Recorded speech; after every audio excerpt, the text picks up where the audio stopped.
Hello, my friends, and welcome back to my channel. I hope you guys are doing well today. I really felt called to come on and do a pick a card reading. It's New Year's Eve, and I thought, what better way to bring in the new year than a reading about your future love? So this is going to be a reading about who is coming towards you in the new year, who is your future love. And, I'll do my best to channel the energy clearly, but ultimately you'll know best how you're resonating with it. So, it may sound like I'm describing someone new, and to you, it may sound like it's someone you already know. And that's, an indication that it is someone from your past. And if, you don't want that person, then maybe pick another pile. I can't control what comes out. But anyway, so I have 3 piles for you to choose from today. I also put out this little sticker, which I think is super cute. So I just put it out for our love reading. So let's start. So for pile 1, we have this amethyst crystal. For pile number 2, we have this labradorite crystal. And for pile number 3, we have ocean jasper. So if you need a moment to sit with the energy and listen to your intuition, then feel free to pause it and also maybe grab yourself a drink or a snack, because I like to talk. And I will see you at your pile. Hello, pile 1, and welcome to your reading. If you chose pile 1 and this amethyst crystal, this is going to be a reading about your future person. And this is going to be the difficult pile for me because, let me explain. Sometimes with new energy and rebirth energy, it's very similar. And this is one of those piles. This feels like it could be someone brand new, or it could be someone who's coming in a newer energy, like a rebirth type of energy. I don't know where to put this. I'll try my best to keep it clear and to not confuse you. I know that sometimes it can be confusing. It can be confusing for me to try and keep it straight in a reading like this, because like I said, new energy and rebirth energy can feel very similar sometimes. And to make it even worse, one of the cards that came out for you, I'm just going to show it to you. The major arcana that I pulled for you is the Fool. And I thought, oh, new. But the other aspect of this card, or the other side of this card, because it's 2 cards in one, is Death. So this could be a connection that is a rebirth connection, especially with the Death and Fool card. And I'll just explain what I mean by that for those of you who, are manifesting someone returning. It says new beginnings, spontaneity, leap of faith, second chances. So this is what I mean. This could be someone completely new for you, and it's a second chance at love for you.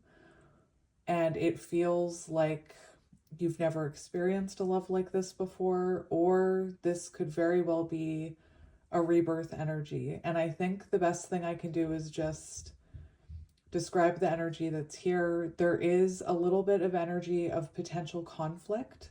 So that's where that second chances is coming in. It feels like maybe at one point there was some butting of heads in this connection. If you do know this person, there could have been blockages.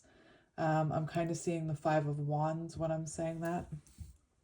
But we'll get into it, and hopefully I don't confuse you too much. Just the energy where I'm feeling confused. This could be a connection, and I have to explain it 2 ways, where either it took you a really long time to move on from someone, or it was a confusing journey for you to move on from someone. And this is someone, new, that it could have taken you a while to open yourself up to new love because of the past you were coming from, or this could be someone that you tried to move on from and you always felt connected to. But anyway, I really don't want to confuse you, and I always get one pile that has like two energies in it, and today it's your pile 1, so strap in. So let's get into it. Since I've already explained this, we have the Fool card and we have Death. And I also want to say the fact that this Fool card, I have to mention this, white SUV, you could be someone who is dealing with a divine counterpart, because this pelican on this post in this deck is the Emperor. So, you know, for some of you with that second chance, returning energy, rebirth energy, this could be a divine, like someone you see as your divine masculine or divine counterpart. Take it as it resonates, please. And yeah, like I said, we have Death. So for some of you, this is, you know, someone that, this is definitely someone who is trying to make something happen with you here. If you look at this Death card, I'm getting affirmations like crazy. I am a magnet for positive change. And there was another one about progress and in your healing journey. So that might have something to do with it here. Maybe whoever this is, you couldn't come into union with or contact with in the 3D until you know, achieved some level of progress or growth, or maybe that was your person. I'm getting a lot of downloads, so interesting. Anyway, this is definitely someone who's going to try and make something happen with you. Like I said, perhaps in the past, maybe this is someone who was kind of not taking action towards you. Even if it's new, this could be someone who was, your soul contract is for them not to come in and make something happen until you both go through some level of healing. I can already tell this is going to be a confusing one. I also didn't plan how my cards are all going to lay out, so you'll have to be my test subject for that as well. So this is the main card that came out, and we have the Captain. So you could be dealing with, you know, with the Captain, it makes me think of a king or, you know, an emperor, but mainly a king. So you could be dealing with a masculine type person. I'm not talking about gender. And we have the Captain, taking command, teamwork. So this is someone that, you know, you're coming together with, you're working as a team with, you're collaborating with. Maybe you meet this person at work. For some of you, it's about coming back together. And I have to be honest, when I shuffled this card out, it came out in reverse. So I immediately looked at what it meant in reverse. I'll just find it. I believe it's on page 64. It is on page 64.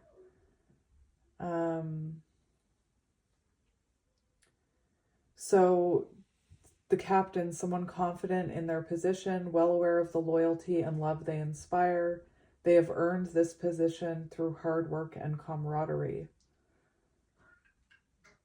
It's interesting because the Captain card has an energy of, this is your person, and this person's coming through with an energy of maybe like they were used to doing things on their own, or they were used to going it alone. I could see how this could be someone who was maybe really independent, or is really independent, or if you knew them, they could have had a fear of giving up that independence. And this card is about working together to accomplish something, working together, coming together, working as a team, compromise, collaboration. Like I said,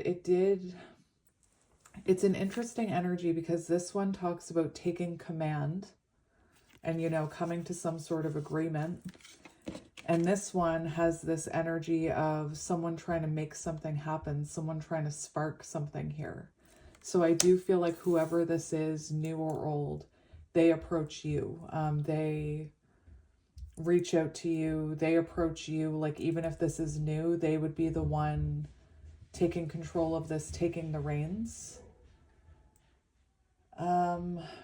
There's also an energy with this card that talks about acknowledging the value of the other person. So whoever this is, they're going to acknowledge what you bring to the table. They're going to acknowledge your strengths. They're going to acknowledge how much you mean to them. And again, that's for new or returning.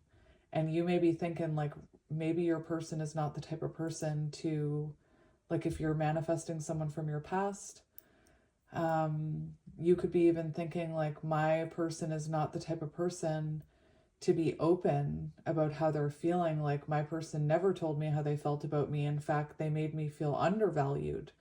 Whoever this is coming to the table wanting to make you feel valued as well.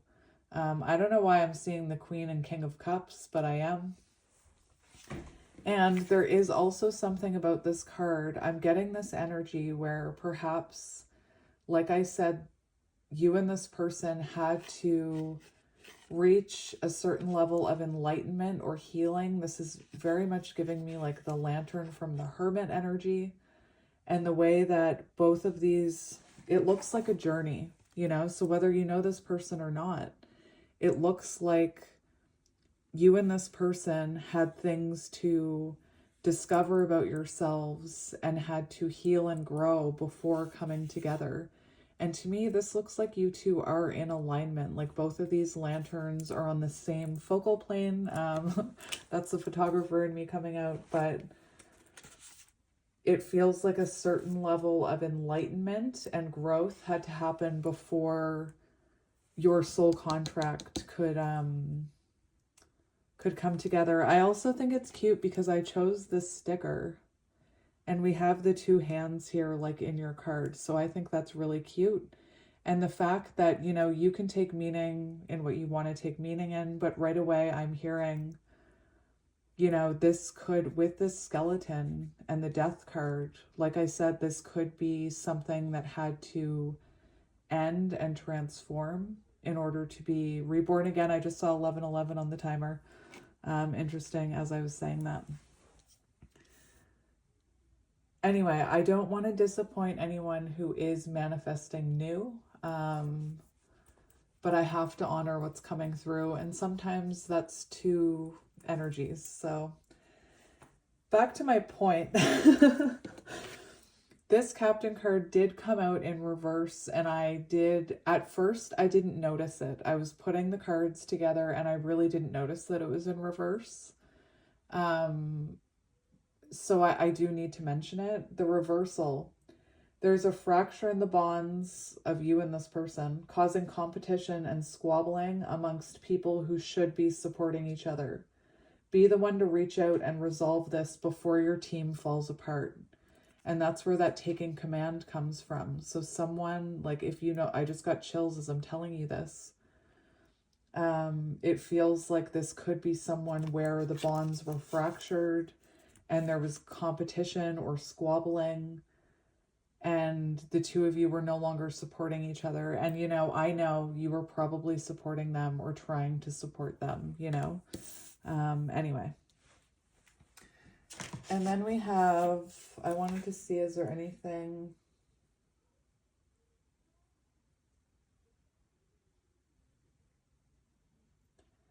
This is definitely the beginning of a new cycle with this death card. And for some of you, again, I really don't mean to confuse you, but this is definitely someone that you had to, if you know them, you had to release them and let them grow on their own. And, you know, it's that I'm hearing that if you love something, let it go. And if it's meant to be, it'll come back. It's definitely that. Or if it's new, you had to release something else that you were holding on to. And that's what I meant about that confusing energy. If this is someone new, it could have taken you a lot to let go of the person from the past, is what I'm saying. Because there could have been, like, you could have been holding on really tightly to someone or something that needed to be released. And that doesn't even have to be a person. Like, if you're manifesting new, that could be that you were holding on to, like, the city that you lived in and maybe you recently moved. You could have been holding on tightly to a job that was no longer working for you.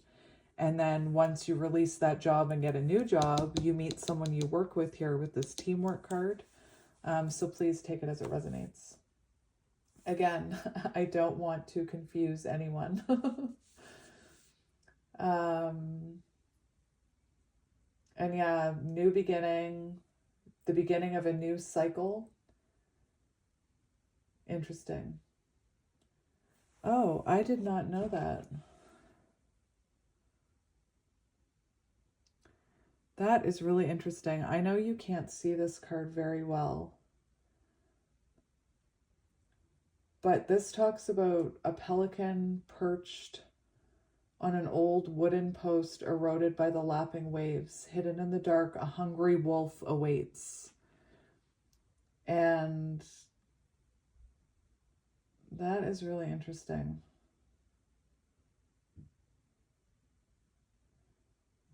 This is the hand of death, apparently. That is interesting. I don't know how to... I'm having a hard time understanding that message because it's saying that this hand of death was either going to take the wolf or the pelican. I'll have to sit with that one for a moment. The hand of death was either going to take the pelican or the wolf. So you may have had to release a version of this person or someone else or something else in order to kind of save yourself, put yourself first. But again, take it as it resonates. I told you this pile is going to be confusing. All right, so let's see what else we have here. Where should we begin? We'll go here. Whoops, that was supposed to be in the upright. We have the composer. And so one thing that comes to mind with the composer is that the universe is in charge of this connection. It's like, to me, your guides, their guides, a higher power is in charge here. I feel like the two of you are meant to come together or back together when everything aligns, when the universe... I feel like you and this person have a very specific soul contract in which you're not going to come together in union until everything in that soul contract has been met and fulfilled, if that makes sense. It does feel that there's a higher power at work here with the composer, and that, you know, I'm hearing the universe may be pulling a lot of strings with this connection. So the universe may be, you know, arranging meetings between you or serendipitous encounters between you, serendipitous run-ins. Again, I really don't want to keep separating new and returning, but I kind of have to. So for new love, it feels like the universe is arranging everything perfectly so that the two of you can come together. So just keep in mind, like, if you're feeling intuitively guided to do something, if you're feeling intuitively guided to go somewhere, follow that intuition.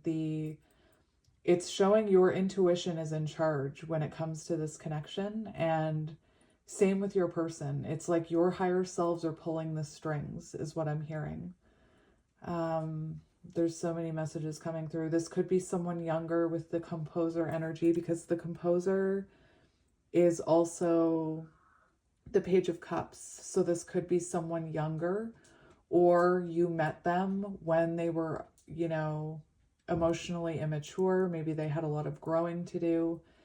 If you do know this person, this could be, like, Page of Cups can be new. So this could be new for some of you. And then for others of you, I feel like this could have been someone where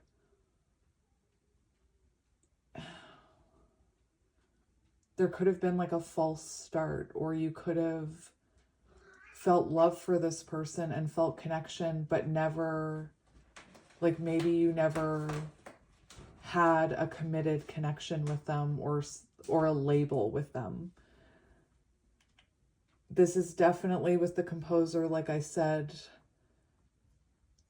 it's like certain things need to happen before the two of you can come back together, or before the two of you can come into union.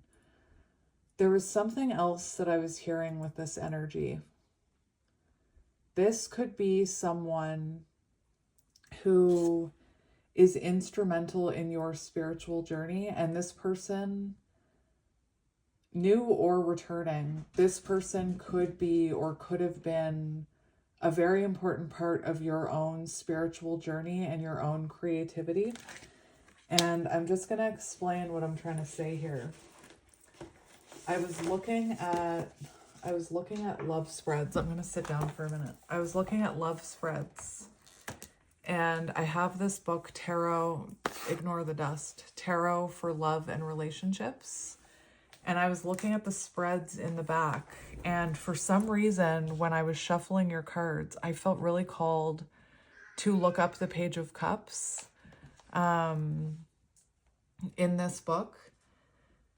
And so, yeah, this could have been something like, if you and this person were together in the past, it could have been just the beginning of a relationship before you met this conflict and went into separation. There is an energy of nurture this connection like a tender plant and not expose it to harsh emotions for a while. So new or old, there's kind of an energy here where you need to take it slow, and you need to open up and be vulnerable slowly, and kind of, again, tend to this connection as if it's a tender plant.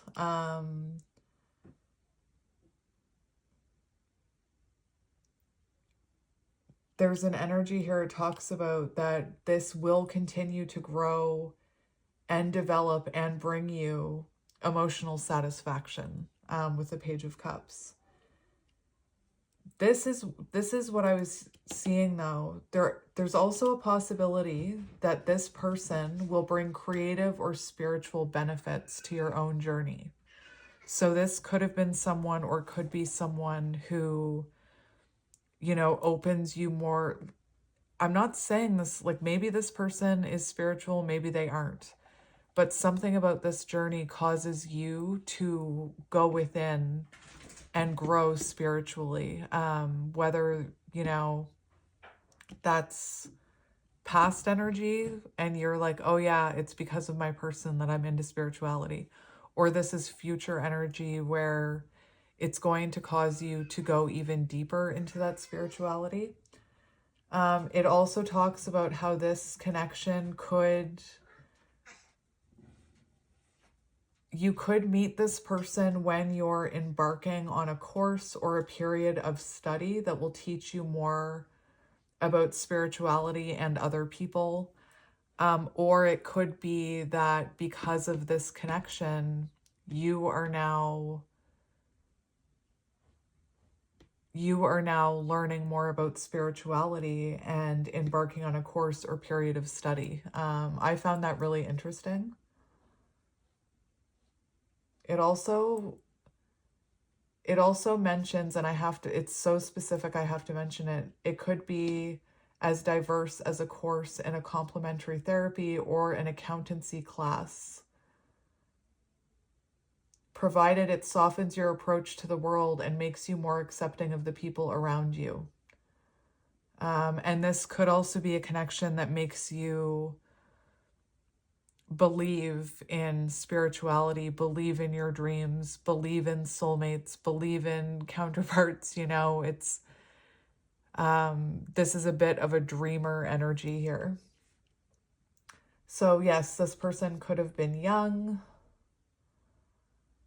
And for some of you, you know, if this is new, this could be someone who comes towards you as an acquaintance. Like maybe this is someone who becomes an acquaintance. Again, I'm not trying to confuse you. I'm trying my best. So we do have water energy here. So Cancer, Scorpio, Pisces. Something else I wanted to mention about this Captain card is it is under growth and development. The suit that it is yeah, development and growth, the Academy. So again, there's like a certain amount of development and growth here that needed to happen before the two of you could come together or come back together. All right, let's keep moving. Where do I want to go next? Oh, where do I want to go? Let's start with this one. Apparently I'm holding them all upside down. We have air, so could be an air sign, Gemini, Libra, Aquarius. We have 3. So 3 is very much, to me, reminds me of Empress energy. It reminds me of divine feminine energy. So you could resonate with being a divine feminine. And we have Raven. And the interesting thing about the Raven card that I want to mention is that it talks about how ravens are commonly mistaken for crows. I'm not sure why I felt the need to point that out, but why did I point that out?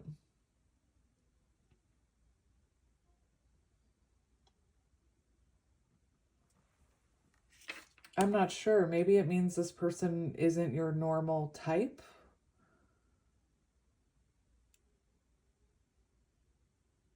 I don't know why I pointed that out. Sometimes my guides make me say things and then I'm like, why did you make me say it? Again, there's this, I felt the need to talk about how in the book it says that crows and ravens can be mixed up. So maybe the two of you are very similar in some ways, but very different in other ways. Again, maybe this isn't your usual type, or there's some sort of difference between you. Take it as it resonates. The main thing about this Raven card is that whoever this is, there is an element of the universe, your higher self, God, whatever you resonate with, being heavily involved with this connection. I feel like there's probably a lot of divine intervention with this connection. The universe, again, pulling the strings. I feel like this person's higher self is pulling a lot of strings because they're coming out as the composer.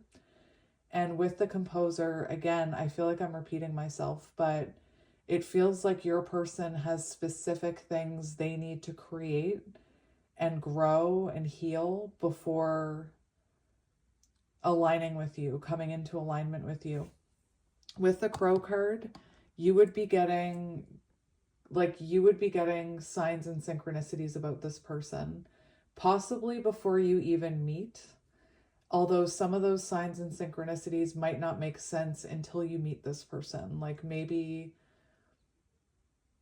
the universe has been sending you, like if this is a new person, maybe the universe has been putting people into your awareness that look like them all the time. Like, for example, this is a weird example, but like maybe on your social media, you're constantly seeing like a masculine with long hair, and it's like everywhere you look, you see a masculine. Again, this is a weird example. You see masculines with long hair, and maybe you don't make that connection that you keep seeing people with long hair.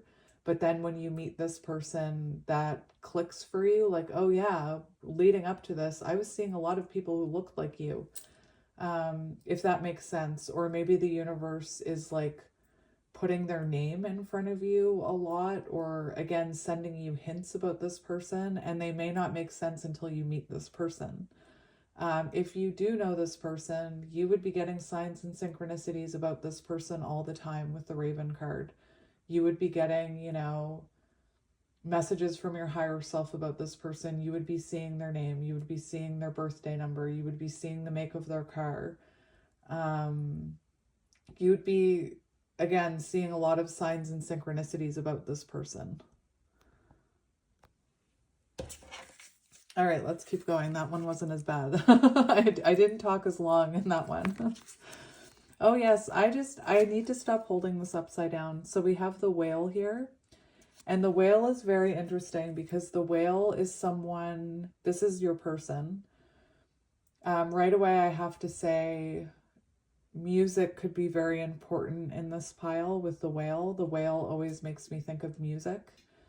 But this is someone who, whoever they are, however you know them, if you know them or not, this is someone who's been through a lot of growth. And I know I sound like a broken record with this, but it's in like every card talks about growth and ascending, and this taking time because things have to happen in a particular way. And, you know, again, very particular soul contract is what I'm hearing. Now with the whale is also an energy of, like, I'm hearing patience, because when you think of a whale doesn't dart through the ocean like a penguin. Why am I saying penguin? A penguin or a shark? Like, okay, that is a really weird thing to say. But I was seeing, you know, a penguin, how fast they swim when they actually go underwater. And then I was seeing a shark, but how a shark, when it sees something it wants, it goes very, very quickly after that something. That's why I'm getting patience with the whale, because you never see a humpback whale, you know. Yes, you see them, well, not maybe in real life, but you see them jumping out of the water and doing things, but for the most part, they move very, very slowly. So I feel like this has been someone like that pelican on the post. This has been someone very slow to come in towards you. Maybe the pelican on the post, maybe this person was afraid. You know, with that wolf there, maybe this person was afraid of what would happen if they, like, if you know them, maybe they were afraid of what would happen if they were to surrender to this connection. Maybe they were afraid if they surrendered to this connection, they would lose the past version of themselves. They would lose that independence. They would lose that, you know, the captain talks about, the captain can be someone who sometimes prefers to do things alone. Anyway, take it as it resonates. So patience. And with the whale, this is someone who, it talks about communication. So this could have been someone with the Page of Cups who needed to learn how to communicate their emotions and be vulnerable.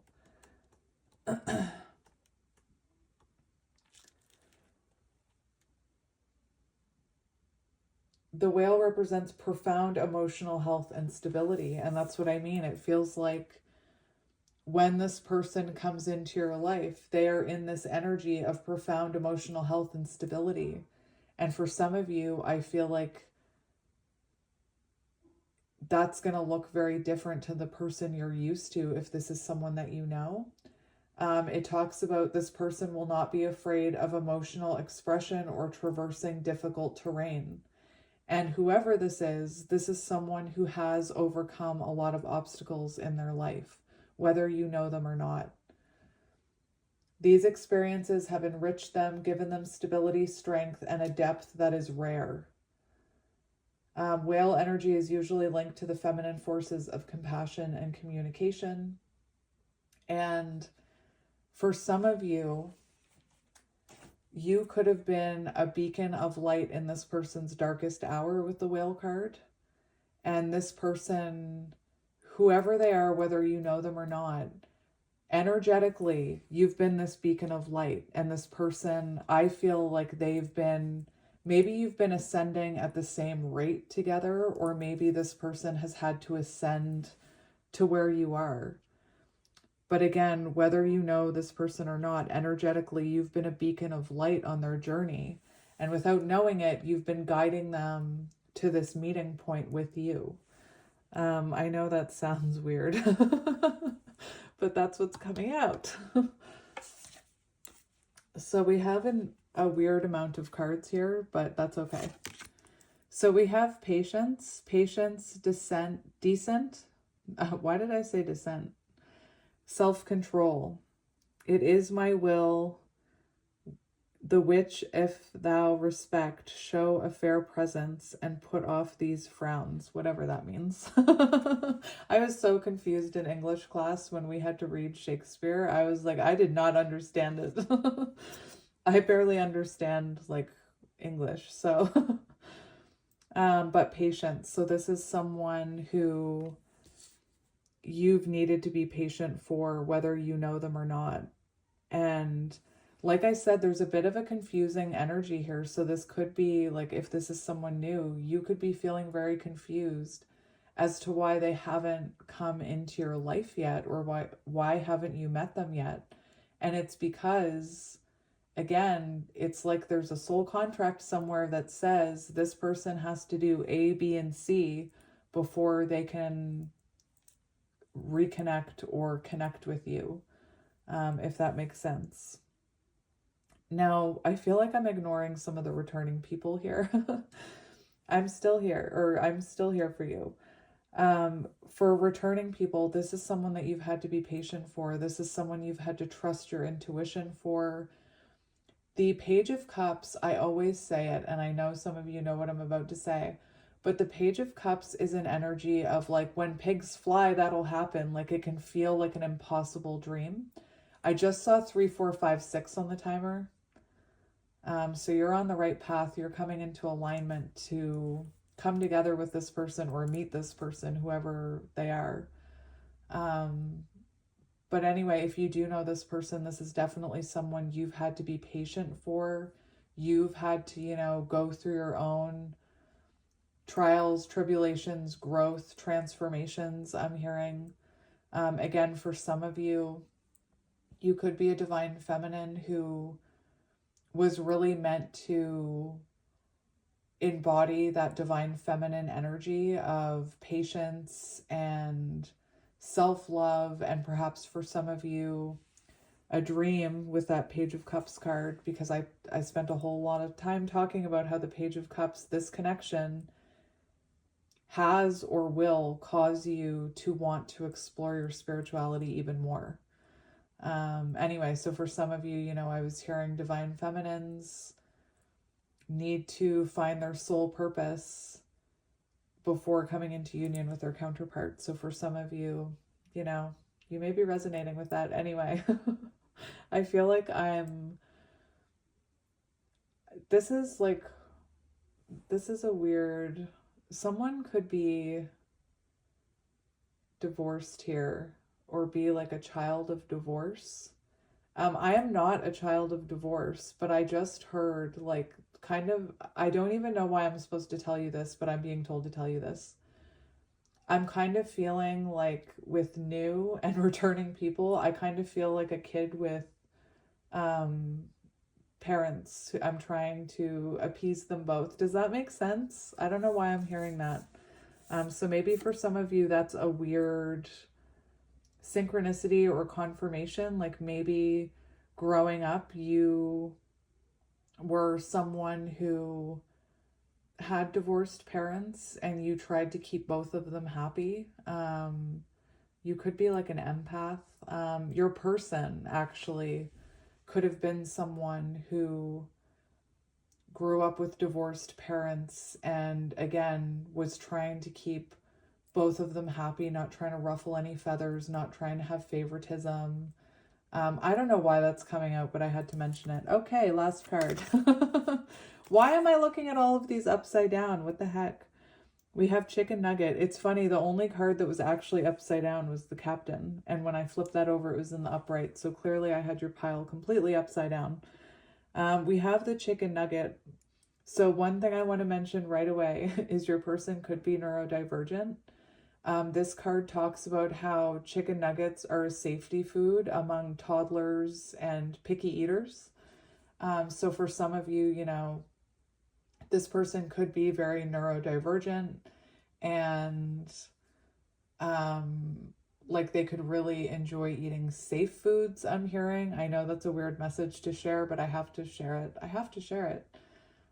The other thing about the chicken nugget is you could be someone who is very particular about who you share your energy with, or who you give your time to, or who you date. And it feels like this person just ticks those boxes. And like I said, for some of you, it might not even make sense, because I'm hearing on paper, this person may not be your typical type, but energetically they feel like this safe chicken nugget. I know it's a weird message. The other thing about this card is that it could be someone that you know, because this card talks about how we always return to the reliable chicken nugget. So I do feel like this will be someone that you can rely on in the future, but I wanted to mention all those other messages that were coming through. And now my dogs are barking their butts off. Hang on. My dogs lost their minds. I don't know what they're freaking out about. Anyway, this is also number 24, so that could be symbolic in some way. Or, you know, the number that reduces to 6, so lover's energy. So I think what I'm going to do, we have an uneven amount of cards here, which is going to bug me. Maybe I will do this. There we go. That's better. Oh, I don't like that. Just give me a moment. We're going to get tarot now. For those of you who are still listening to this confusing mess. Maybe this, for some of you, if you know this person, maybe you're like, it is a confusing mess. Or it was a confusing mess. There we go. That's better. And listen, the fact that there's such a strong message in this pile about how you will come together when things are in perfect alignment. And I'm like obsessing about how these cards are aligned right now. So, you know, the signs are everywhere, just saying. So the next thing I'm going to do is, do I want to do this now? Let's do tarot first. I do have this deck, which, are you kidding me? The captain? Captain, my captain. That's interesting. Anyway, I was going to say, I have this deck that has, you know, some keywords on it about places and people and jobs and attributes. Is that the right word? So I wanted to use it. I think I'm going to grab it after we do tarot, though. Anyway, the captain is on the bottom. What is that from? Captain, my captain. What is that from? So right away we have, I'm just going to peek. The letter C. Look, the letter C could be symbolic, because look at all those C's. The C could be symbolic, like a boat.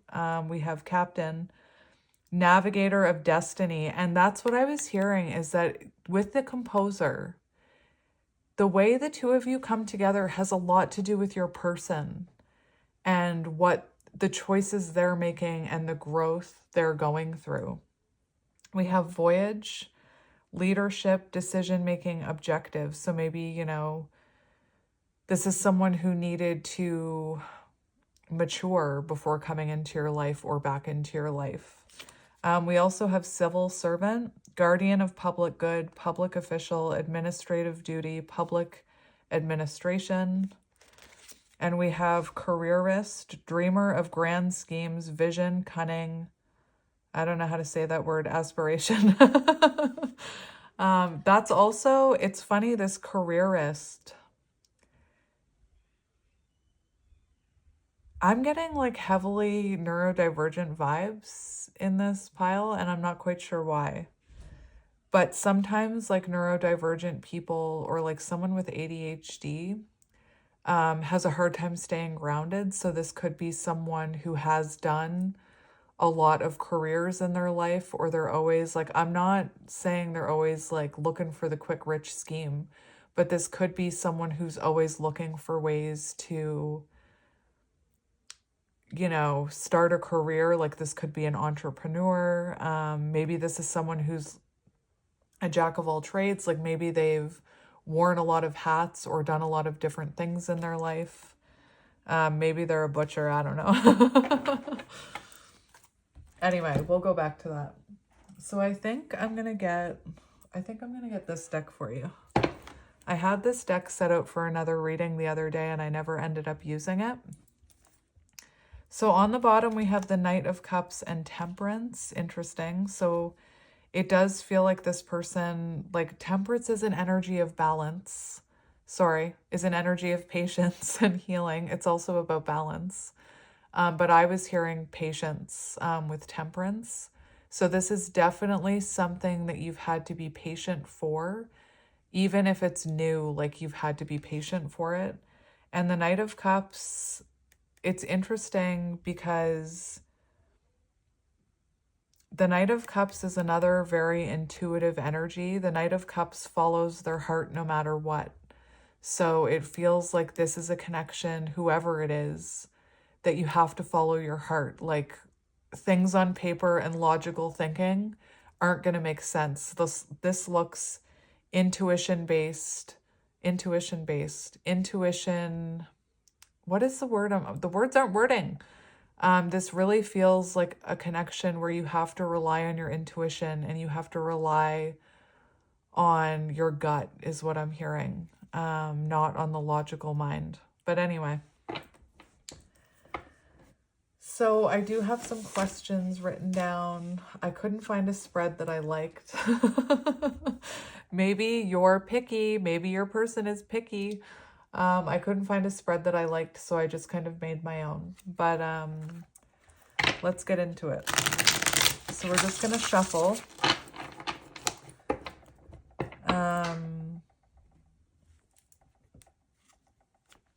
We have the Eight of Swords. Try not to overthink it. I'm going to try not to overthink when I'm shuffling. I usually get a lot of downloads when I'm shuffling, and I can kind of describe what I'm seeing.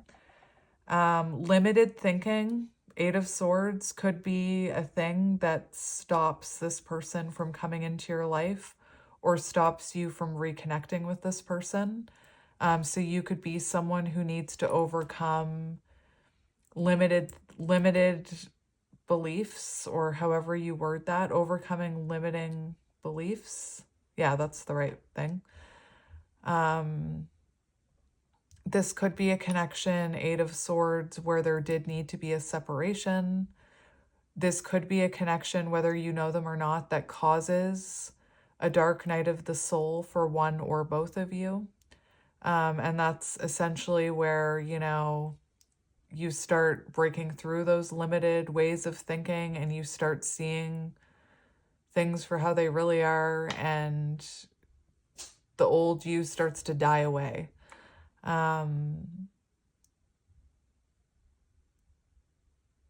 Yeah, let's keep going.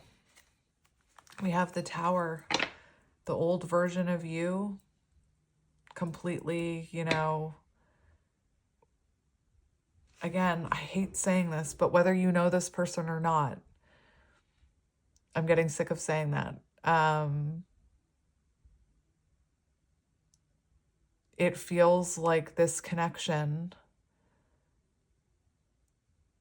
either comes back together after a Tower moment, after anything that's no longer aligned falls away, or this is someone new that comes in after something that's not working in your life falls away. The Tower is also divine intervention, which I keep hearing heavily, is that it's like there's someone else pulling the strings in this connection. And I don't mean in like a manipulative way. I mean in a spiritual way. It's like the stars need to align in a certain way in order for this to come together or to come back together. Again, very specific soul contract I'm hearing.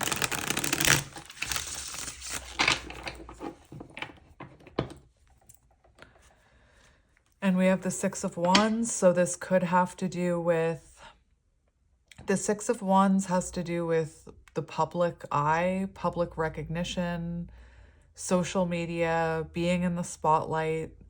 So it could be, UPS could be symbolic. It could be that, you know, maybe there's something that you need to be doing online before you meet this person, or something in the public eye, or maybe your person is supposed to be doing something in the public eye so that you know how to find them. You know, that could be part of your soul contract. And I know that sounds weird.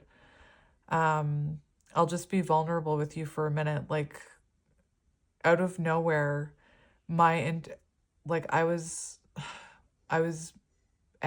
married, and out of nowhere, years ago, I felt called to start a TikTok about being neurodivergent because I had just found out that I was autistic. And I didn't really know anybody else that was autistic. And I watched people, you know, find their people on TikTok in the autistic community. And I thought maybe I should just start doing that so that I can meet some people like me. And I swear it was in my soul contract that I was supposed to do that, because immediately, like, 3 doors opened, 3 people walked into my life that I cannot, to this day, the way that it all happened was just crazy pants. And I knew that they were all they came into my life for very specific reasons. And that's what I mean about following your intuition. If you feel guided to start a social media, if you feel guided to start online dating, if you feel guided to go to a coffee shop, follow those little hits of inspiration, follow your intuition. Someone is pulling the strings up there. That's what I'm saying. Anyway, so it could be something to do with that. Like, maybe you meet this person online, or maybe you see them in the spotlight, or they see you in the spotlight in some way. The Six of Wands is also, like, if we're let's be honest, that's very divine feminine looking. So it could be that this person, you know, was meant to come into your life or back into your life after you achieve a level of success in your life. Maybe same for them. You know, maybe there's a certain level of healing and success you need to reach and they need to reach before this soul contract comes together. The Six of Wands can also be about feeling loved and feeling wanted. So I do feel, I'm feeling called to say that maybe that's a lesson that you needed to learn within yourself, to love and accept yourself and not to rely on anyone else to uplift you. And maybe that's part of the lesson you needed to learn before this person could come in or come back in. Anyway, I'm just trying to honor everything I'm hearing. The next 2 piles will not be as confusing. This is the confusing one today. And we have the Lovers. And didn't I say with the chicken nugget, Lovers energy. So it does feel like whoever this is, you feel a soul connection with them, possibly even a divine connection with the Lovers. And you know, the Lovers can be a soul contract that's meant to help you grow and evolve, in my opinion. So you'll definitely feel drawn to this person. Like I said, maybe this person is not your normal type. With the Raven and the Crow, I'm just going to say it took me a while to hear it. Thank you, Spirit. It took me a while to hear it. You guys heard when, like, why are you making me mention this? It took me a while to figure it out. I was hearing, is it a crow or a raven? Is it a crow or a raven? So this could be, this is just if you know this person. I just heard it. Is this a karmic or a twin flame? Is this a karmic or a twin flame? So this could be someone that if you did know them, that you questioned if they were with the Lovers. You could have very much questioned if they were a karmic or a twin flame. Anyway, I just got chills as I was saying that. So that's confirmation from my guides that I'm onto something there. And I just heard, for some of you, again, some of these messages come in delayed for me, but the pelican on the post, the wolf, the hand of death, Lovers, the Choice, the Six of Wands with the Shining Divine Feminine. For some of you, if you know this person, you might have had to choose yourself over this connection. You might have had to sacrifice this connection in order for your own happiness or your own growth. Or maybe you just, maybe this person did. Anyway, let's get into it.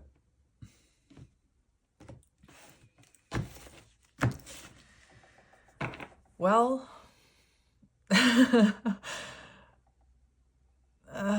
we have the Three of Swords in reverse on the bottom. And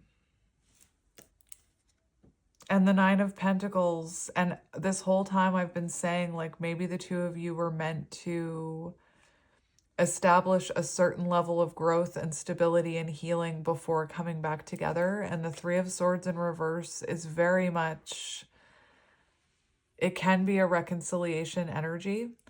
The Nine of Pentacles, this person, when I was talking about the Captain, this person definitely could have been someone, if you knew them, that had a fear of giving up their independence. And if you don't know them, the universe wanted them to get over that fear before coming into alignment with you. Otherwise, they would just come into your energy and you would scare them with your commitment energy, with your fabulousness, and they would pull away.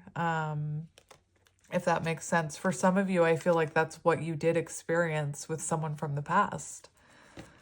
Anyway, we also have Three of Pentacles, which is also giving that, it's giving that Captain energy, that teamwork, that collaboration, getting on the same page. And the Captain card talks about how, what's the wording? I need to look it up again. Page 64. And actually, when I was looking at that, I thought about Wheel of Fortune energy. I also thought about the Lovers and the Emperor. So people who should be supporting each other, be the one to reach out and resolve this before your team falls apart. And the Nine of Swords, like, oh my goodness.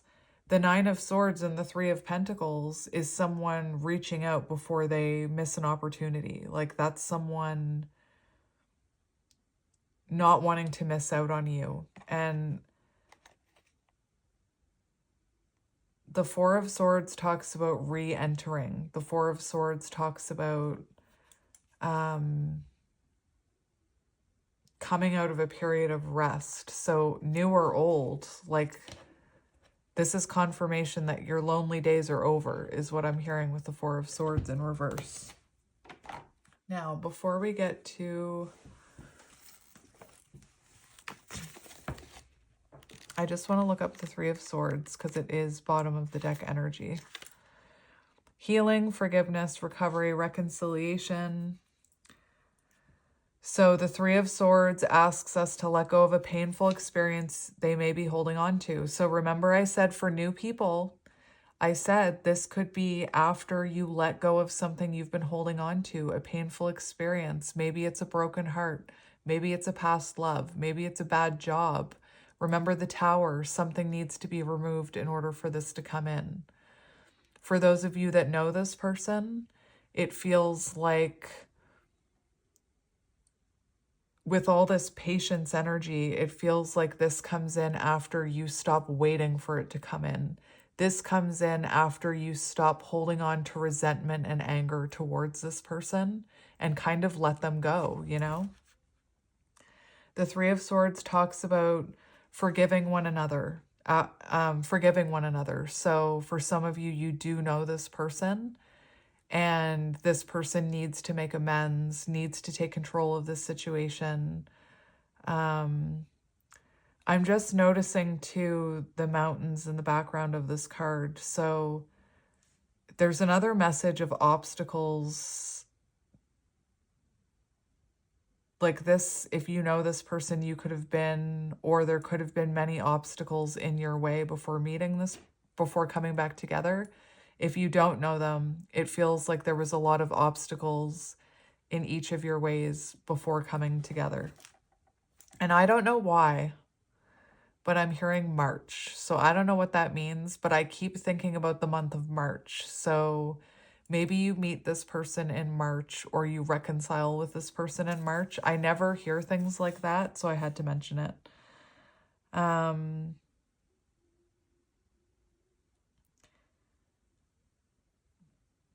This is also on page 111. It also talks about limited thinking.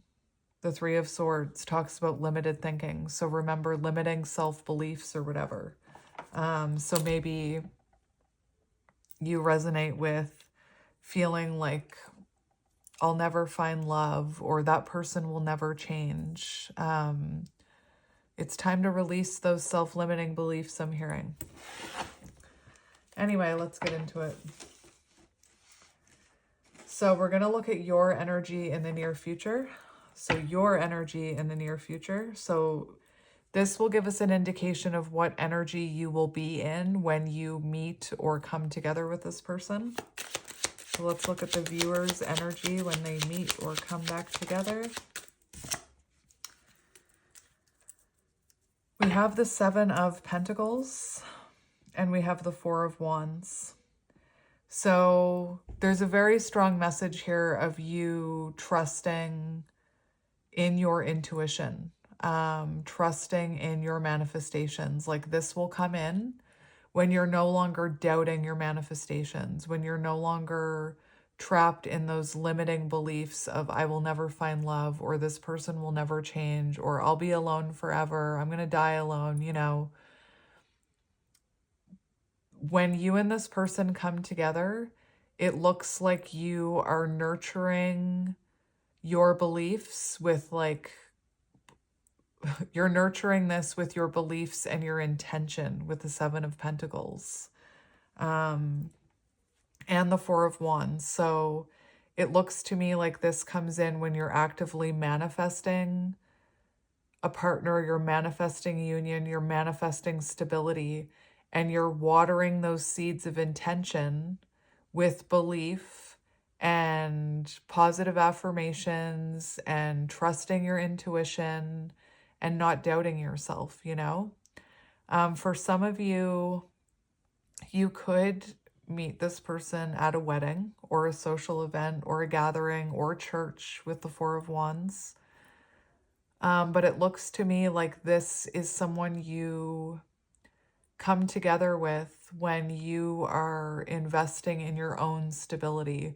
You're focused on your own job, your own home, whatever it is. I actually want to look at career for you, actually. I just heard career. So Four of Wands, feeling supported by the people you work with, feeling supported. This is an energy of feeling supported with this Four of Wands.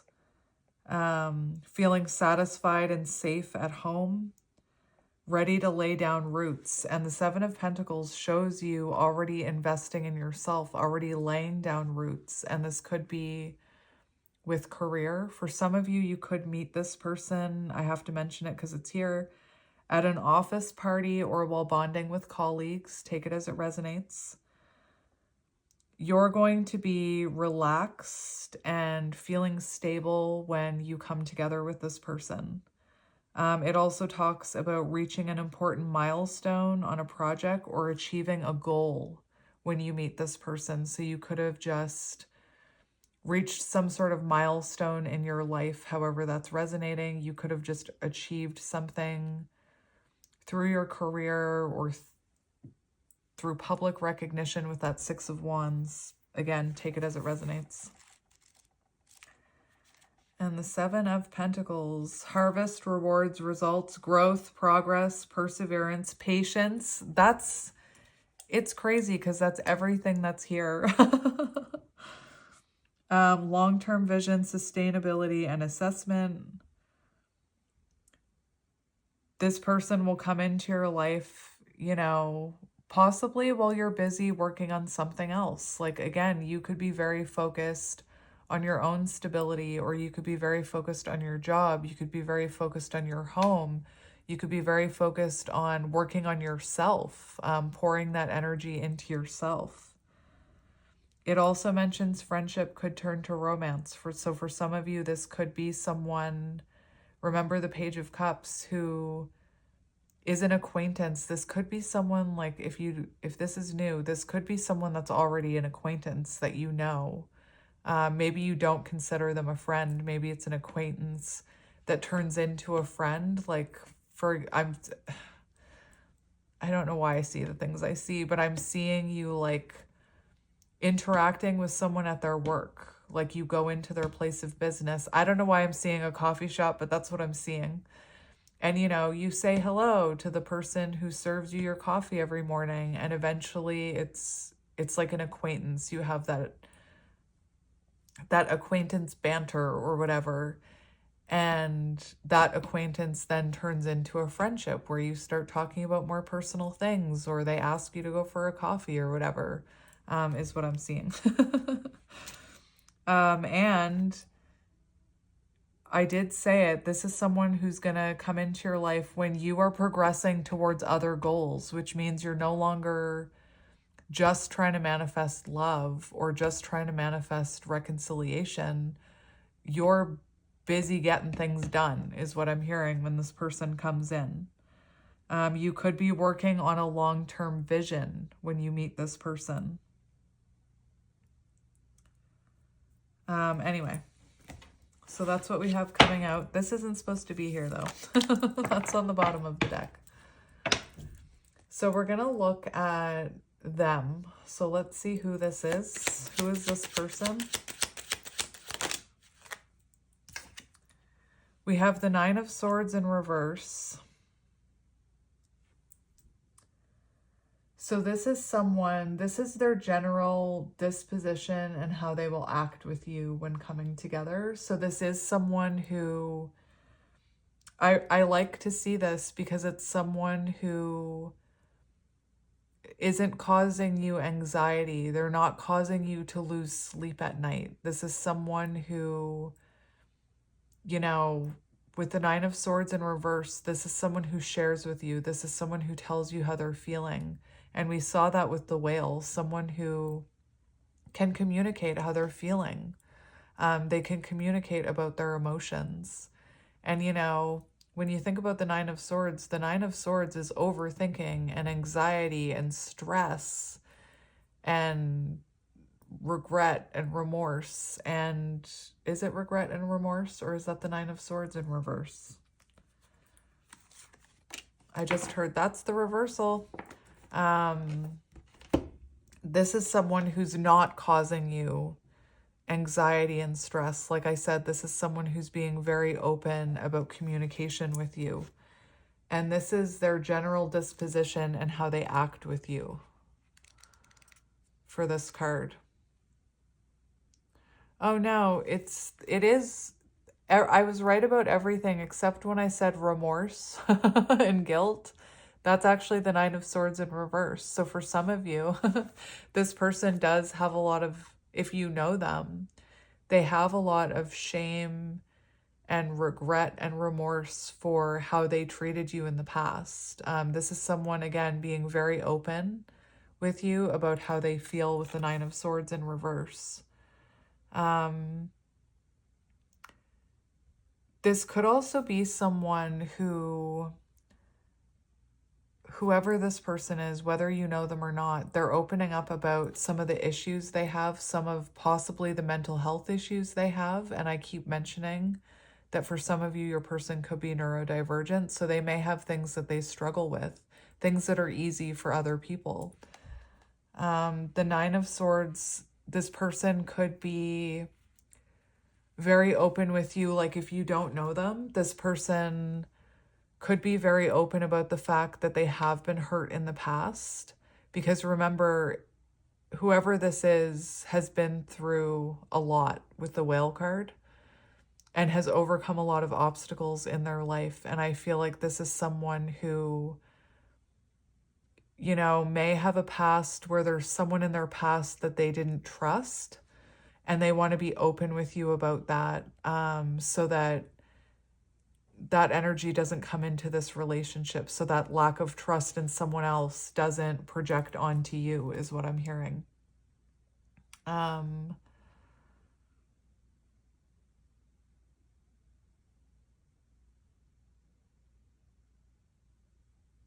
just wanted to see. It does say that this card brings a message of hope, offering faith in a brighter future and promising better days ahead. This card offers relief from pain and suffering, providing a sense of comfort and healing, and it's on page 123. So their general disposition, you know, is going to be very open.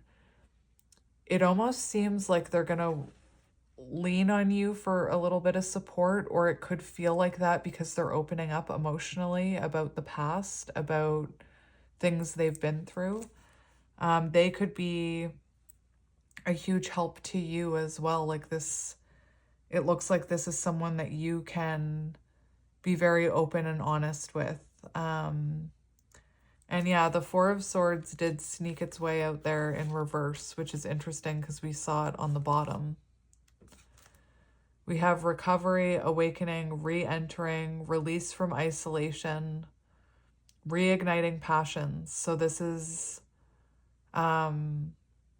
whoever this is someone who's taken time out to heal. So if this is someone who's new, they didn't just get out of a connection and are jumping into another one. This is someone who's taken the time to heal and grow and self-reflect. If you do know them, this is someone who's taken the time to gain clarity on the situation between you. This is definitely someone who's had some sort of awakening, whether you know them or not. There's a lot of earth and air here, just right off the get-go.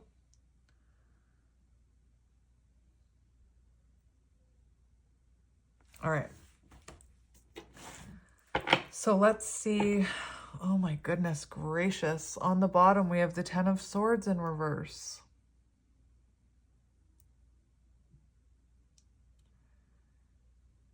So this is someone who doesn't play the victim, or they're not playing. This is their energy when you reconnect or connect with them. So this is someone who's not playing the victim. This is someone who, you know, even if they're sharing, like if you don't know them and they're sharing about their past, even if you do know them, and this is the first time you're hearing that they had a partner who cheated on them or a parent that wasn't there for them, this is someone who's not playing the victim. This is someone who, those painful swords have fallen out and they've healed something here. You know, for how they will be with you. This is someone who, if they did have someone in the past that hurt them, they have gotten over that person, like they've left that person in the past. If you do know this person, this card is a card about getting back together. So that's what I mean about how there's two types of energies here. One is new and one is rebirth energy, new phase, new cycle of an old situation, you know? All right, so let's see how you will feel together, like how you will feel in their company. How will you feel in their company? We have Judgment. And we have Wheel of Fortune, so that is amazing. If you do know this person, you're going to feel like a lot of important changes have been made. You're going to feel like this person has made a lot of adjustments, has hit a turning point in their own journey. They could look, you know, like a brand new person is what I'm hearing. They could feel like a brand new person. You're going to feel a sense of, I'm hearing relief with this person, whether you know them or not.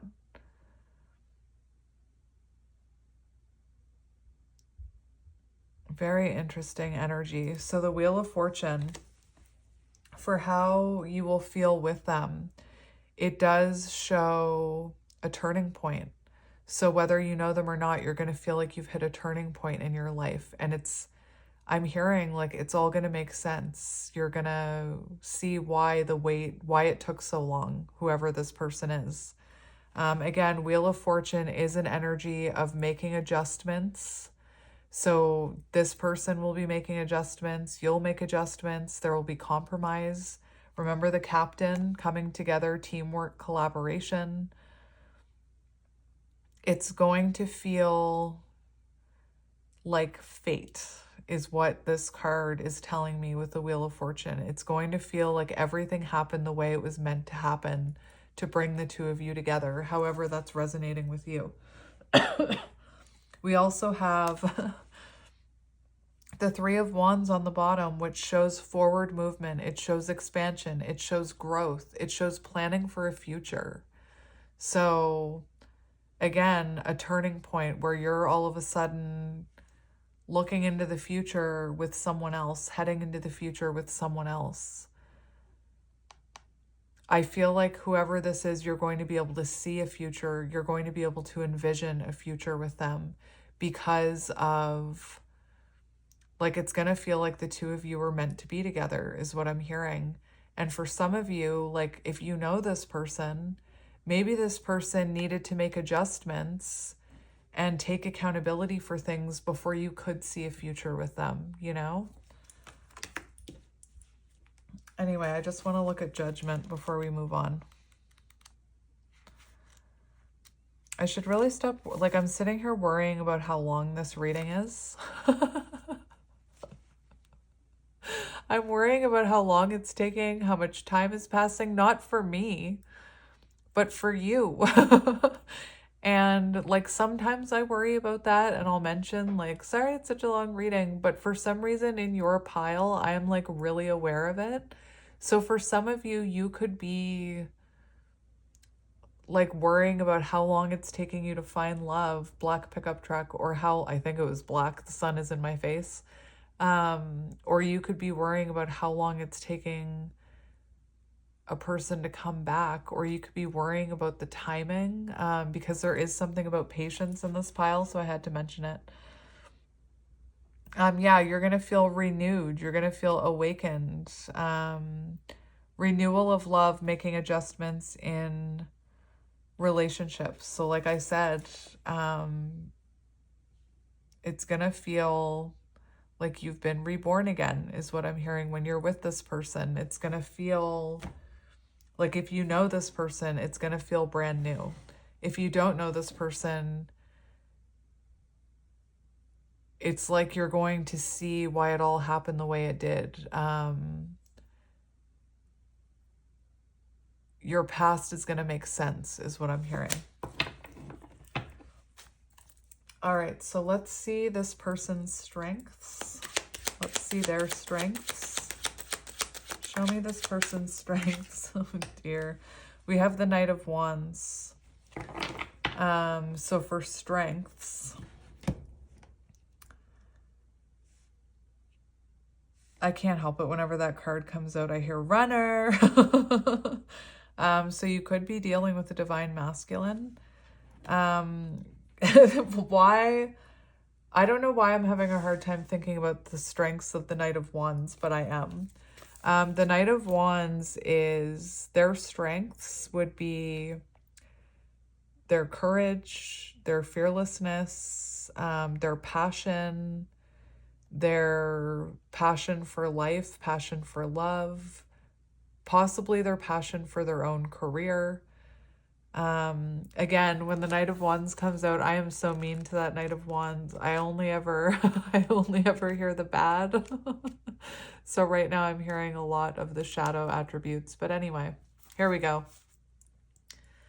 Their strengths. We're not talking about their downsides right now. We're talking about their strengths. So courageous, energetic, charming, hero, rebellious, free spirit. This person, some of their strengths, they may like adventure. This may be someone very impulsive. Usually the Knight of Swords is impulsive, but I'm hearing it for your person as well. So this could be someone who like very impulsively likes to take a vacation or take you on a date. Someone very adventurous. And we also have pursuit and passion. This person, some of their strengths, they may have creative projects that they work on. Remember that card, and I mentioned that this person, not get rich quick schemes, but the other one. This person could be someone who does, you know, do a lot of things creatively. This person likes to get out of their comfort zone sometimes, except maybe when it comes to food, because I was hearing your person may be a very picky eater with the chicken nugget. So maybe this is someone who's very adventurous, but not when it comes to food. I know that's a weird one. It does say courageous lover. It also mentions that the Knight of Wands can have a hard time committing, which we already know, but right now we're looking at their strengths. Passion and energy for work. This is someone who makes brave decisions. This could be someone who starts a business, it says, with the Knight of Wands. One of their strengths, they could see the potential of using their money. It says this in this deck. Using their finances for travel, which, you know, is a good thing. I'm someone who never really liked to travel until someone made me travel, and then I got hit with the travel bug, and I'm like, oh, traveling's kind of fun.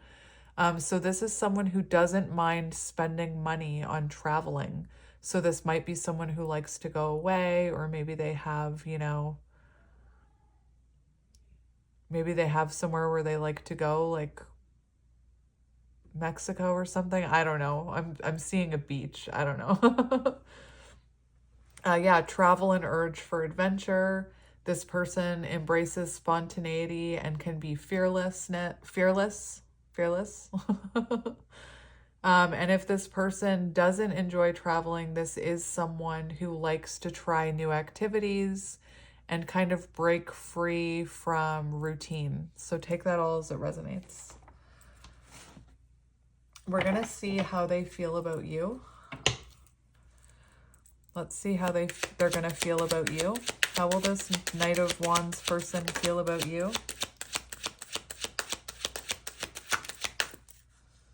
I knew it. I said the Queen of Cups. Didn't I say the King and Queen of Cups? So we have the Four of Cups here on its side and the Queen of Cups. And I did see the Four of Cups in reverse earlier. So how is this person going to feel about you? Clarity, awareness, acceptance, choosing happiness. So this person will definitely feel happy with you, I'm hearing.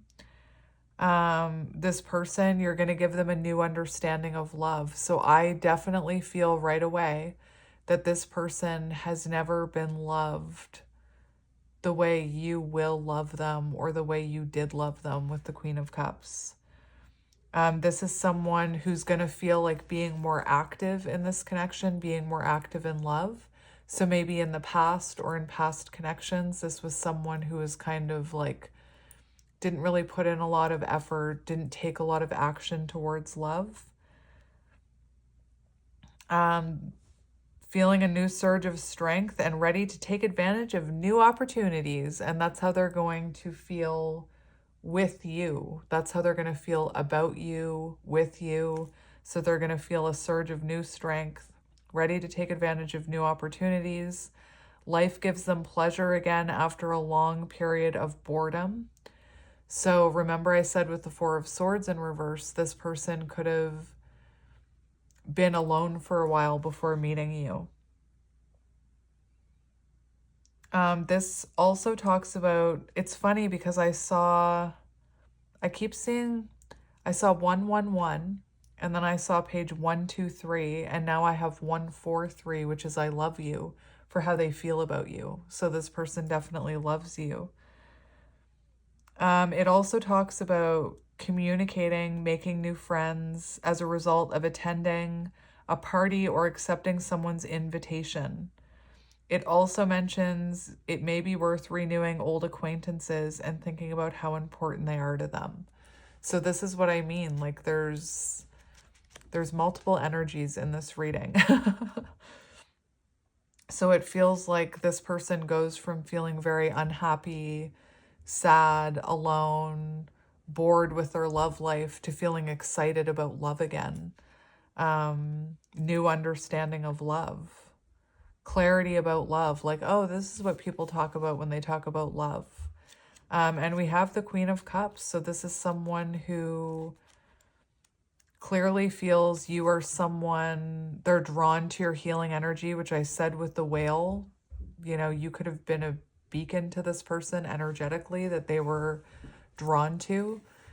With the Queen of Cups, for how they feel about you, you know, this is someone who feels you're loving, compassionate, you give to others, maybe even to the detriment of yourself. And I don't even know why I'm saying that, because I don't really know what that means. Maybe that's wording you use. I never say that. I will say you could give to others even when you forget to give to yourself. Is that what it means? Anyway,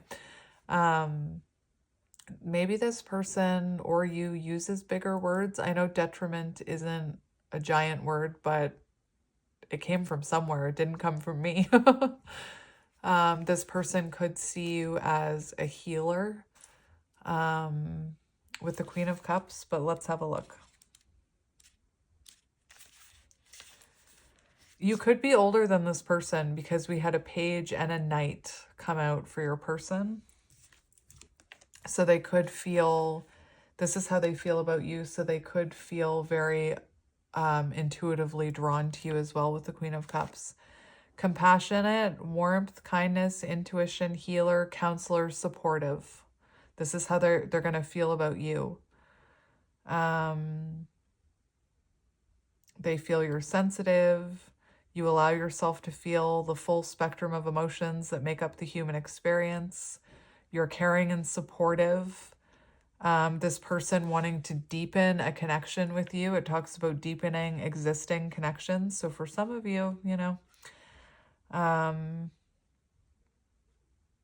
using resources to care for others. This is how they feel about you. Giving, charity, generosity.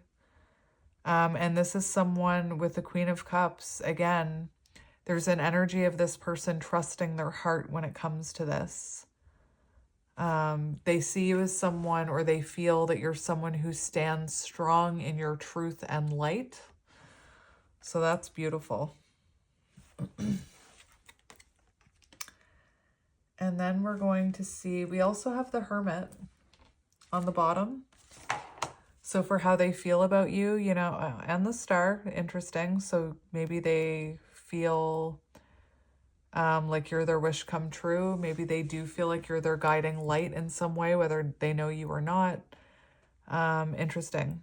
With the Hermit, you know, you could teach this person a lot about themselves with the Hermit. You could, especially if you are a healer, even if you don't resonate or label yourself as a healer, you could be someone that is an undercover healer, someone who, without knowing, you do trigger people to self-reflect and to want to work on themselves and heal themselves with the Hermit. All right, so we're going to look at advice to strengthen this connection for the future. So what advice do you need to strengthen this connection? We already had a little bit of advice with the Page of Cups. We have the Nine of Wands and the Knight of Cups. Interesting. And we have the Emperor on the bottom. So how can you strengthen this connection? Well, you can build a solid foundation with the Emperor. You can be confident in it. Be confident in this connection. Be confident in the unfolding of this connection or reconnection. How can you help strengthen this connection? By knowing your own worth. You know, by having confidence in yourself. I'm hearing a weird noise. Oh, never mind. I'm hearing a tooth. Someone's brushing their teeth. I just was like, what is that noise? Maybe your person has a really strong sense of hearing. Maybe you do. With the Emperor, maybe it's important to brush your teeth. But, you know, I'm thinking about masculine energy. What can you do to strengthen this connection? Have faith in yourself, you know? Um, have faith in your own stability. Know your worth. I'm actually feeling called to read you something.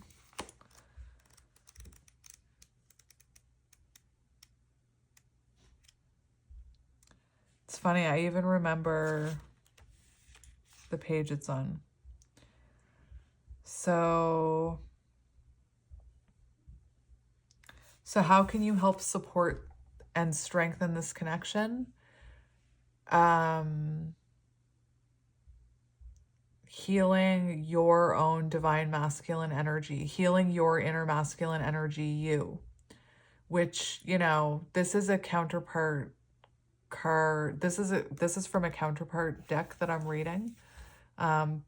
So if you do believe in counterparts and you think this is your counterpart, by healing the inner masculine within you, you help them heal the inner masculine within them, because that's how counterparts work. You're energetically attached, connected.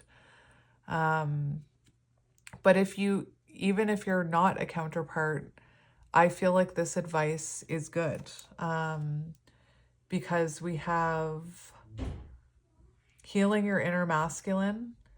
So you can accomplish this by reprogramming your personal lie from not feeling good enough into your ultimate truth, declaring that you are more than enough. And this is how you can strengthen this connection. I even feel like this is how you can help this energy come in quicker, if I'm being honest. Pay attention to any fixer patterns that may arise, you little Queen of Cups, you. And surrender control of others or situations. Focus on your own needs.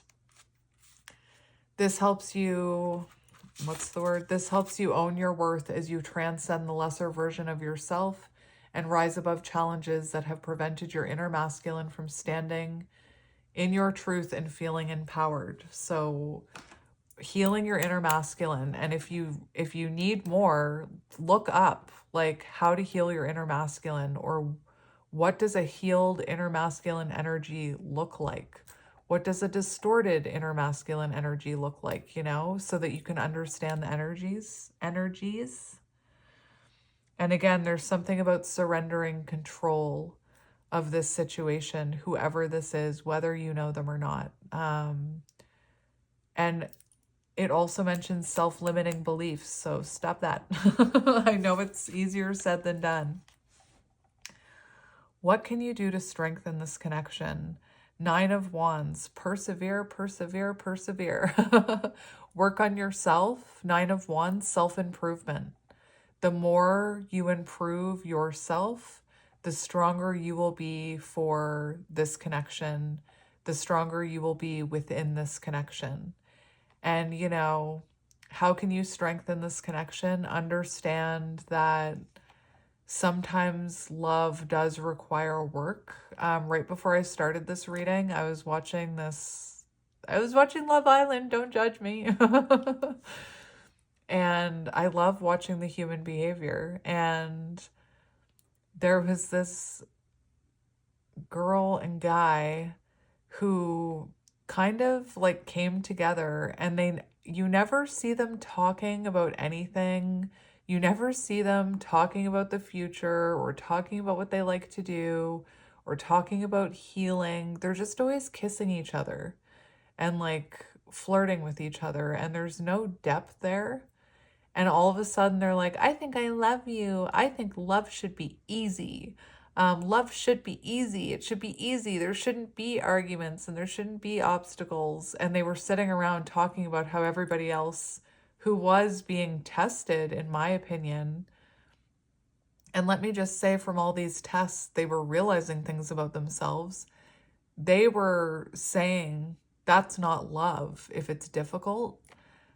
So how can you strengthen this connection? By understanding that love can be difficult and it can be hard work. And to, you know, how can you strengthen this connection with the Knight of Cups? there is something about, you know, not, sorry, let's get back to the Knight of Cups. With the Nine of Wands, there's something about not bringing past baggage into this connection, or not letting the baggage you accumulated from childhood or from past connections, or even the past with this person, stop you from opening up to this person. And remember, the Knight of Cups, how can you strengthen this connection? By following your heart, by following your intuition. And sometimes your intuition doesn't make logical sense. And, you know, logically thinking, I'm talking about that person on Love Island where they were like, love should be easy.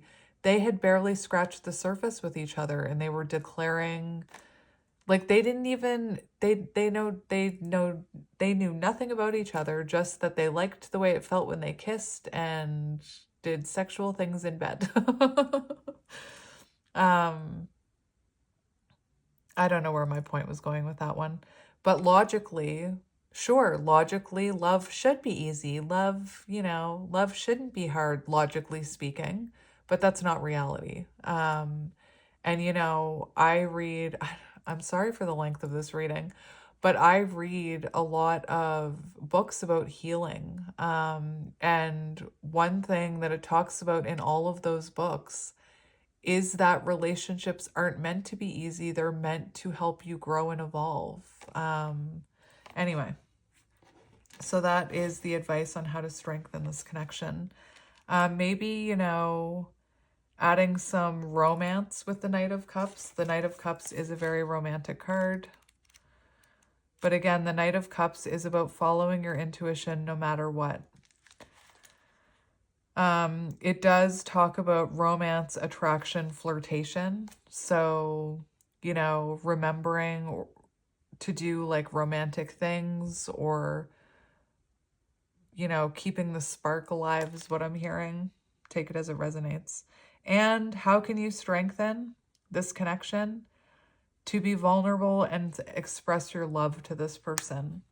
And, you know, that's how your person is coming in. So that's really good, because your person is coming in ready to be vulnerable and express their emotions to you.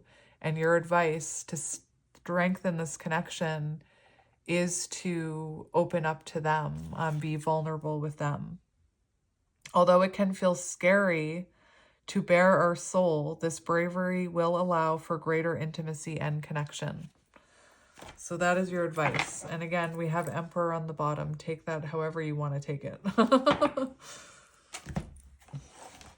So after that really long, drawn out, that was like 2 piles in one. I'm just going to say it. That was like 2 piles in one. We're going to see who this is. We've already talked about the captain and everything that was going on the bottom. We do have dancers, so you could be dealing with maybe not a dancer, but that Knight of Wands, someone who's a bit of a free spirit, maybe someone who does enjoy dancing, maybe they enjoy going out and partying. We have Weaver of Grace, movement, harmony, rhythm, passion. So this could be someone that, you know, with that rhythm and harmony, I just keep getting the energy that you and this person need to be in a certain alignment in order to come into alignment with each other.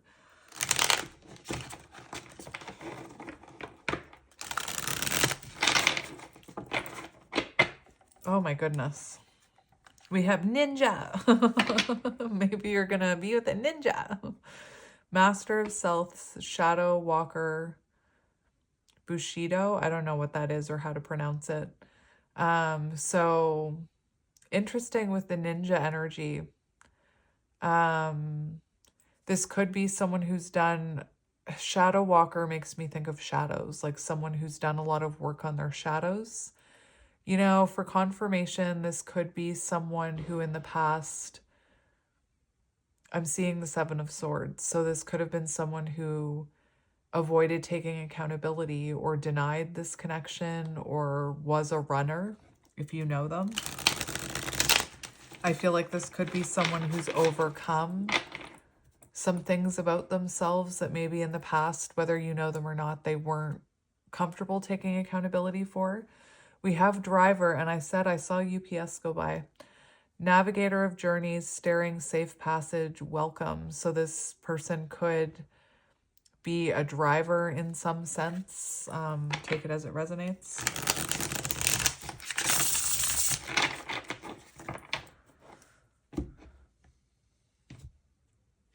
Maybe they offer you to drive you somewhere.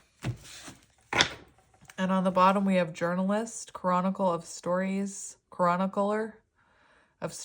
reporting, interview, inquiry, promotion. So all of these are meant to be like indicators of how you may meet them, or how maybe you did meet them, or what they do. For some of you, you could meet this person after you have a promotion or they have a promotion. I'm hearing, I'm hearing Oprah for some reason. You get a promotion and you get a promotion. So take it as it resonates. So let's see who this is.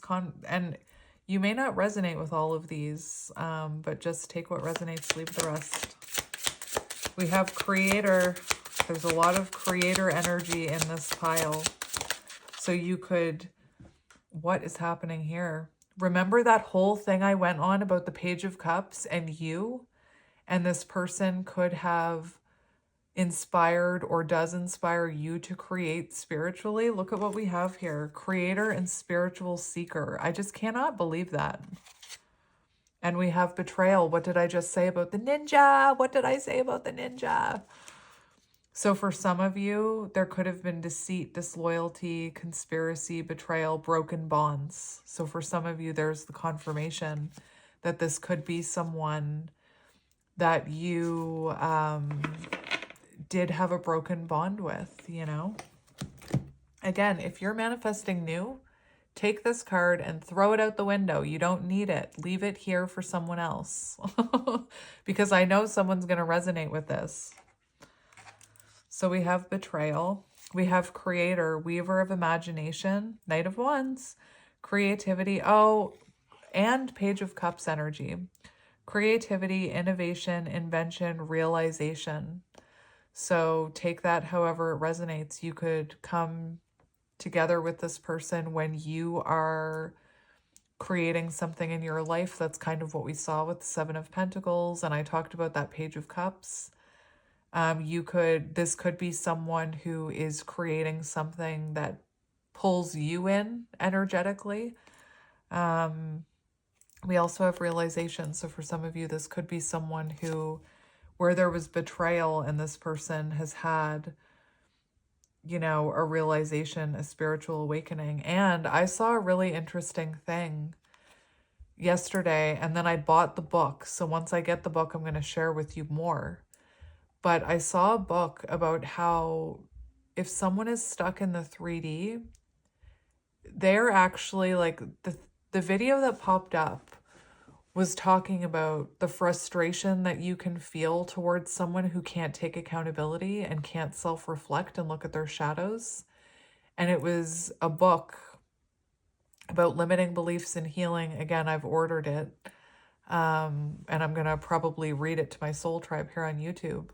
But it talked about how people who are stuck in the 3D are actually unable to be objective enough to look at themselves and their shadows. So this could have been someone who was stuck in the 3D and was unable to look at themselves, this ninja betrayal energy. And maybe they needed to awaken and spiritually ascend before being able to take accountability. And remember, we have judgment coming out. So for some of you, this person, if you know them, they are taking accountability. I cannot believe how long this reading is. I just cannot believe how long it's taking. I feel like that's you. So spiritual seeker, devotee of the inner path, meditation, insight, practice. And this is, you know, how you'll meet them, who they may be. So it looks like this is someone who maybe causes you to go inward spiritually, or you meet them while you're on your own spiritual journey. Maybe even creating something spiritually online, you know? We have painter here, depict, sublimate, I don't know. Abstraction, form, sensation. And we have barber. I saw it, so I have to mention it. We have barber, artist of tresses, trimming, beautification, adornment, fashion. So this could be someone who's very into like having a clean cut too with this barber card. Maybe they have a long beard. Both of these people have long beards. But this could be someone who's very into having like they're really particular about their hair, or they like it, you know, whatever you call it, faded. And I don't know. I'm seeing like the guys on Jersey Shore, how they're very particular about the fades and like the length, and it can't be too long. Anyway, take it as it resonates. Let's just get a few more. We have the captain, my captain. Navigator of destiny, voyage, leadership, decision-making, objective. And we have dancer coming out. That Knight of Wands energy, weaver of grace, movement, harmony, rhythm, passion.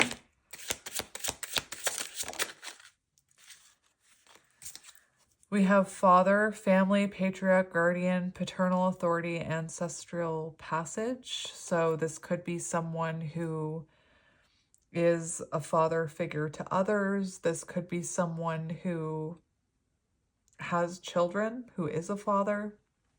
This could be someone who has father wounds. Take that as it resonates.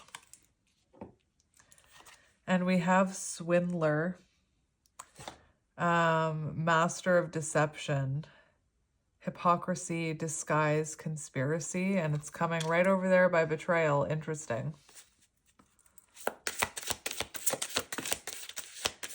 I feel, again, I don't want you to think that this new person is like that. For me, I feel like that is, for those of you who have someone returning, you could very much resonate with them being in that energy there when you knew them.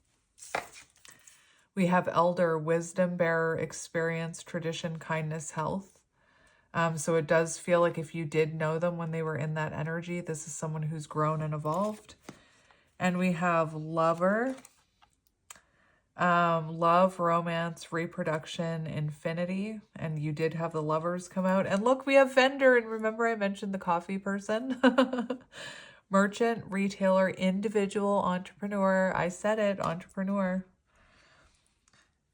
I'm just going to mention what I'm seeing on the bottom. We have spy, seeker of secrets, intelligence agent, covert, espionage, undercover. So this could be someone who, remember I said, look, we have a diviner. Is that how you say it? I want to say diviner, but I think it's diviner because it's divinity, right? Anyway, but it could be someone who, remember I called you an undercover healer. So this could be someone where you inspire them to kind of take a deeper look at themselves. This could be someone like if you are experiencing with divinity, is that the right word? If you're experiencing with like being a cosmic healer or being a light worker, this person could be watching you, or maybe that's how the two of you meet, you know? Anyway, I'm going to leave it there because that was super long and I feel like apologizing for how long it was. Oh my gosh, look at this. We have courier. And I said UPS. Messenger of connections, delivery, information, transmission, gift. So take all of that as it resonates. I do apologize that was so long. Hopefully the other two piles won't be as long because there's only one energy in those piles, but this pile was two. So again, I apologize if I confused you. People can be quite mean in the comment section, so I'm just going to go ahead and apologize ahead of time. And I will talk to you guys soon. I'm sending you so much love and light, and Happy New Year, and I will see you next year. Bye! Hello, my pile twos, and welcome to your reading. If you chose pile 2 and this Labradorite crystal, this is going to be a reading all about who is coming towards you in love. Who is your future love? So let's have a look. I have just been on a long journey. So maybe I feel really giddy to be with you, pile 2. Pile 1, I don't normally like to talk about what was in the other piles. Like sometimes I'll mention like you might resonate with pile 1. I don't like to outright say what was in each pile, but I will open up to you and say that pile 1 was a journey. I don't know how long it was. It felt like it was hours. Like, I don't know if it was, I don't even want to look at how long it was. But it's been a journey for me to get to you, pile 2. And right away, I have to say, I feel like you've been on a journey with whoever this is. I definitely, you know, again, without giving too much away, pile 1 had 2 energies in it. So it was almost like doing 2 readings in one. Your pile has 1 energy. Your pile, I know who this is. I know who this is, and I feel like you'll know who it is, because this is definitely someone I feel like you've known them before. Maybe, you know, everything I'm picking up on could be past life energy, and this is someone that you're meeting for the first time. But my guides are telling me, like, no, you know this person. You definitely know this person. So we'll start. There goes my throat. My throat is closing over. So this could be someone who, you know, is having a hard time communicating with you. Maybe you're not in communication with them. This could have been someone where you needed to speak your authentic truth with them without fear of being,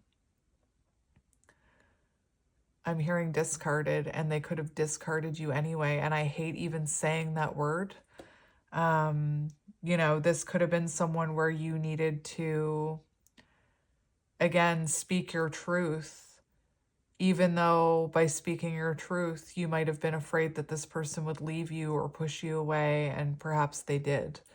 Again, to me, it feels like you definitely know this person, and we'll get into it as to why I think that.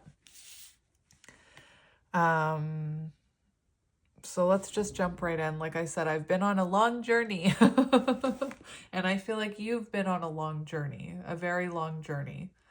And this is someone that, you know, I feel you could very well be counterparts, definitely with this pile. But let's jump in. So we have the Enchanter coming out. And I don't know why, but I immediately thought of the Enchantress and the Enchanter, which is giving me like Emperor and Empress vibes. And I'll get to why I think that. I just saw 333 on the timer.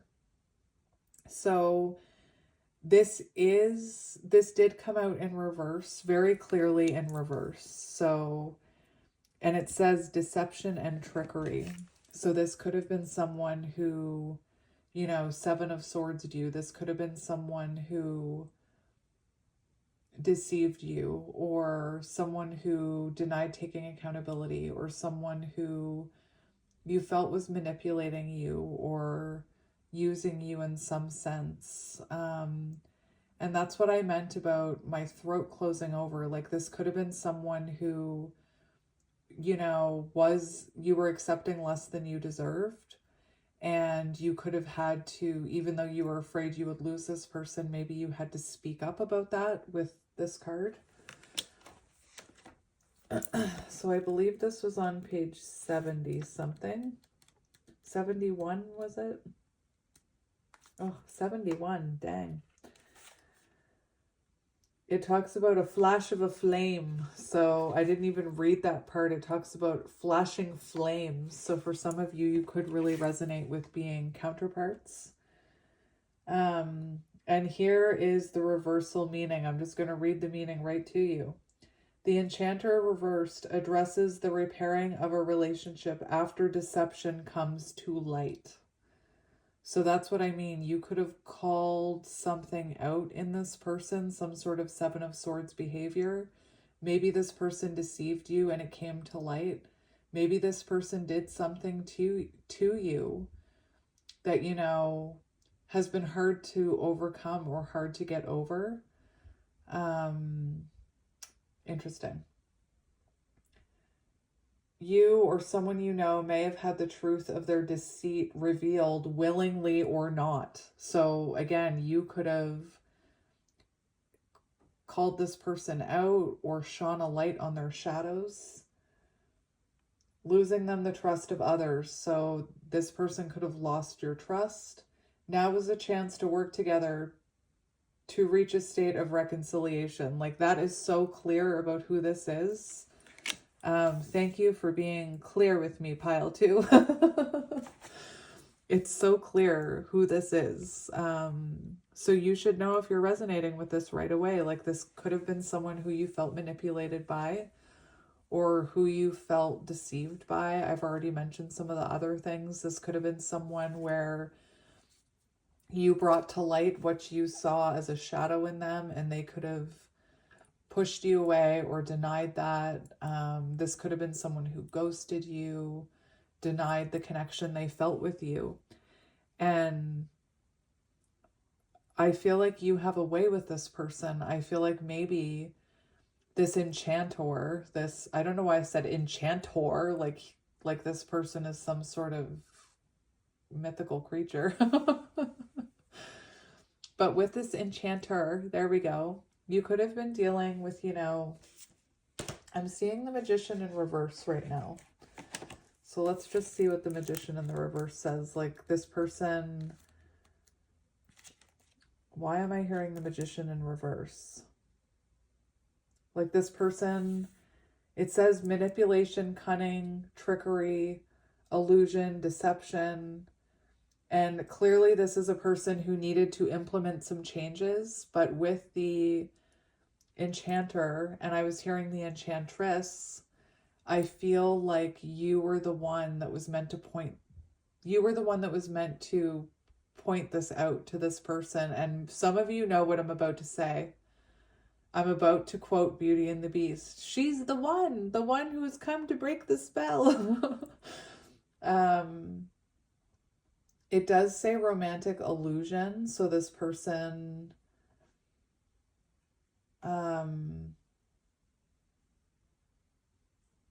did I or did I not see 333 on the timer? And this is on page 33. So threes could be symbolic. But this could have been someone who like I said, denied this connection. And this could have been someone who really did need to, this card, the Magician in reverse, talks about needing to change your ways, needing to implement some changes. And it could have been that other people had tried to point out to this person that they needed to make changes, and they would just push that person away, not think about them ever again, just completely ghost them forever. But it feels like you're different. This definitely feels similar to some of the readings I've been doing on YouTube. So that's what we have coming out for you. And I also want to mention, this little symbol here symbolizes growth and development. So this is a person who's been through some growth and development and knows they need to earn back your trust. This is someone who wants to reconciliate with you. And someone you're going to need to learn how to trust again if you're going to have a future with them. And for some of you, logically speaking, it may seem crazy to trust this person again or give this person another chance. I'm hearing like, you know, it might not make sense logically because of what this person did, but in the end, you share like a soul connection with this person. You share that flame is what I'm hearing. And so if you don't want your past person back, this is not your pile, because this is definitely, like I said, someone who has deceived you that you lost trust in. And this could have been someone, even though they deceived you or denied this connection and you felt that pain and lack of trust in them, once the dust settled, you could have still felt this kind of unconditional love towards them. And again, unconditional love does not mean putting up with bad behavior, but it means that you still have love for this person, even though you're not together, even though they did hurt you and betray you, you still feel love for them. There was something else really important that I wanted to mention, but I feel like it has to do with one of these cards, so I'm sure it'll come out as we go along. And I can't remember where I wanted these cards in pile 1, so let's keep going. What do I want to get next? I think that this is the next one we'll get. We have the Cobra. And when I originally shuffled out your cards, the raccoon wanted to come out. And it didn't feel... I questioned it when the raccoon came out because of how quickly it came out. So I stuck it back in and the Cobra came out. But I just want to touch base on the raccoon for a minute. Because looking back, I feel... like I maybe should have kept the raccoon. We have talented, shadowy, and in hiding. That's interesting. I almost feel called to grab that card. I'm just going to grab it. So what happened was, it was the first card I pulled for your pile. And I don't know if you've ever seen someone with like... where did I put all those cards? Oh, they're over there. I don't know if you've ever seen like someone that's very superstitious. I'm someone who's a little bit superstitious. I always have been. And so I have a very particular way of drawing cards. And before I got your card, I forgot to touch your crystal, which is something that I do. So when the raccoon came out so quickly, it was the first card I drew for you. I thought, oh dang, I didn't touch the crystal. I always touch the crystal first. Malcolm in the Middle could be symbolic. I'm seeing like a weird scene for Malcolm in the Middle right now, where there's Hal is it Hal? Is that his name? Is bowling, and he's repeating everything each time so that he can get a strike every time. Anyway, there could be Soul Tribe people in this reading already, I'm feeling, because I'm rambling a little, but like I said, I didn't touch the crystal before that card came out. So I questioned it when the raccoon came out. I immediately was like, well, that came out really quick and I forgot to touch the crystal. So I'm going to, start again. So I reshuffled the deck and the Cobra came out. But I'm feeling really called to pull the raccoon right now. Especially because we have that deception card coming out in reverse. And this could have been someone who is wearing a mask. Like this could have been someone with the magician energy. This could have been someone who appeared like they were wearing a mask or could have kept things hidden. This could be someone like right now who's watching you from the shadows.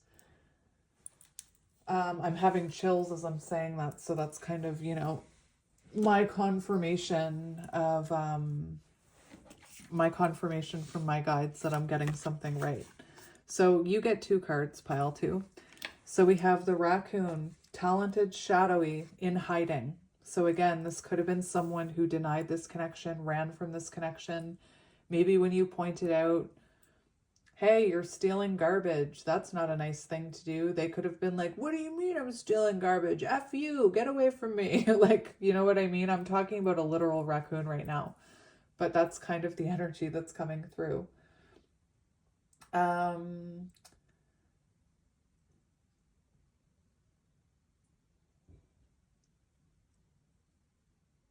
So this raccoon talks about a shadowy side that points to an unresolved issue around self-image and success. So this could have been someone who lacked confidence within themselves and their own abilities. This could have been someone who looked at you and felt intimidated by your abilities and success and self-image. It talks about wearing a mask. This person could have been really worried about what people thought of them. It's like this card talks about fear of the ego or ego fear. So your person could have been, very stuck in lower vibrational energy, very like defensive energy. Like when you think about a raccoon, they can be quite defensive and freak out and run away. Now that I'm thinking about all of the experiences I've had with raccoons. So you could be seeing your person kind of like that raccoon. And again, this person could be wearing a mask or afraid to really look at their shadows.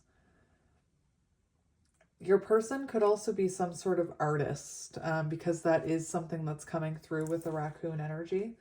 So we have earth energy. I feel bad because in pile 1, I don't think I mentioned any signs.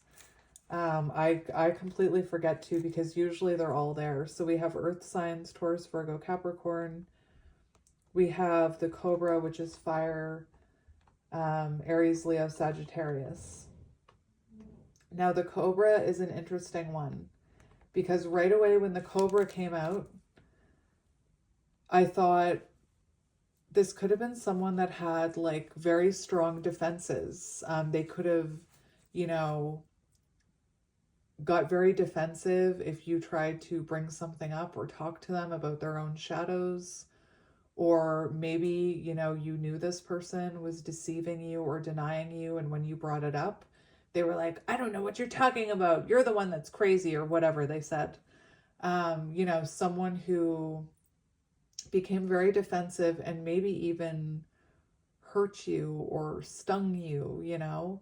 I was hearing like with the snake, there's a bit of possibly toxicity or toxic patterns. Like maybe this person, especially with that manipulative energy, there could have been like this person could have had some toxic traits or some ways of keeping themselves safe that looked like manipulation. And I know that sounds weird to say. The Cobra is about pausing and waiting. So it feels like whoever this is, you needed to kind of just like pause and not pursue, is what I'm hearing, in order for them to elevate.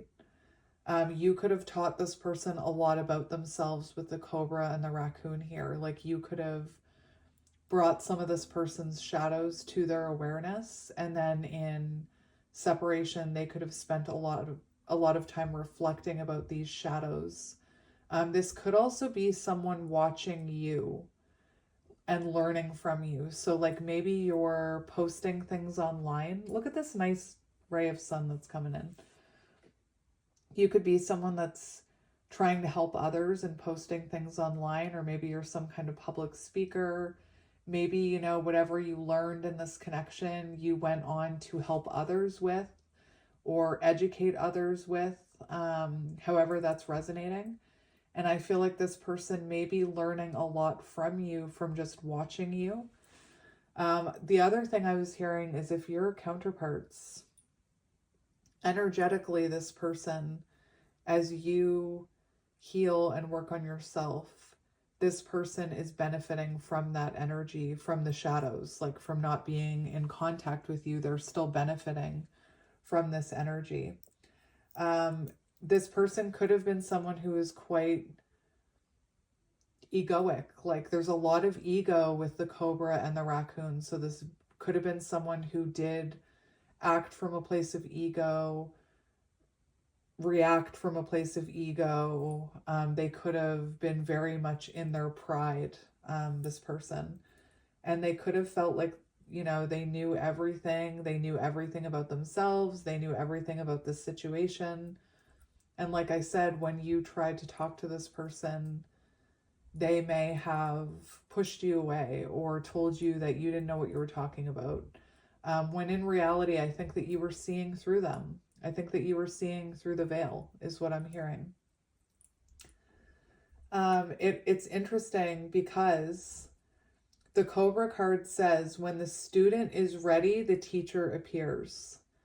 So I feel like this person energetically was ready to learn about their shadows, even logically, like even though ego-wise, logically wise, if that's even a word, they weren't ready to look at their shadows. I feel like you were brought into their life in order to finally help them heal some of these shadows and to learn about themselves.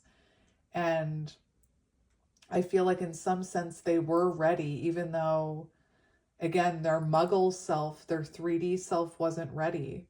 I think that their 5D self, their higher self, was ready for these changes to be implemented. Remember that Enchanter card. And I feel like you appeared in their life to teach them lessons. Like, again, I'm hearing that line, you're the one who has come to break the spell. Like Beauty and the Beast, you know? I'll just repeat it. When the student is ready, the teacher appears. And I feel like you were the teacher, or you are the teacher. To me, this definitely feels like a reconciliation. I can't shake it. And it talks about to bring the Cobra back into balance, taking a class or learning about themselves. So I feel like this is someone who's been learning about themselves, learning to implement changes, learning to work on their more deceptive energies, perhaps some of their shadows. But yeah, life could have taught, like your person could have been through a lot in their life as well that created or that caused them to be kind of protective and defensive. And again, I'm not making excuses for your person, but it feels like your person went a really long time being able to be like this in the world. But you were the one that was meant to teach them a lesson about it. You were the one that was meant to reflect back onto them about their own shadows. Definitely like counterpart. Again, as soon as I mention counterparts, I get chills, which is 2222 on the timer. Those chills are definitely a confirmation when I'm reading from my guides that I'm getting something correct. So yeah, this is definitely someone who you've had to take a break from or needed time away from you or on their own in order to heal. You could have been, being divinely protected from this person too, if they were in that deceptive energy. But let's keep going. We'll get this one next because it was this card. When this card came out, it was when I started second guessing myself about the raccoon. So this could have been a connection that you second guessed a lot, or you do second guess a lot. Anyway, when this card came out, I was like, that raccoon card was meant to come out. It was meant to come out. Look, we have the raccoon. I was like, are you kidding me? It was almost like the universe was like, well, you don't want to take that raccoon card? We'll give you another. So we have Earth 9 raccoons. So you could be dealing with an Earth sign, Taurus, Virgo, Capricorn. It also shows the energy of, this is the energy of grounding. So this is someone who, I'll just forget that you know them for a minute and I'll talk like you don't. But when you come together with this person, this is someone who has been working on grounding themselves. This is someone who's been working on their own stability, their own foundation. For some of you, this person, I'm just going off the intuitive messages I'm getting on this card, but for some of you, this person could have put you in a third-party situation, and you would know about that because we have the deception. And in this image, there are 3 raccoons. Another message I'm getting is that this could have been someone who already had a foundation. So maybe this person was married, maybe this person had children, maybe they do have children. Take it as it resonates. That's not going to be for all of you. But when you come together with this person, this is someone who's been working on their stability. This is someone who's been grounding. This is someone who's been through changes. I just want to look up something for you for your reading. So just give me a moment. I feel really called to look up something.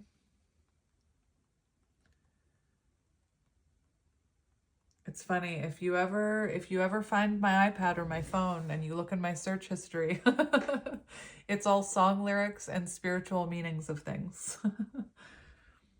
So this is a very important message, because one thing that I'm very drawn to in this card, and probably you are too looking at it, is those tiny little mushrooms that are over here. And that is a symbol that this person has been working on themselves. Spiritual meaning of a mushroom.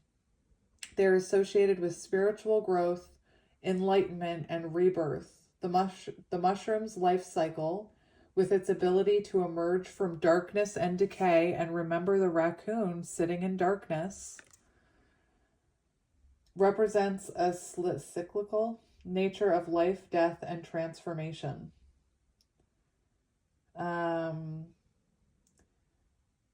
Interesting. Mushroom, a place of chaos, transformation, and often a place of ancestors, and is tied to rebirth and the recycling of everything that has died. Anyway, so we do have mushrooms there, symbolizing spiritual growth, enlightenment, and rebirth.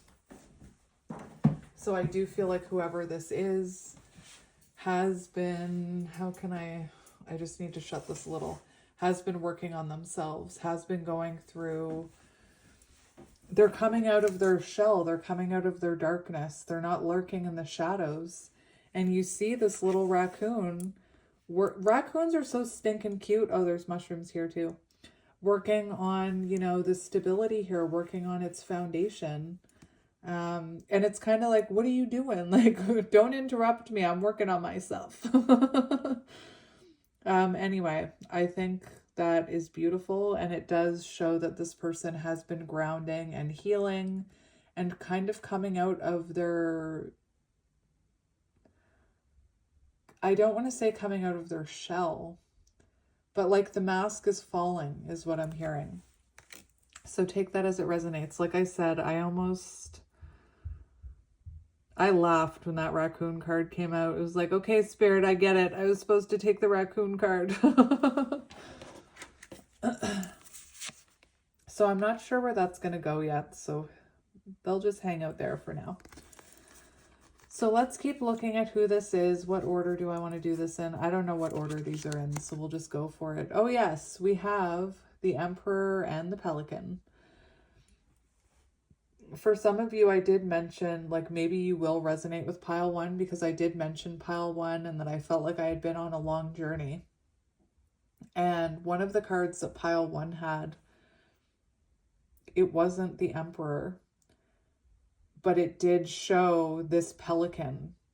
It did show this pelican, and it talked about second chances. So yeah, we have, the pelican is the Emperor, if you didn't see that. So your person coming in is in Emperor energy. This person in a very stable energy, wanting, a new beginning. Like I said, this pelican is featured on the Fool card.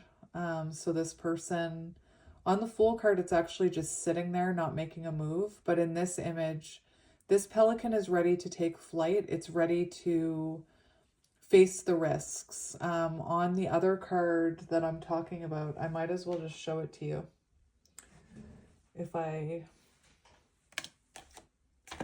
Where did I put? Is this pile one? Yes. So I have to explain it to you, because my guides told me to. On the Fool card here, this Fool card is Death and the Fool together. And it represents, like, if you look, I didn't see it until I read the book, but there's a wolf. That's a wolf right here. And this pelican is kind of paralyzed by fear. It's paralyzed by the fear of being eaten by that wolf. I guess the wolf could represent their shadows.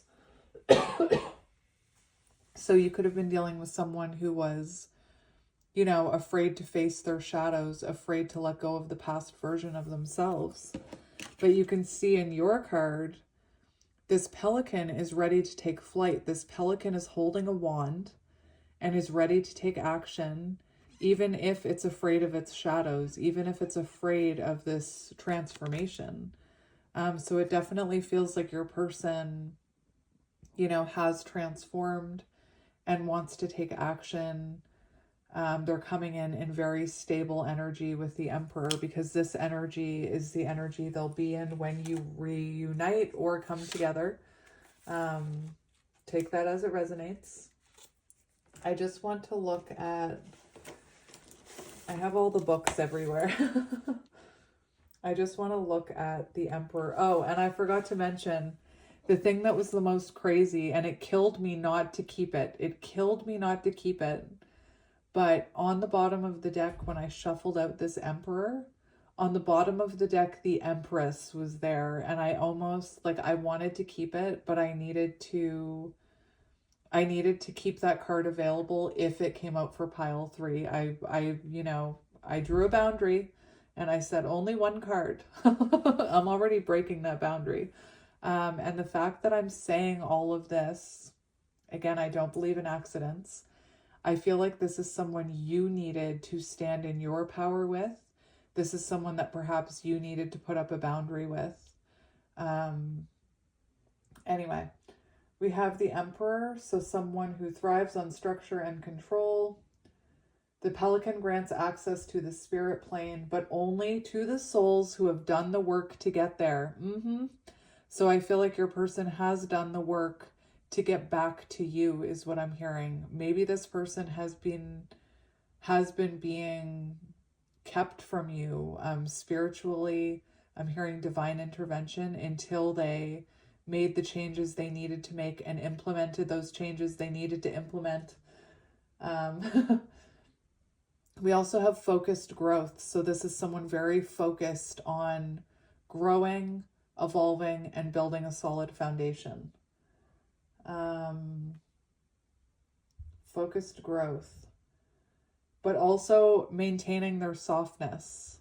That's nice. So anyway, that's what we have. We have the Emperor, Divine Masculine energy, Aries energy, and the Pelican. And this energy is only granted to those who have done the work to get there. And that's, you know, your person. I feel like they've been working on themselves. We saw it here with the raccoon. Where do I want to put that? We'll put it here so that you can see the pelican. That kind of looks... Oh no, that's the Emperor. I like the pelican. All right, if anybody's wondering, this deck that I'm using, Mira Visions by James R., however you pronounce that last name. And do yourself a favor and don't get there's an imitation version of this deck, like many decks, floating around on Amazon, and it kind of makes me a little angry. Actually, I don't know why I'm telling you this, but at Christmas, I went into one of my favorite crystal shops, and they finally started supplying tarot decks, but I was so sad to see that what they're doing is they're buying knockoff tarot decks. They're not buying the real tarot decks from the creators. They're buying like the, you know, the ripoffs, like sometimes I see people using a ripoff version of the Lightseers tarot and it drives me insane. It's like, it's desaturated, it doesn't look right, and it's a ripoff. It's not authentic. So anyway, if you want that deck, do yourself a favor and buy the authentic one, because the ripoff version is not going to look like this. I'll just tell you right now. Anyway, maybe there's something about you standing in your authentic power in this connection, because I'm talking about authenticity. I don't know what that's about, but take it as it resonates. That's why I said Soul Tribe could be here, because I'm saying some weird things. 3443 on the timer, so maybe look up what that means. 3443. I mean, I could just look it up. Why don't I just look it up? I've already looked up one thing. I've looked up mushrooms. So 3443. I'm going to go twin flame number.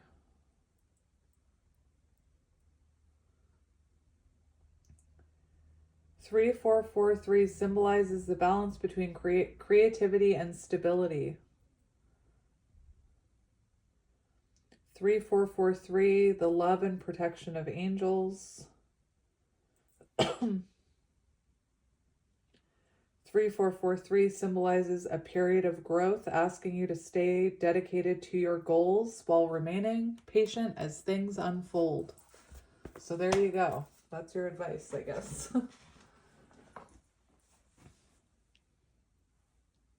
I love this little raccoon. It's like, why are you looking at me? I love it. It's so cute. So the other thing we have, oh yes, we have this one, the Mender. So this is the Queen of Chalices, and this is the energy your person is coming in as when you reconnect or meet them, is what I've been saying, but I definitely feel this is reconnection. So this is actually beautiful because it shows someone who has been healing. This is someone who's been mending some of their wounds, some of their shadows. This is someone who's coming in a very compassionate energy, wanting to deepen an existing connection with you, you know? This is someone coming in very creative. Why did I say creative? I did not mean to say that. Maybe this person will be creative in how they come in, but this is someone coming in very caring and nurturing energy.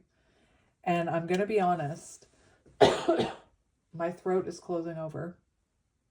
This could be someone who wasn't in the past. Like this could have been someone who was very much in their ego, thought they knew everything, didn't want to be told, you know, how to live or what to heal. Or I'm seeing George Bailey from It's a Wonderful Life, like, I don't want any ground floors. I want to do what I want to do. You can't tell me anything. This could have been someone very cold, someone who, you know, the fact that they're coming through as deceptive and wearing a mask, this could have been someone that appeared cold and detached, lacking empathy, lacking compassion, lacking emotion. And the fact that the Queen of Cups is here is showing us that they're coming in with that emotion. They're coming in with that warmth. They're coming in with that empathy. Perhaps, you know, empathy towards taking your love for granted. Like, this could have been a connection that taught you to put up boundaries. This could have been a connection that taught you that you don't need to put up with bad behavior. You don't need to put up with manipulation or deceit. I can't remember why that was coming through. Anyway. Also with the Mender, like this is the energy of someone wanting to mend something with you. The Mender wanting to heal something emotionally with you. And again, they're coming in very, they're following their intuition here with the Queen of Cups and coming in very compassionate, showing empathy. And I feel like that's important. Excuse me. I feel like for some reason in that reading that's important. Like maybe this person was lacking empathy in the past. Caring and supportive nature. Intuitive, compassionate, emotionally secure. Comforting and compassionate. Oh my gosh, my throat. And it says, be gentle like the Mender and you can heal what's broken. So this is someone who's been healing what's broken about themselves. This is someone who wants to heal what's broken within this connection. And there is an energy that if you open up to it, there's the potential to mend this connection. I'm going to have uneven cards, which is going to really bug me. It's going to really, really bug me. So we have reconcile, resolving conflicts, letting go of the past, forget the hate. Some shall be pardoned and some punished, for never was a story of more woe than this of Juliet and her Romeo. And right, this, some shall be pardoned and some shall be punished. I don't mean to sound like super scary and intense, but I was hearing divine protection. Remember I said that? And it could be that you're someone who has been pardoned, like you're someone who has been experiencing good karma and you've been, protected by the universe. And this person could have been someone who, is being punished by the universe or is learning karmic lessons for what they did to you. Like whatever they did to you could have been done onto them.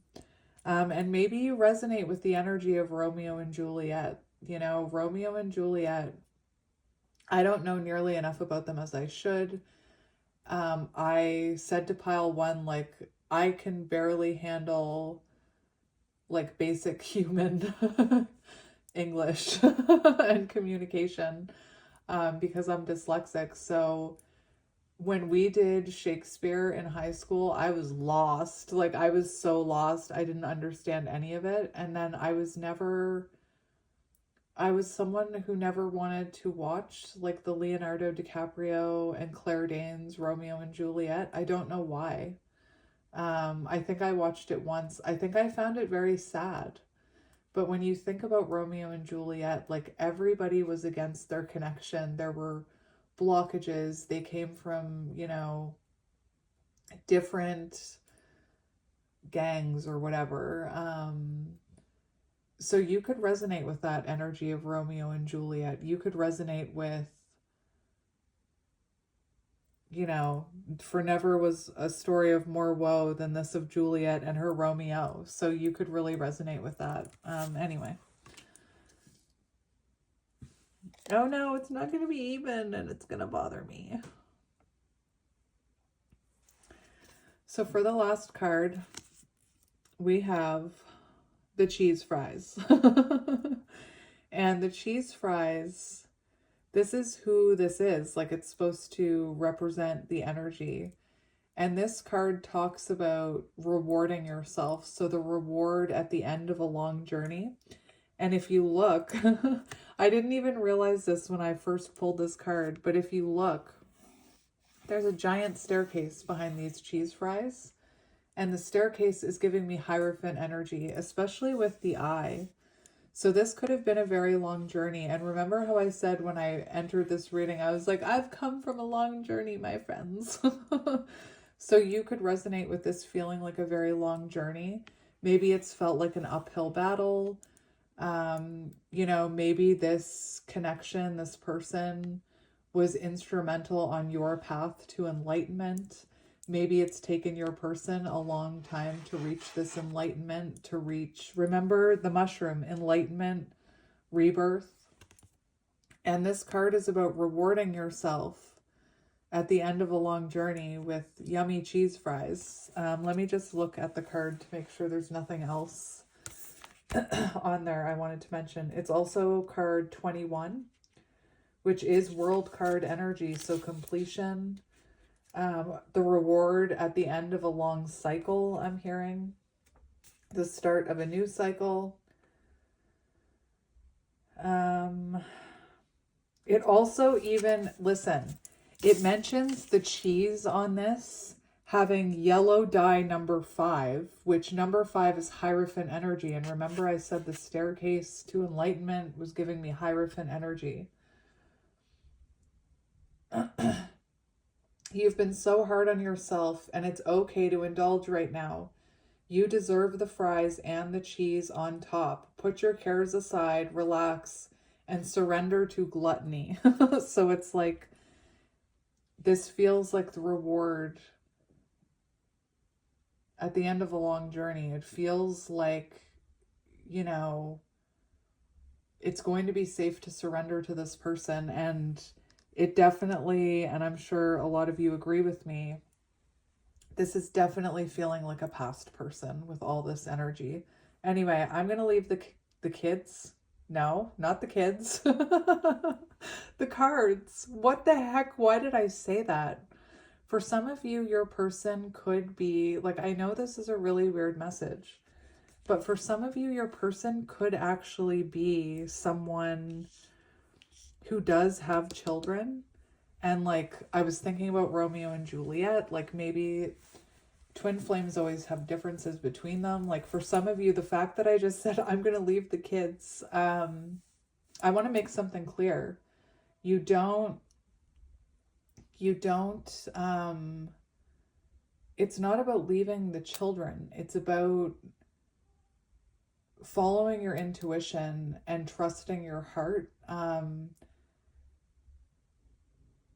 Anyway, so for some of you, you could be connected to someone who, you know, does have children or was worried about how their children would feel if they were to leave their marriage or something like that. Again, I'm not here to condone cheating. I'm not here to make excuses for people. I'm not here to encourage people to cheat and leave their children.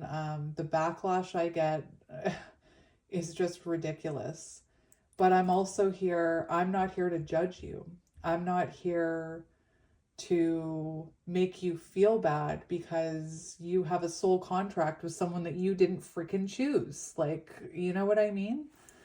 Anyway, so the fact that I just said, I'm going to leave the kids, I shouldn't laugh, but it could be symbolic. Like maybe your person, like maybe the deception was that this person was married, and whether they told you they were married or not, you don't need to make excuses and you don't need to judge yourself, and nobody else needs to judge you either.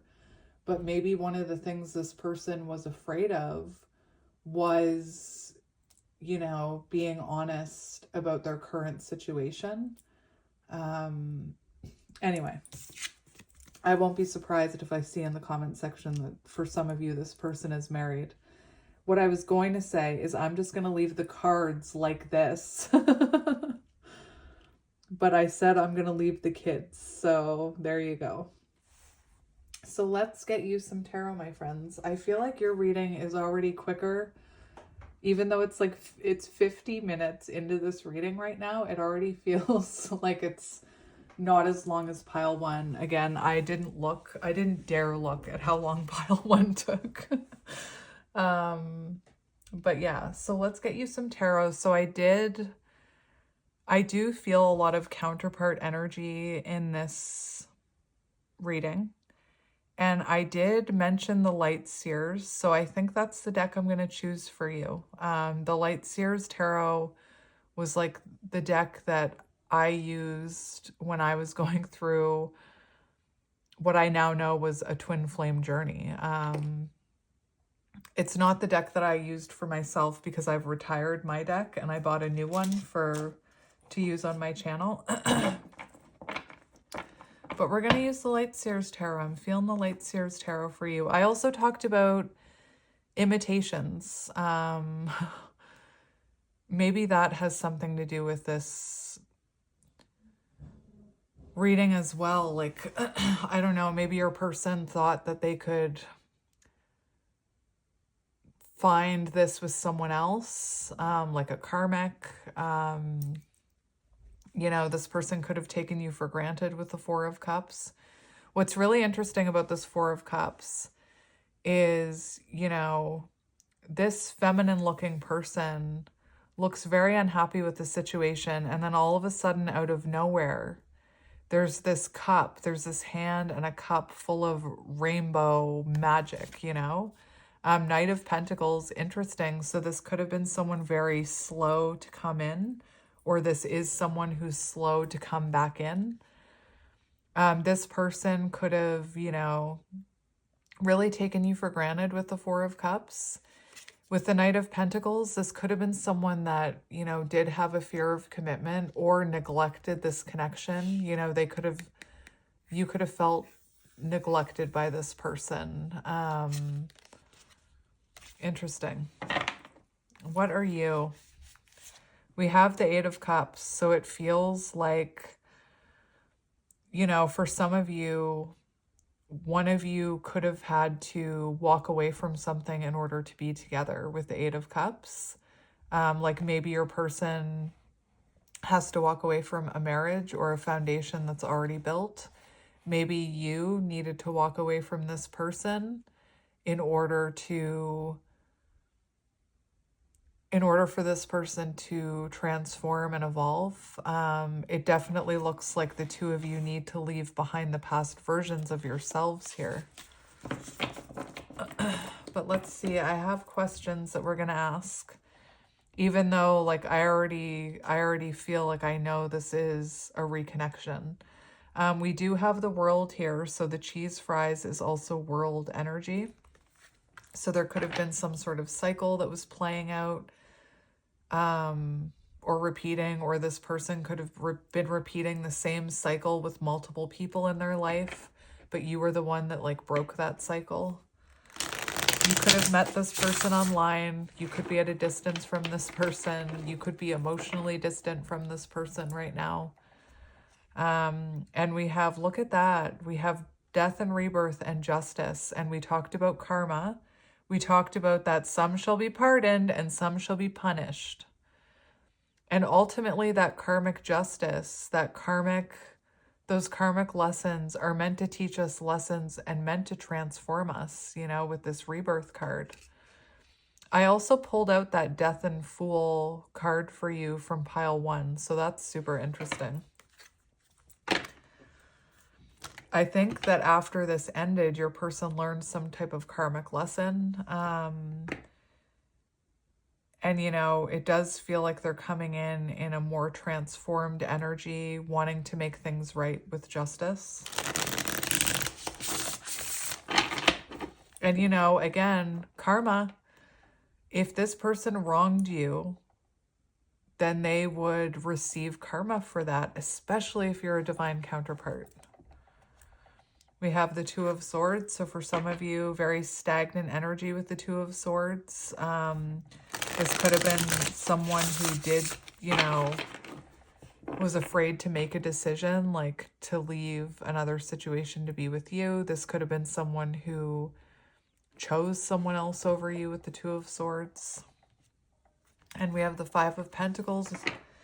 Five of Pentacles is an energy of, you know, rejection, being left out in the cold. So it could have been too that you had a fear of abandonment and a fear of, one thing that was coming through earlier that I was trying to say is you could have had a fear. I think it was in the first few minutes of this reading. I mentioned that you could have been someone who, you know, was seeing that this person was mistreating you or manipulating you, and maybe because you were afraid of losing them, you put up with a little bit of bad behavior before you know, learned how to put up boundaries. Maybe this was a connection where you needed to learn how to empower yourself against such energies and to not give to energies like that. It also shows Five of Pentacles, someone feeling left out of your energy right now, wanting to come in, you know? We have the Four of Pentacles. Perhaps they were lacking the confidence to come in with the Four of Pentacles. The Four of Pentacles shows, you know, that this is someone that you haven't let go of, that you're still, you know, you still feel their energy. And, you know, just for those of you where this person is married or you're married, the Four of Pentacles can symbolize holding on to a foundation that you've already built, even though it's not what makes you happy. You hold on to it out of insecurity. You hold on to it out of, like, because there's shared finances or because there's children involved. You hold on to it for the wrong reasons, is my point. And the Four of Pentacles can also be an energy of holding on to something that's not working because you fear being alone. And that's kind of the energy that I was getting possibly for you, is that maybe it took you a while to, maybe you were afraid of losing this person, so you kind of overlooked some of their bad behavior in hopes that they would change, or in hopes that it wouldn't be a repetitive thing. In the end, I feel like their shadows, you know, kept showing, and you did have to put up boundaries or walk away, or they walked away from you. You know, if you were in a connection like that and you were continuing to give to it and overlook those types of behaviors, then divine intervention, you know, would have happened to protect you, and something would have happened to separate you and this person. It's kind of like I'm seeing the tower. You can either crawl down safely, or you can be thrown the F out of it. And I am a person who needs to be thrown out of it, because clearly, I don't know. I need to be thrown out of the tower. I don't take a hint very well. So again, I'm not here to judge you. Like, I'm not here to judge you at all.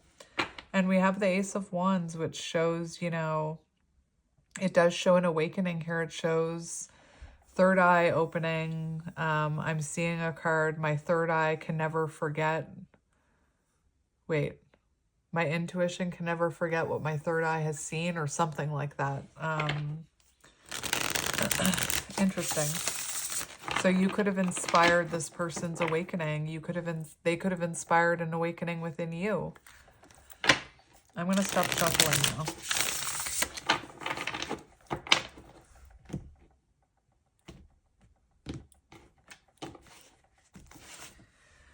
We have King of Swords on the bottom, and what did I say? This could have been someone, I said it, cold and detached. Like, they could have been very, like, maybe logical, but they could have been very cold, very detached, emotionally unavailable, emotionally detached. They could have, like, lacked empathy. This could have been someone, King of Swords, who wasn't willing to take accountability for some things, for some of their shadows.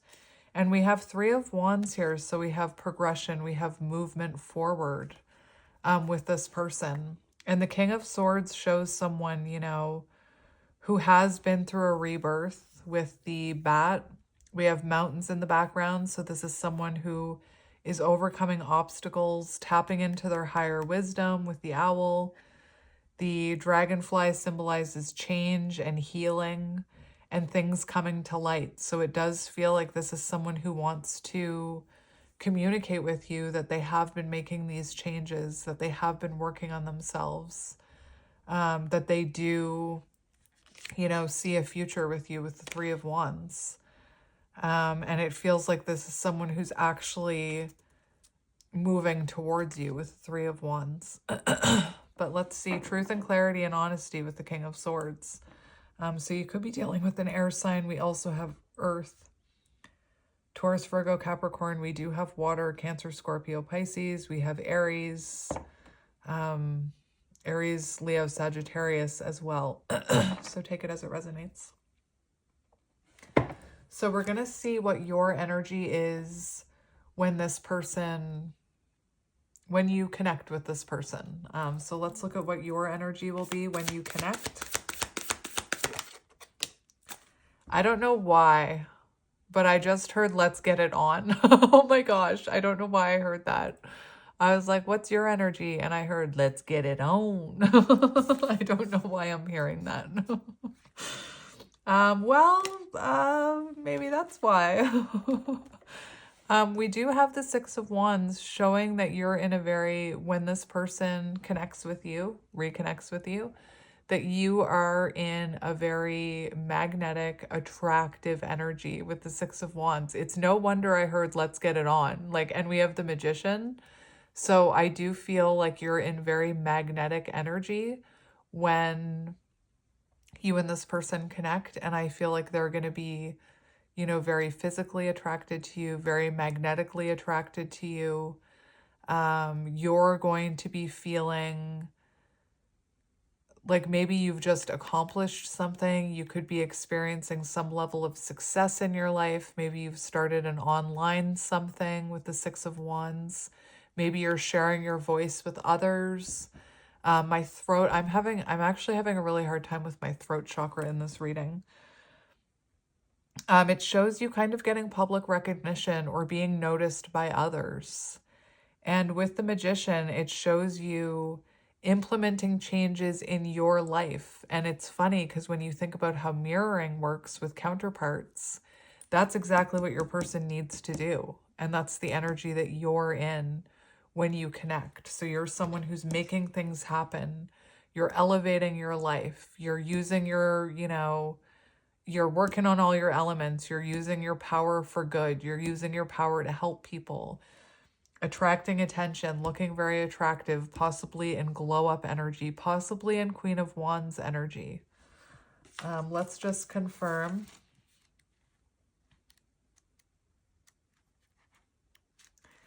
Six of Wands, you could have just experienced some sort of success, victory, triumph, rewards, recognition, praise, acclaim, pride, achievement, public recognition, and self-confidence. So you've been working hard on your self-confidence, possibly working hard on something that's brought you success when you come into contact with this person. It also talks about a career achievement, project completion. And this card talks about believing in yourself. For some of you, when you connect with this person, you could be figuring out what your life purpose is. And it says each of us were born with a unique life purpose, and those dreams would never have been given to us if we were not meant to achieve them. You have dreams for a reason. You're intuitively guided towards things and connections for a reason. Anyway, it looks like you're going to be someone, you're not, why am I talking to you like you're your person? It looks like you're going to be in the energy of believing in yourself, feeling very confident when this person comes in. And again, I would not be surprised, listen to my throat, I would not be surprised if you're a divine feminine. It talks about harnessing the Magician, harnessing career opportunities, determination, and drive. So you're very determined about something about your career, looking for more opportunities when it comes to career. It also talks about creating opportunities in love. So for some of you, you could even be putting yourself out there to date other people when this person comes back into your energy. You're definitely going to be tapping into your full and highest potential when you and this person reconnect. Whatever. So we're going to look at them. We're going to look at what energy they will be in, their general disposition, and how they will be with you when you connect. We have Justice. That's interesting. Did I just shuffle that deck upside down? That was weird. Anyway, doesn't matter. I don't know what happened there. It feels like I shuffled that deck backwards. We have Justice coming out for their general disposition and how they act with you. So someone, exactly like I said when I saw the Justice card. Oh my gosh, my throat. Sorry. Where are you, Justice? Where's my justice? I think I'm funny.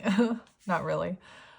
We have justice, karma, consequence, accountability, law, truth, honesty, integrity, cause, and effect. And remember I mentioned some will be punished. So this person's general disposition and how they will act with you, they're being very fair. They're being very honest. They're taking accountability. They're trying to make things right. We have compromise, treating partner fairly. So this is someone who's, I hate this, but I just heard finally treating you fairly. If you have been wronged, the appearance of this card can bring a sense of justice and relief. On the other hand, if your actions have caused pain to others, this card serves as a warning to take responsibility for your actions and make amends. Otherwise, you're going to, feel the wrath of the universe is what I'm hearing. Remaining accountable and fair. So I also have to point out that this is like big life energy with the major arcanas coming out. So yeah, this is how this person will be with you, how they will act with you, their general disposition. We also have the Ten of Cups and the Sun on the bottom. So it does feel like this person bringing in a lot of clarity, wanting to have happiness with you, you know. Let's see what Ten of Cups says. I mean, I know what Ten of Cups means, but I like to look at the meanings. Clearly, if you watch me, you know that. Homecomings, Ten of Cups can symbolize homecomings. Commitment, taking next step in relationship, long-term stability, lasting relationship. And I feel like this is someone who had to work on their own foundation before they could work on one with you. And now I'm being reminded of something I saw somewhere about how a person can only meet you where they are. So if you're looking for someone who's going to take accountability and they can't even take accountability with themselves, you know, if you're looking for someone to love you and it's someone who doesn't even love themselves, a person can only meet you where they are, if that makes sense. It makes sense in my head, but maybe not in yours. So we're going to look at shared energy. So this is how you will feel when you're with them. So let's see how you will feel when you're with this person. Blue eyes could be symbolic. We have the Seven of Pentacles and we have the Ace of Wands and the Wheel of Fortune.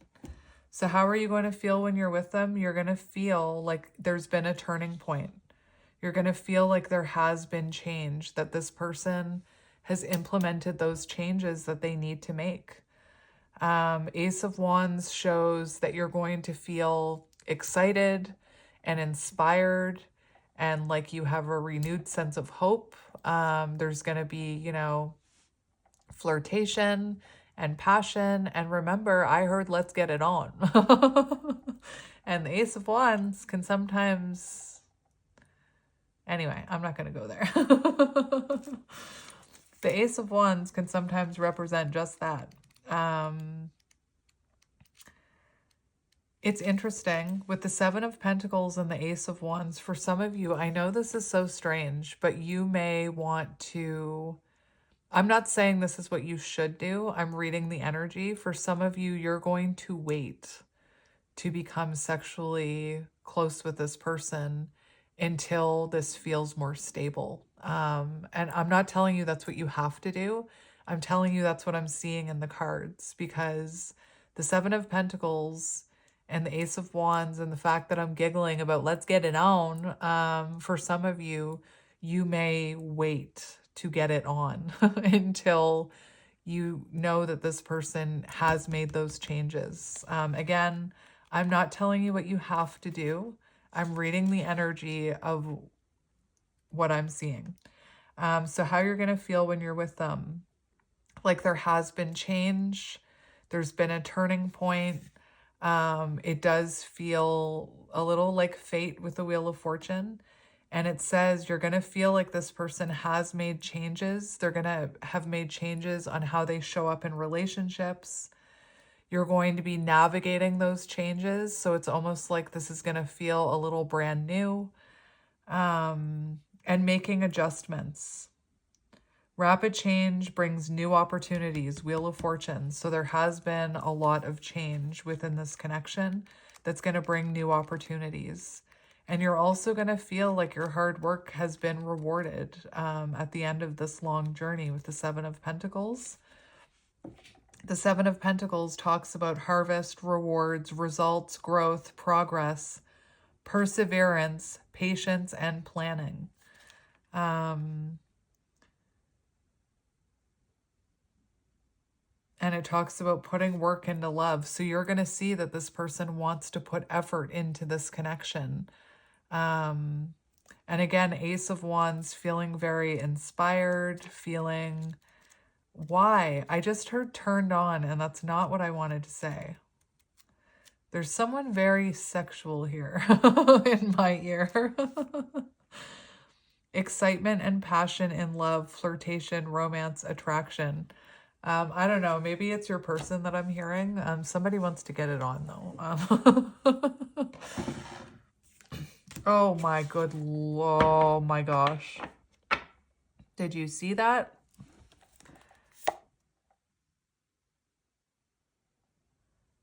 So you're definitely going to feel like this person has made some changes. And, you know, we have the Emperor twice here. So you're going to feel like this person, you know, taking control of this situation. You're going to feel like this is stabilizing.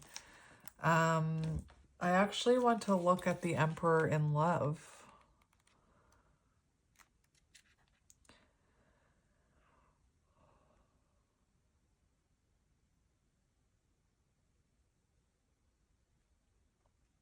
What?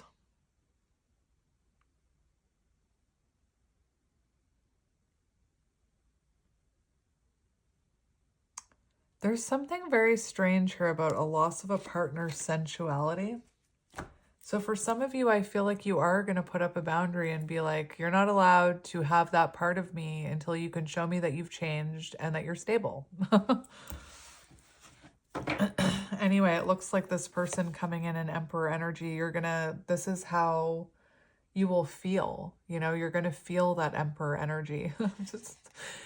There's somebody with a very dirty mind here because I was hearing like, you're going to feel them all right. And that's like not my normal, I'm not saying sex is dirty. That's not what I'm meaning. Please don't twist my words. But like, there's a very like sexual energy here. Anyway, interesting. All right, so let's keep going. Let's look at this person's strengths. Because remember, originally I wrote this spread to be about your future person. So for some of you, I was assuming that for some of you it might be new, but I don't think this pile. But let's look at the strengths that they will have when you connect with them. Let's look at this person's strengths. We have the Knight of Pentacles, Queen of Pentacles. Interesting. This person could be younger than you. Their strengths are actually that they do want to take this slow and steady. Their strengths is that they're very determined to invest in this connection. They are very determined to provide for you and be that partner for you. But it is like a slow and steady energy, and it's saying here that this is a strength. So it feels like this is something you don't want to rush. And the fact that they have taken their time is actually a strength.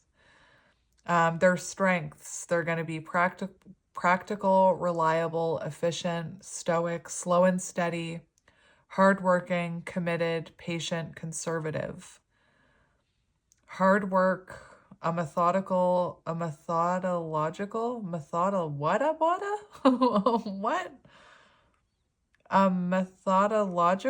I've never heard that word before. I've heard methodical. Methodological. What the does that mean? Approach and routine. They're going to remain consistent and committed to their goal. It says stubborn. This person could be stubborn. We're looking at their strengths though. Steady, wanting a secure relationship, wanting to secure this. Slow and steady progress, diligent and hard work. And then we have the Queen of Pentacles as well for their strengths. Generous, caring, nurturing, good business sense, practical, comforting, welcoming. And this could be something that this person has been masking from you. Like maybe you've never seen these strengths within this person because they were living behind their shadows, you know, hiding behind their shadows. We have stability, nurturing, kind partner.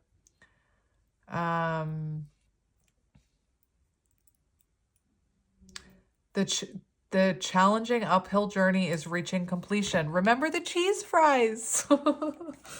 That's magic. I just actually want to look up what whatever that word was. I've never heard that word before, which is not surprising for me, but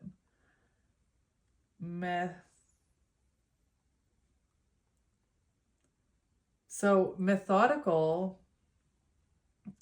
Welcome to English class with Kelly. Methodical means done according to a systematic or established form of procedure. What does it mean if a person's methodical? They do things carefully, thoroughly, and in order. So this person seems to want to, you know, this could definitely be one of those situations where they come in and they're like, we should be friends first and then build from there, you know? Take it as it resonates. I know a lot of people get pissed off when I say that. I don't want a friend. Methodological? It is a word. It is a word. Methodological. Relating to the system of methods used in a particular area of study or activity. What does it mean if someone is methodological? Someone that relates to the methods and practices of a certain discipline. As a doctor, you should always follow the best methodological practices. Okay, well, I think I'm done looking at that now. You could be dealing with someone who is very set in their ways, you know, someone who wants to do things a certain way, especially with that Emperor card. Like this person could have an idea of how they want to rebuild things or how they want to reconcile things. Anyway, let's move on from that. Let's see how they're going to feel about you. How is this person going to feel about you? There it is. Oh my gosh, stop! I just heard the Let's Get It On song again. I cannot believe that came out. I can believe it. I can believe it. I do believe it. That was magical. I was wondering if that was going to come out. Ah. Anyway, we have the Empress for how they feel about you. Big surprise, Divine Feminine counterpart pile. Big effing surprise. So this person feels, you know, like no one compares to you, like you're irreplaceable. This person, you know, feels like you're no longer chasing them, you're attracting in. They could be feeling like you're someone who only gives your energy to those you see worthy as your energy. And I don't mean that in like a stuck-up way. I do not mean that in a stuck-up way.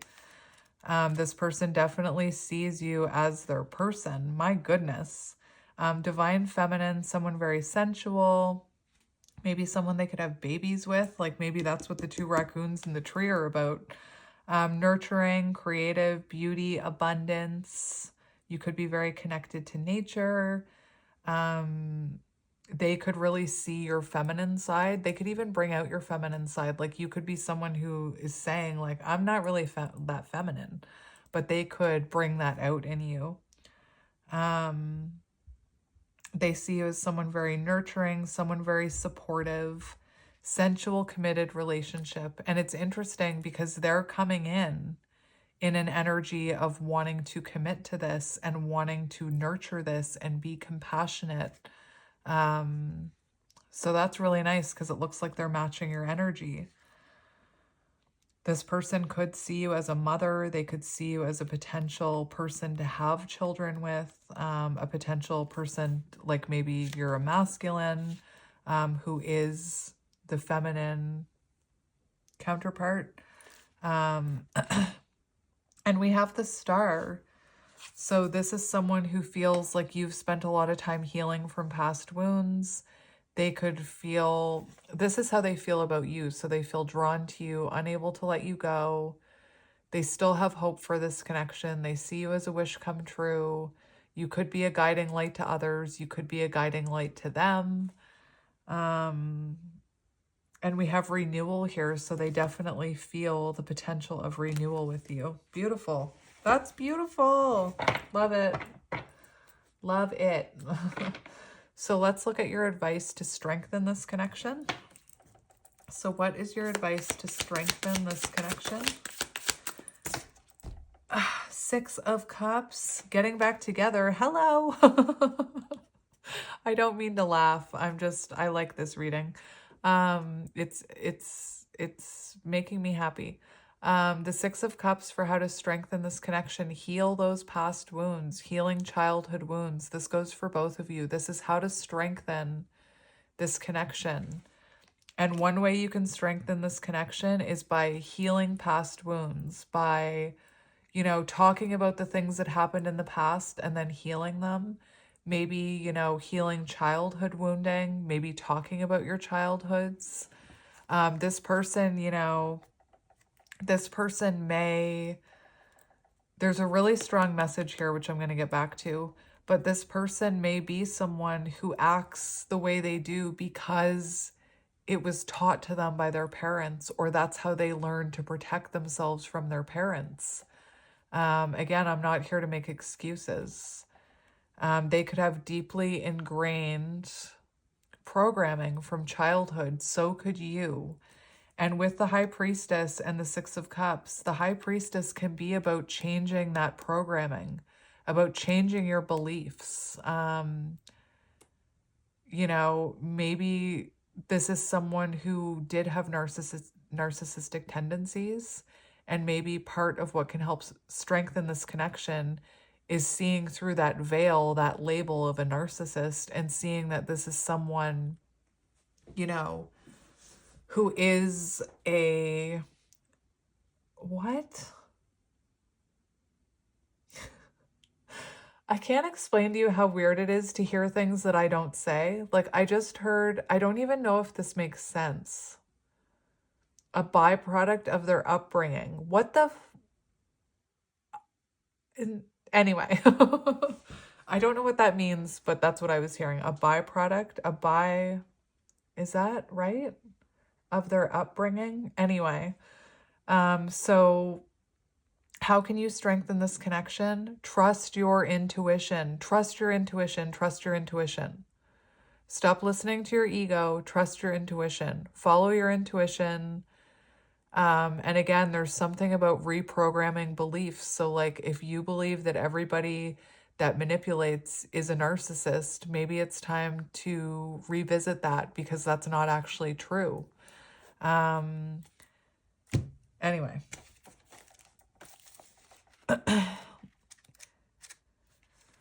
High Priestess. How to strengthen this connection. For some of you, if you're a divine feminine, it's time to get to light working, baby. Like working on spreading your light, being a high priestess for others.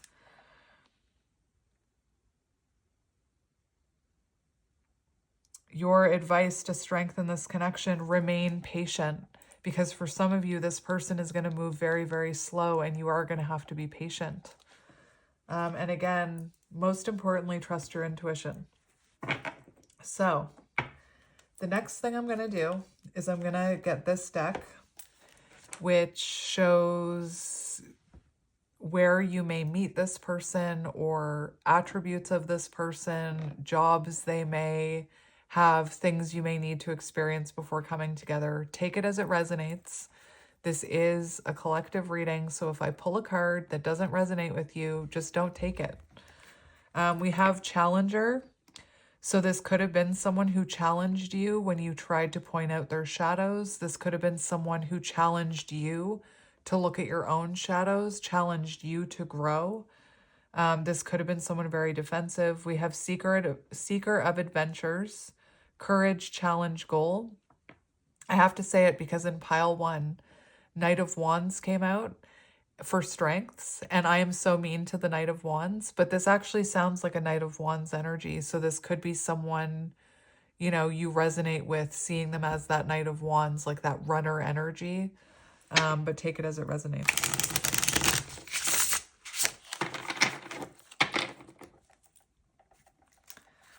We have careerist, so someone who maybe has had a lot of different occupations, or someone who is an entrepreneur, someone who is always trying new things. We have vision, cunning, whatever that word is, aspiration, dreamer of grand schemes.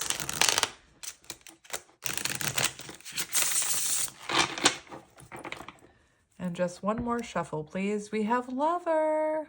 So it could be lovers, divine love connection, love, romance, reproduction, infinity. You may even feel an unbreakable bond with this person energetically. And on the bottom, we do have diviner, or whatever, diviner, however you pronounce that. We have driver, navigator of journeys, steering, safe passage, welcome. Interesting. So that could resonate somehow. So let's see what you need to hear about this person, pile 2. We have young. So you could have met this person when they were young, or when they were just, you know, emotionally immature. Vitality, innovation, potential, growth. So maybe, you know, this is someone that you saw the potential in them before they saw it in themselves. This could have been someone, sometimes when twin flames come together, they get like a vision of their higher selves within each other. And you could have seen like this person's higher self in the very beginning, is what I was hearing. But young could be a thing. We have engineer, architect of solutions, engineering practice, problem solver, complex systems, technology.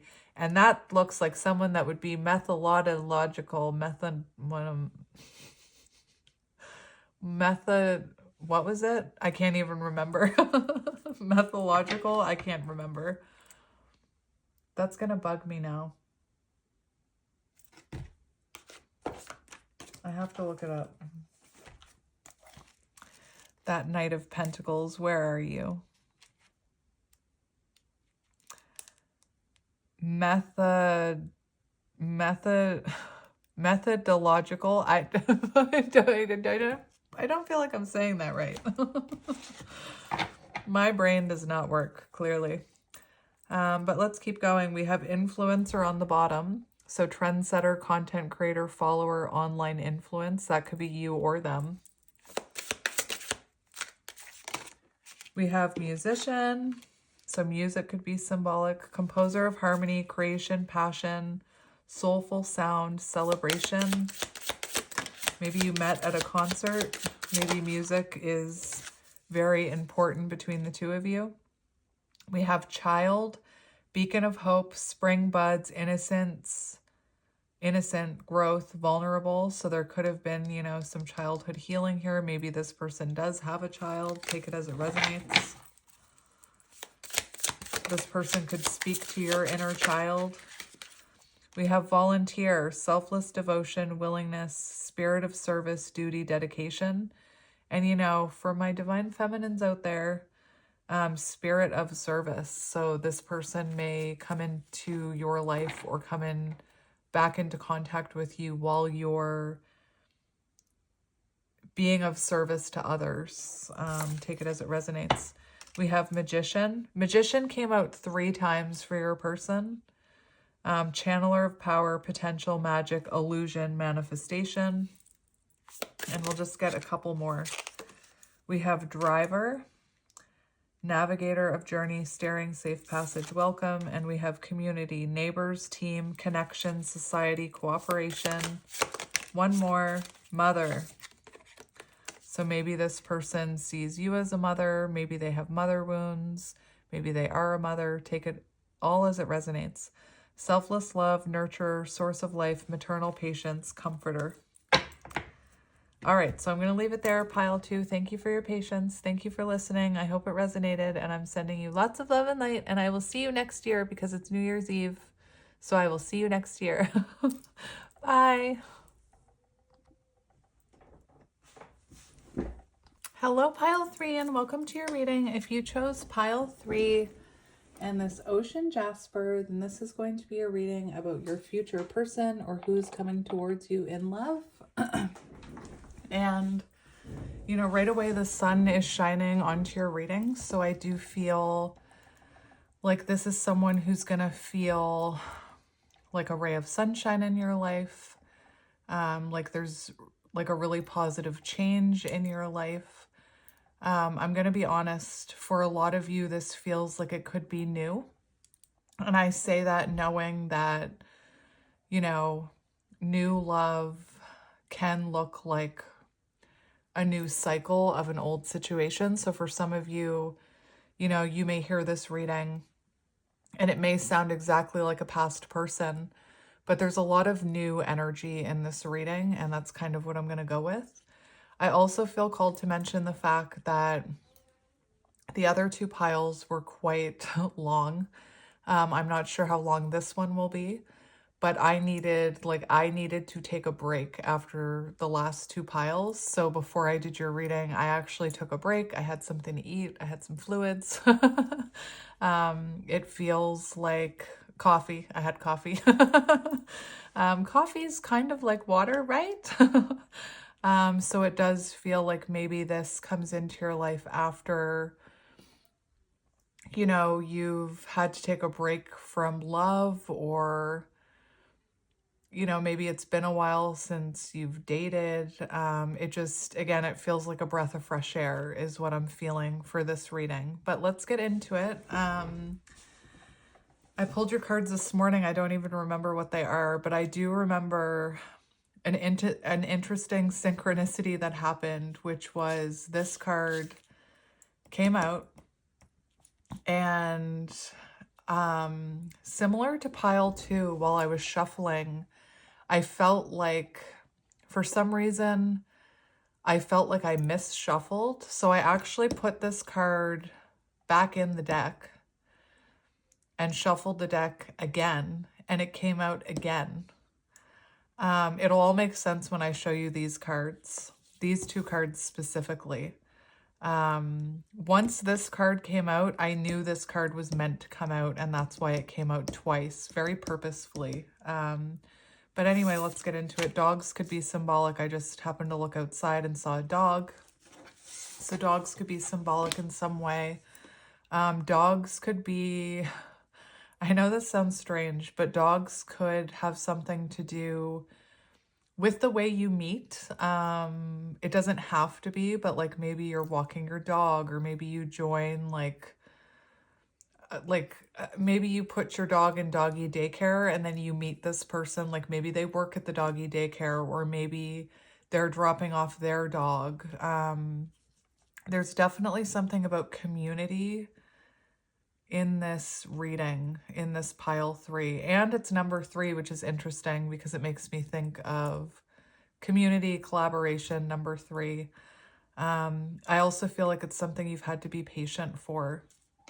And again, this is the only pile where I'm hearing like new, like very, very new. So if you're resonating a past person, you know, feel free to listen to this, because like I said, sometimes new energy can be rebirth energy. But I'm approaching this like it's a new situation. And if it's resonating for you, even if it's a past person, great. If not, feel free to check out another pile. Or maybe there's something in this pile that you need to hear. But let's get into it. So we're going to start with this card. So this is your future person. We have the Sailor. That makes perfect sense with the tarot deck that I chose for you. Not that I chose like a sailor deck for you, but I chose, I can't remember, I think this is called the Artist's Decoding or something. Anyway, I picked this deck and the 3 of Wands is on the bottom. And so this Sailor card is showing me that this could be someone who works with ships, or works on the water, or works with water. Take it as it resonates. But this card, it says new influences. So for some of you, this is definitely a new person. And it feels like this is after you've left a turbulent situation, because we see, you know, a lot of waves here, and then we see calm waters. And just the energy I was feeling where like I needed to take a break. We have the Three of Wands on the bottom of the tarot deck. So it feels to me like this is someone you meet after you move on from a past situation, or after you've experienced some choppy waters in your life, or some turbulence in your life. And again, I'm hearing it feels like a breath of fresh air. This card can also represent meeting someone while you're like vacationing or on a voyage. So maybe you meet this person when you're traveling or when you're on some type of new adventure. The other really interesting thing about this card is that it symbolizes, I just saw 555 on the timer, so it feels like it's going to be a nice change for you. But the Sailor card talks about wanting to put down your anchor. So it feels like this is someone you want to ground with. This is something you want to build something stable with. This is someone who, you know, it seems like they're ready to put down their anchor. They're ready to, you know, it just feels like settling down energy, if I'm being honest. So it feels like you and this person, you know, want to settle down together. This is the person you're going to settle down with. This is, you know, this could be someone who never met anyone that they saw a like commitment with, but they see it with you. Let's just look at the book. After those other two readings, like I said, I needed a break. So let me just get my bearings here. The Sailor. It's funny because I didn't read this, but it says the sailor breathes a deep lungful of sea air and smiles. And didn't I say it feels like a breath of fresh air? And it talks about there are some things worth dropping your anchor for. So, you know, that very much sounds to me like putting down roots, building a foundation. You may have been craving a change of pace. So maybe this is like a nice change for you as to what you're used to. Again, take it as it resonates. Could be a water sign, Cancer, Scorpio, Pisces. So we're going to get into this energy now. So this is the energy that came out twice. And I laughed at myself when I stuck it back in and shuffled it. And it came out again. I was like, of course it came out again. So this looks like it could be someone, this is earth energy, Taurus, Virgo, Capricorn. This could be someone who has very strong family ties. This could also be someone who's following in the footsteps of their parents in some way. So maybe, you know, this is someone who's taken on their parents' business or does the same job one of their parents did. Like, let's say their dad was a sailor, maybe they became a sailor. I don't know why that example is coming through, but it is. This is also a very loyal energy with the wolf. Someone who, you know, you could start a family with, you could build a family with. Let me just look at the wolf card.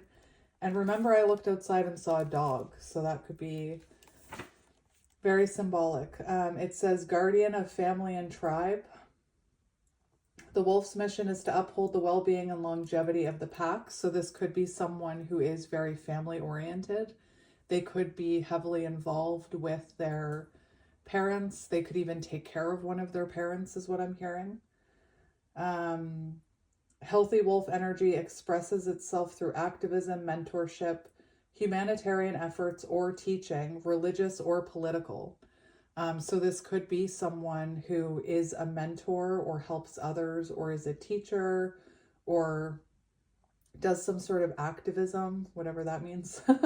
I know what it means, but I don't know how to describe it. And it does talk about the wolf following in its parents' footsteps. It also says contemplate the following, embrace all, exclude none. So I'm not sure how that resonates with you, but it feels like this is someone who embraces everyone. They don't judge other people. They don't like excluding people. They don't like when somebody feels left out or undervalued, I'm hearing. And we have reliable, democratic, and fearless.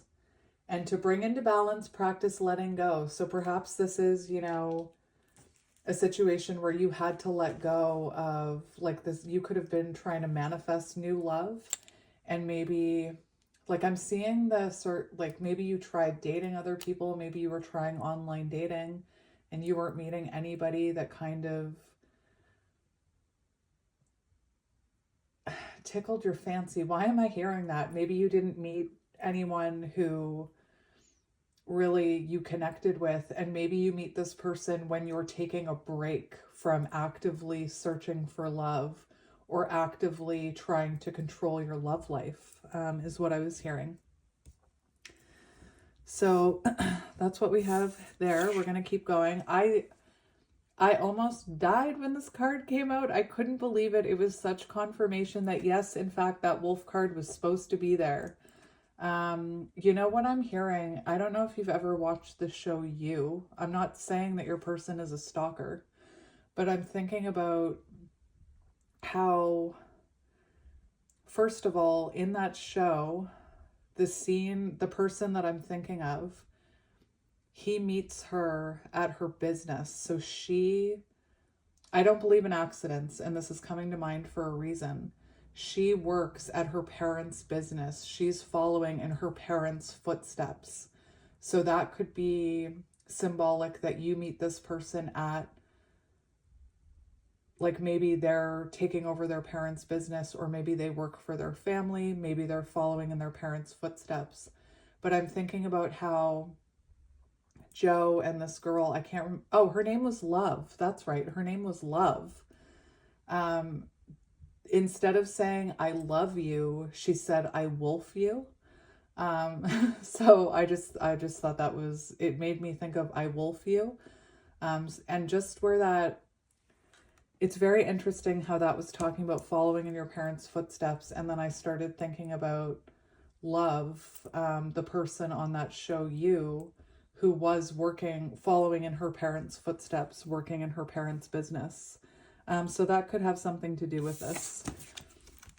Now with the wolf card, you see that this is going to be someone who you can build a family with, who you can even build a community with. Like, even if that's not children, that could be your fur babies, that could be your dogs, that could be, you know, maybe you meet them at a community event, or you meet them within a community you're a part of. That could be so many things when I'm talking about community. Like, it could be through church, it could be through an online community, it could be through like a gym community, it could be through so many things. Like maybe you join some sort of community project, or you start taking a course or something, and this person is one of the teachers, or they're one of the students there wanting to learn. Please take it as it resonates, leave the rest. So, the wolf, I feel like you're also going to be intuitively guided towards this person. So it's very important when we're talking about intuition to follow your intuitive urges. So if you're feeling intuitively called to start going to the gym, or you're feeling intuitively called to go to a store or go to an event, you know, I feel like your intuition is going to be helping you along when it comes to this connection, guiding you towards it. This is going to be someone who brings out the best of you. And something very important about this card is it talks about maybe you are spending time with those who are not your true pact. So it feels like maybe, you know, you were with, I don't want to say the wrong person, because I feel like whoever you were with in the past could have taught you very important lessons. I believe everything happens for a reason, but it feels like maybe you and this person didn't align because you were spending time with the wrong people. You were giving your energy to people who you weren't meant to be giving your energy to in the long term, if that makes sense. That's what I meant about how for some of you, you may meet this person after you let go of something else. It also talks about needing to spend a little time alone before you're ready to find the right pack for you. So it feels like this is someone, and I can even say it for you, that perhaps you did need to spend some time alone or spend time working on yourself before this came in. And definitely it feels like this person has probably been alone for a little while, especially with that lone wolf energy. This could be someone who is used to being alone, who again never saw themselves putting down anchor, settling down. Maybe they never saw themselves as a settling down type. But this is someone who you and this person are going to bring out the best in each other. You could meet this person through family or friends or through, again, a community. And it's saying that you and this person, when you come together, you'll be even stronger together than apart.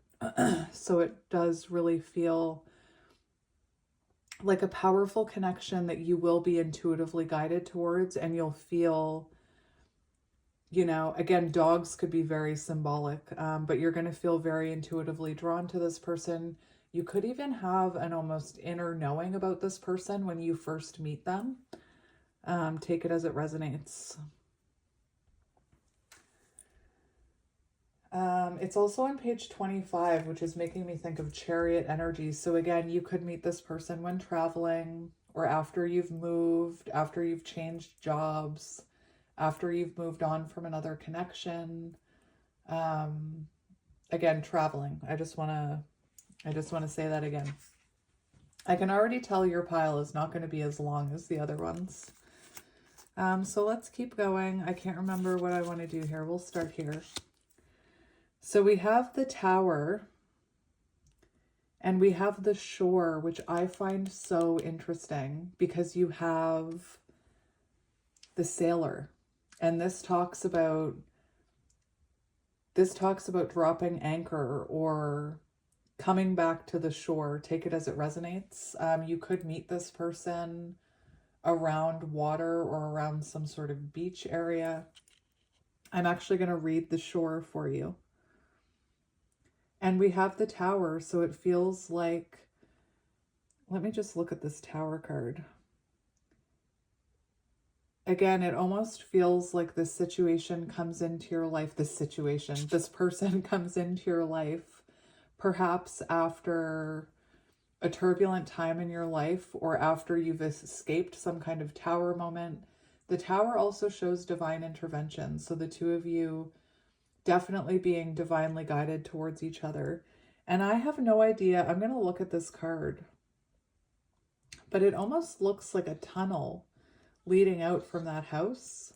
So again, that's why I was saying it could come after you escape another situation, maybe a toxic relationship or an unstable relationship. It feels like this is someone you can build a strong foundation with, but we're going to look at this card for you. Could be a fire sign, Aries, Leo, Sagittarius.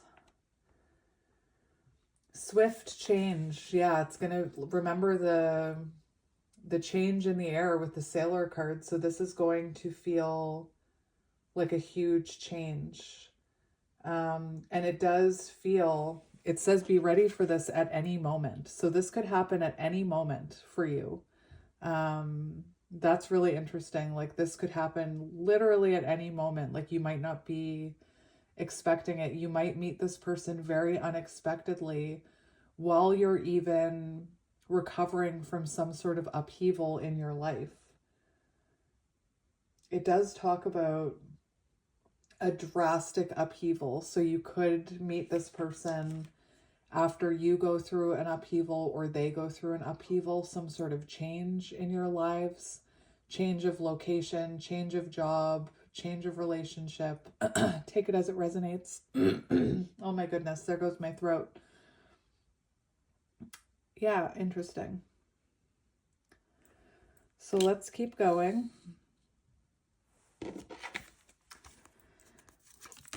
Your person, we have the Pathfinder. So this could be someone, I don't know why I hear anything, but there is someone I listen to sometimes on YouTube. She might be called Soulful Revolution. I'm not sure. Don't quote me on that. But she has a group and it's called Pathfinders. And it's like, you know, it's a community of like-minded people who she's helping on their spiritual journey. It's called the Pathfinders. So again, it could be that this is someone that you meet through some sort of community or some sort of collaboration of like-minded individuals. Maybe for some of you, you even know who I'm talking about with that reader, Soulful Revolution. To me, she looks like, maybe you'll get a kick out of this. To me, she looks like Kathy from The Housewives of Beverly Hills, which is Paris Hilton's mother. To me, she really looks like Paris Hilton's mother. She's not Paris Hilton's mother. And the Page of Pentacles, it does show that this is a new beginning for you, the start of a new chapter, the start of something very stable. I actually want to look at, I didn't do this for pile 2, but I want to do it for you. I have a book that I opened up for pile 1 to look at the Page of Cups. This person could be a younger earth sign or be younger than you. Doesn't have to be. The Page of Pentacles. So let's just see. It does feel like a newer situation. A start of an important phase in your life where you build a successful foundation. The Page of Pentacles indicates that you will soon hear some interesting news, so it feels like this could be happening soon. I just want to... It also talks about changing jobs. So for some of you, you may meet this person after you change jobs or they change jobs, and it doesn't mean that you have to work together.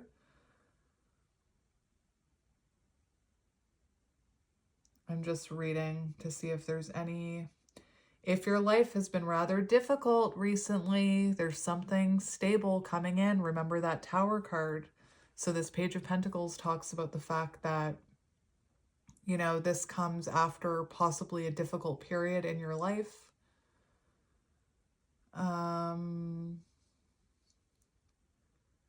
Oh, Page of Pentacles. This person appears much more mature than their real age would suggest. They could have a responsible job that is connected with finance or property. They may also be very grounded in reality, making them matter-of-fact and sensible. You will feel like you can trust them, particularly if they are a business associate. This person is diligent, capable, efficient, and practical. They could be a successful administrator because they are so good at tackling routine duties and keeping track of facts. And this could be someone that you see every now and again. Like maybe this is someone, like just going back to the dog walking, like maybe this is someone you share glances with every time you pass them walking your dogs. Like it feels like there's going to be a few moments, a few circumstances where the seed is being planted, where you see this person and you feel something towards them. You feel some sort of energetic connection with them, even if nothing is spoken. You know, I'm seeing two people, again, walking dogs, don't know why I'm seeing this, passing each other, smiling at each other. The next day, passing each other again, smiling again. The 5th day, the 7th day, passing each other, actually saying hi. Eventually, you know, oh, isn't it funny that we're always here at the same time? Maybe we should walk together. And again, I don't know why the dogs are coming through so strongly. And if you're wondering what book I'm reading out of right now for this, it's called Tarot for Love and Relationships by Jane Struthers. And it shows Page of Pentacles as a situation, Page of Pentacles as a person. So this is what I'm reading right now.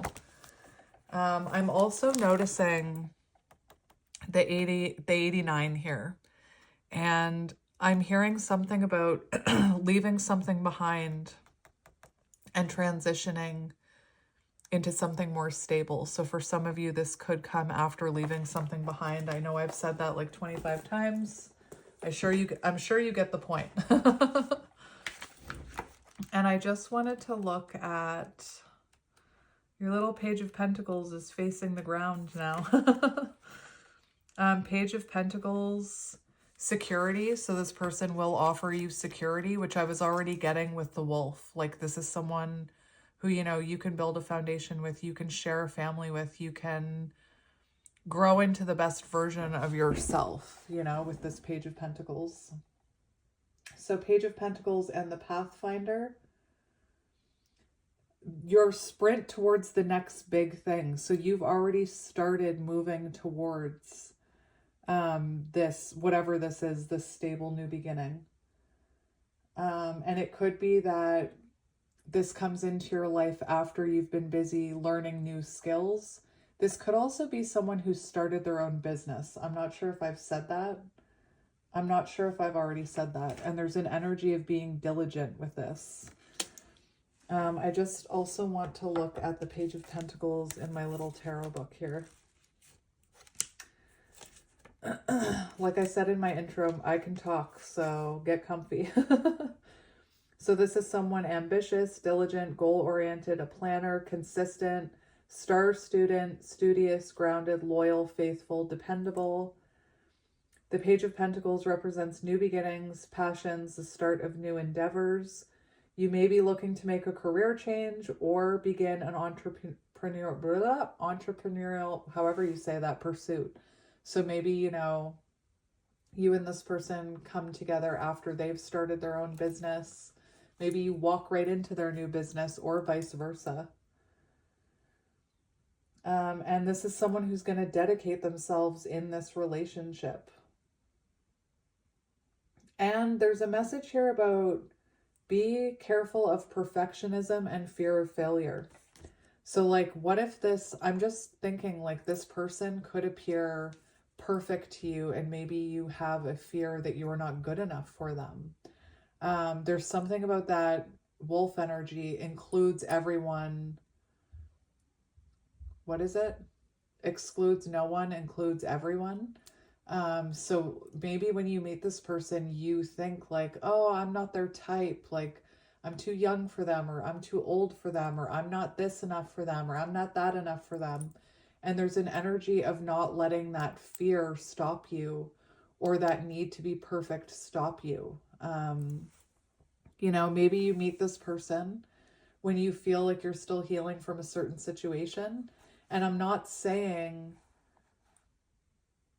that you should rush into anything, but also don't hold yourself back from exploring things with this person just because your ego is telling you, well, I'm still healing from something and I don't want this to be a rebound, you know, that's what I'm hearing. So very much trust your intuition when it comes to this. We have more earth energy, Taurus, Virgo, Capricorn, and also we have water there and fire. So take it as it resonates, my friend. The sun is shining, like there's nowhere I can hold this card where the sun is not hitting it. A breath of fresh air and a ray of sunshine in your life is what I'm hearing.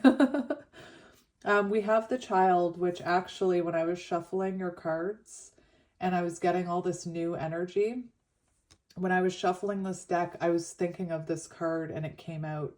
And this Child card does talk about new beginnings. It talks about like this is someone who is focused on the future. They're not focused on the past. It does feel like it could be very brand new with the Child card. It's also on page 16, which is the Tower. So it feels like this is a new beginning after a Tower moment in your life, or after some sort of ending in your life, or the crumbling of a foundation. This is someone who's very in tune with their inner child. So they know how to have fun. They know how to, it's like this person is a big kid at heart. And actually, I'm looking at this sweet image of the wolves. I'm just going to show it to you again. And, you know, I was saying this could be someone that you could build a family with, someone who sees settling down with you. And this is someone I feel like that can, you know, get down on the ground and play with kids, you know, whether or not that's your nieces and nephews, or your dog, or your kids, or your future children. Like, this is someone very childlike and innocent, but they're not immature. Remember the Page of Pentacles? It said this person could be mature beyond their age. Like, they may act a lot older and mature than they actually are, yet they're still connected to this playful side of them. And, you know, as soon as I read that child card, I was seeing someone playing with, you know, your kids, whether you have kids or not, or you end up having kids with this person. This is like, I'm seeing a parent who's hands-on. So when I was a photographer, I'm sorry to whoever, if anybody who I took photos of is watching, which I doubt it, I would do newborn photography and child photography. And, you know, I saw so many different types of relationships come through my studio. And this is the type of dad. Sorry, why am I saying dad? I never gender people. That's weird. I said dad for a reason. So for some of you, this is a masculine, and yes, I am talking about gender, but it doesn't have to be. If you know me, you know that I never gender unless it's a slip of the tongue. And anytime it's a slip of the tongue, it's a download. So what I was saying is I saw many types of different parenting, dynamics, different family dynamics come through my studio. And I would see parents who came through my studio where one of the parents was extremely hands-off. Like, I'm not even going to lie to you. I had someone come into my studio that had 3 children, and I was photographing their 3rd baby, and that parent had never changed a diaper, like totally hands-off, you know? This is someone who's hands-on, whether they're a female, a male, or non-binary, doesn't matter. They are a hands-on person. Like, they want to be involved. They want to be a teammate. They want to reciprocate that energy. If you do, you know, let's say you have a dog, this would be someone who wouldn't mind walking the dog, who wouldn't mind feeding the dog. If you had kids, this would be a hands-on parent, if that makes sense.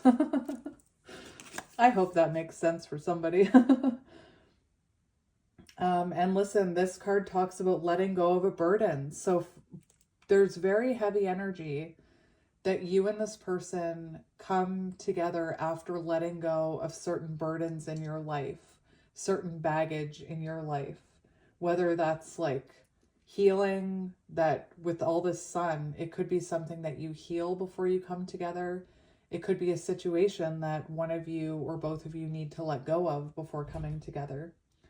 And this is someone who you can have fun with. This card talks about dancing, singing, making cupcakes, paint your nails, binge a new series, do whatever brings you back to a sense of innocence and peace. So this is someone, you know, I feel like you can be yourself with. You can, the things that interest you, they'll show interest in, and vice versa. And it feels like a very lighthearted, happy type of connection here. And, you know, for some of you, there is a lot of things pointing towards children. So this could be someone you go on to have children with. For some of you, I don't want to bring in returning, but this could be someone you have children with if you're resonating with returning. Like I said, my guides told me to keep this new for this pile specifically. So that's what I'm doing. And then we have this card for your final card. Social events, establish contact, invitation, fellowship.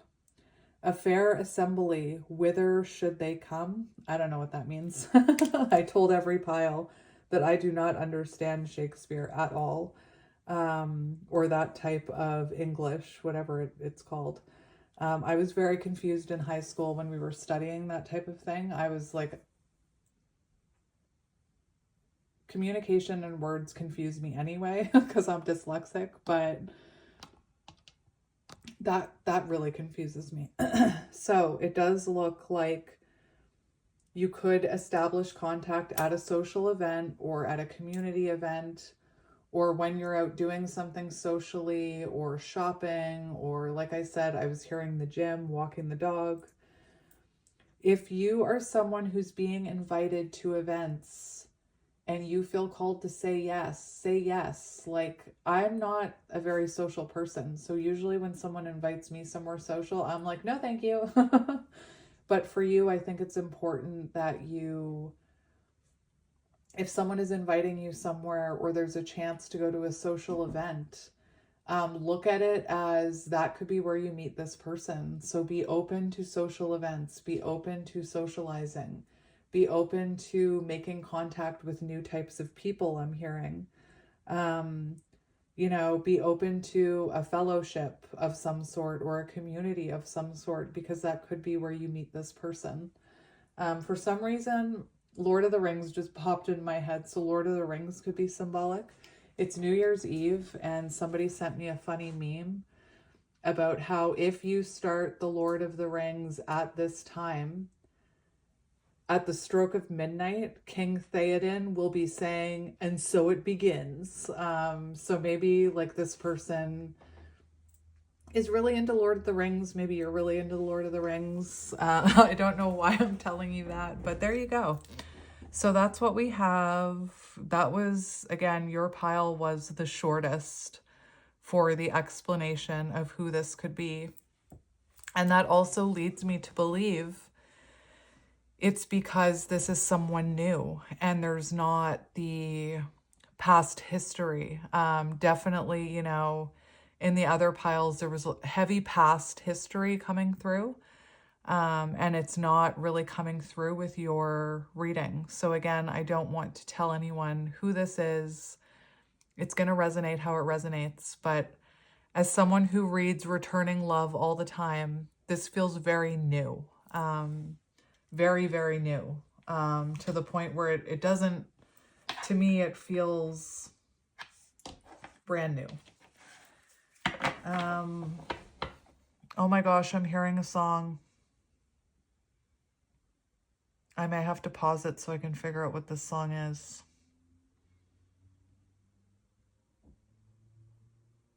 Yep, I'm going to pause it. I return from Spotify. Do you know how annoying it is to try and look up music that you only know of like one word of? I'm so glad that we have the technology we have now, because when I was younger and I would hear like a line of a song in a TV show, it was almost impossible to find that without like the internet and things like that. Anyway, I figured out what song I was hearing. I was hearing Brand New by Ben Rector, and it actually talks about, I feel a lot like 17. And we were talking about this person's childlike energy and how you could feel very childlike around them or very young around them. I feel like new sunglasses, interesting because the sun's shining through here, like a brand new pair of jeans. I feel like taking chances. I feel a lot like 17. I feel like windows rolled down, new cities, streets, and cabs. So for some of you, maybe this comes after somebody moves. I feel like anything can happen. Laughing, you take me right back to when we were kids. Never thought I'd feel like this. I have chills right now. Like when I close my eyes and I don't even care if anyone sees me dancing. Like I can fly and I don't even think I'm touching the ground.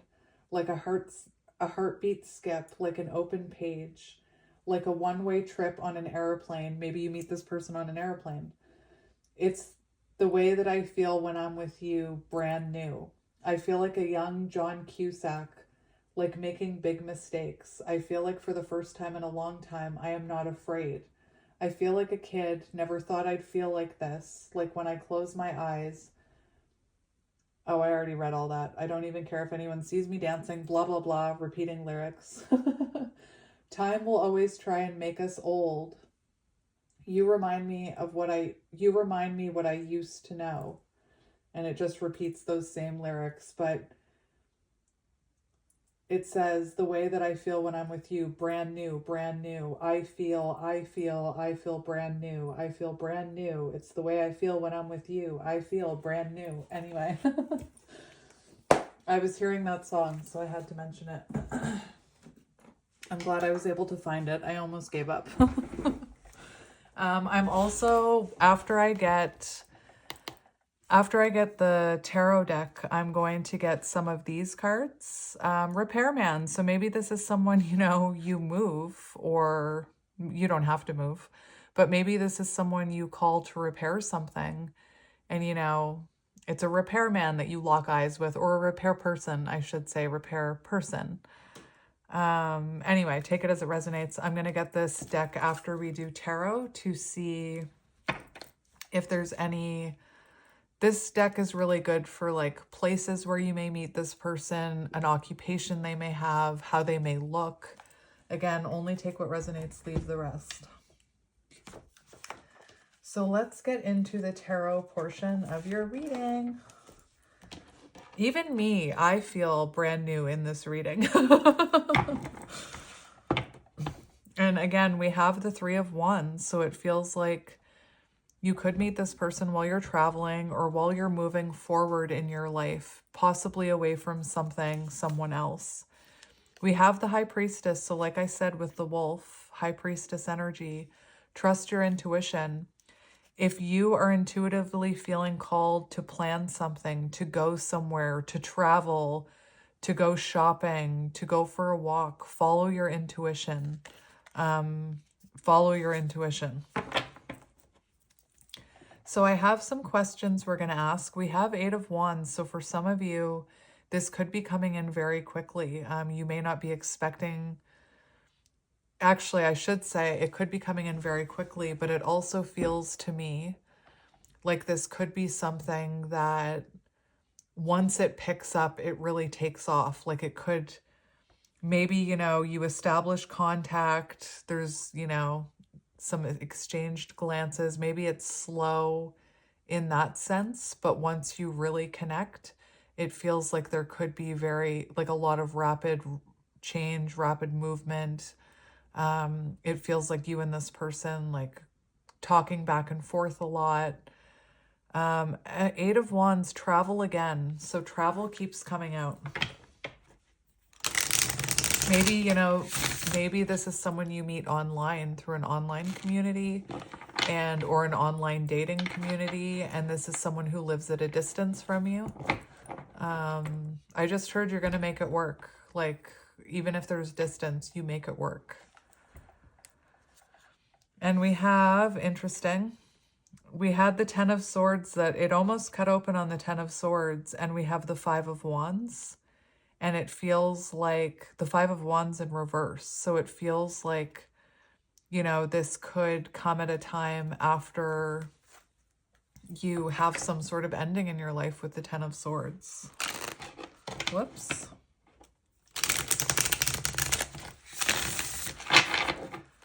I actually just want to look at that Five of Wands in reverse. It does show the end of a rough period for you.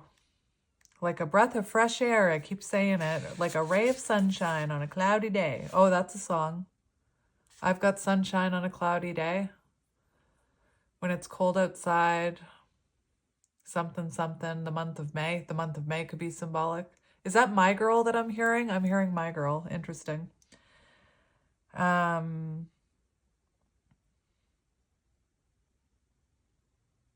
Oh, there's a reminder with the Five of Wands not to get involved in the comparison game with others. So like this could be someone that you feel you're not like, I'm not saying you're not worthy of this person, but you could look at this person like they're too good for you, or they're too something for you. And they're not. They're not. I'm just going to say they're not. And they don't see you that way either, is what I'm hearing. So again, I have questions here. So we'll look at the questions, we'll ask the questions, and we'll find out the energy. We have the Seven of Cups, which usually I'm, you know, The Seven of Cups, I'm not usually excited to see the Seven of Cups because it can talk about, you know, someone making you feel like an option, not a choice.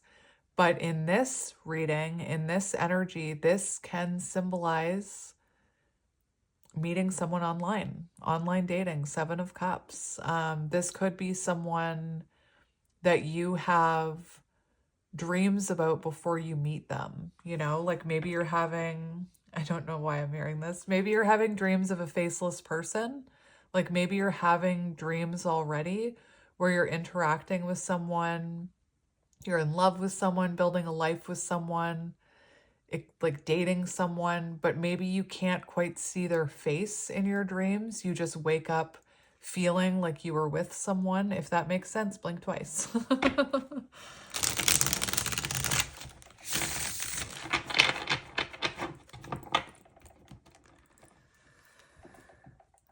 Let's do one more shuffle. We have the Two of Swords and the Page of Pentacles. The Two of Swords wanted to fall off though, so it seems like it wants to be on the Page of Pentacles, which we have right here. We've already talked about the Page of Pentacles. Two of Swords in reverse.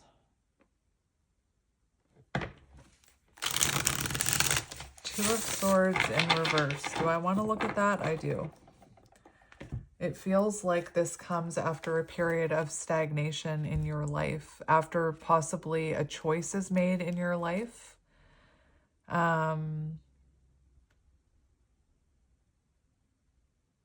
Interesting.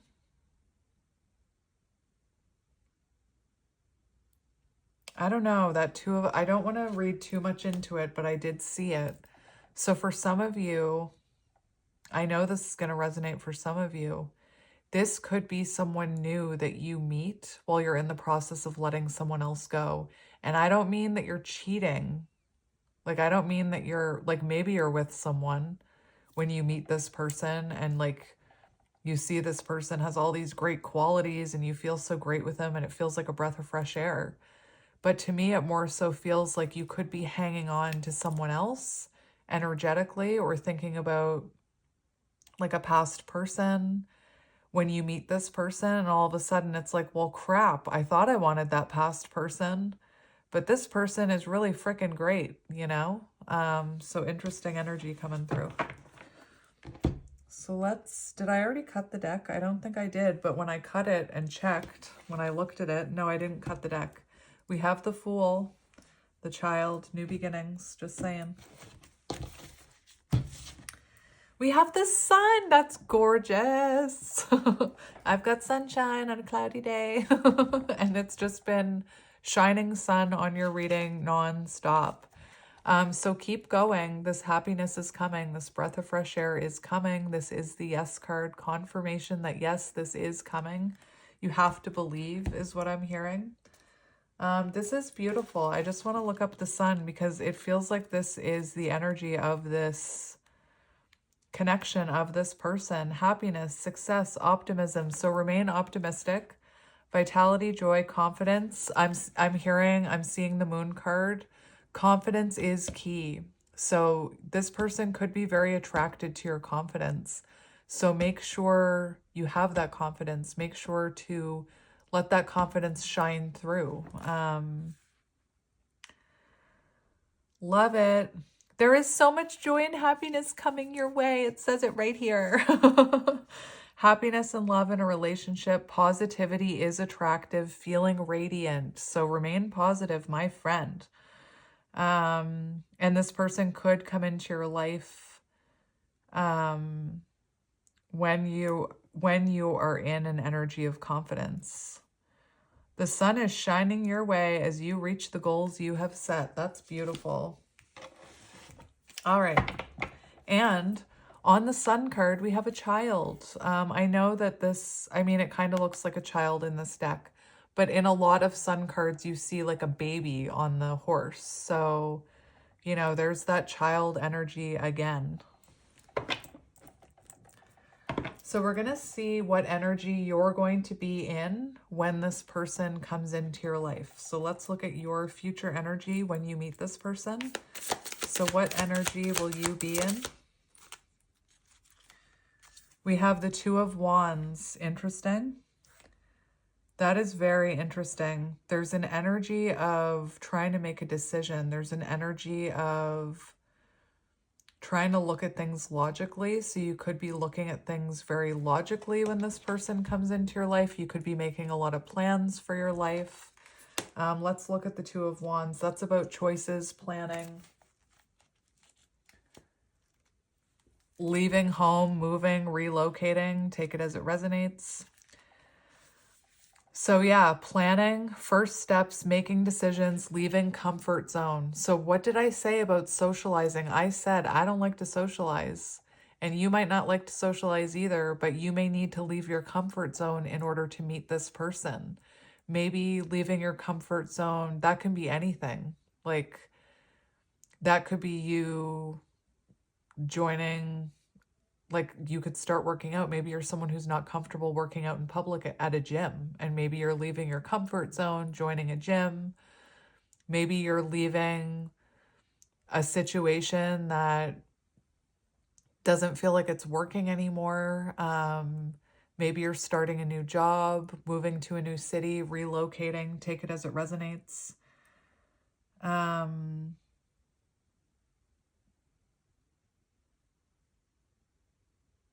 It's really interesting because it's saying that you're going to be in the energy of trying to make decisions about your life when this person comes waltzing in.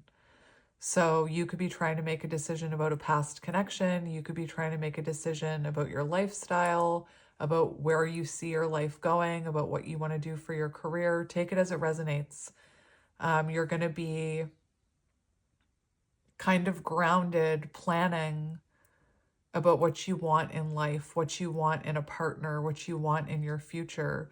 Do you want kids? Do you not want kids? It's like when you're thinking about these things, it feels like that's when this person comes waltzing into your life.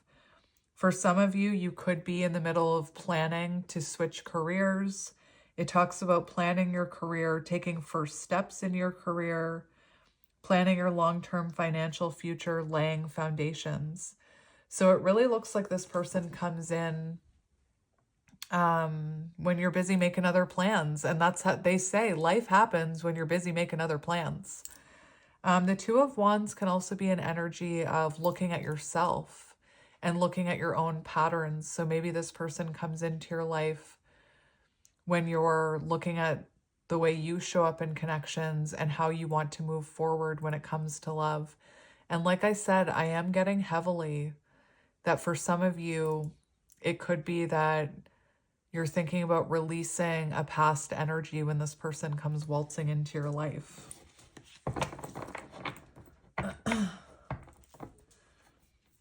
Let's also look at the King of Swords. Now that sun is starting to set. My goodness. It's not really setting. It's just gone down behind where I can see it. There could be a situation in your life where you're trying to bring objectivity and clarity of judgment to a situation. It may require taking time away from that challenge. So there might be some sort of challenge in your life that you're taking a break from, whether that's work-related, love-related, family-related, whatever related. Interesting. And it also talks about your standards being high. So this person, it does feel like you have high standards. And I don't mean that in a bad way. I mean that in a good way. It's like you're thinking about what you want in a partner.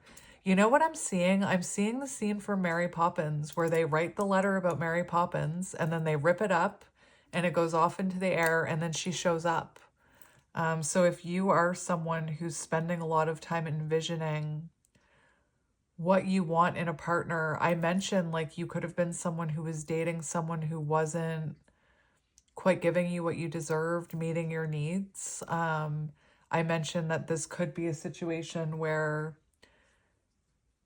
you tried dating people and you just weren't meeting anyone that, you know, that you felt connected with.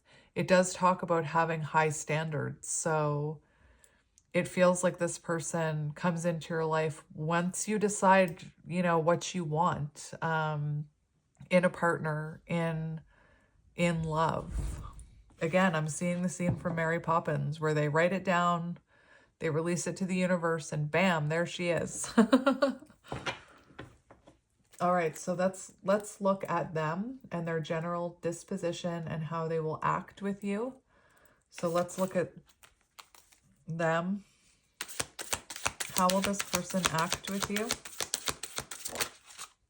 We have the sun! My goodness, that's beautiful. And we have the Queen of Pentacles. So this is going to be someone, this is beautiful. For how their general disposition, I'd take a Queen of Pentacles any day. And I'm not talking about gender. I'm talking about energy. This is how they're going. This is their disposition and how they will be with you. Generous, caring, nurturing, homebody, good business sense, practical, comforting, welcoming, sensible. All of this wolf energy. Stability, abundance, nurturing, kind partner.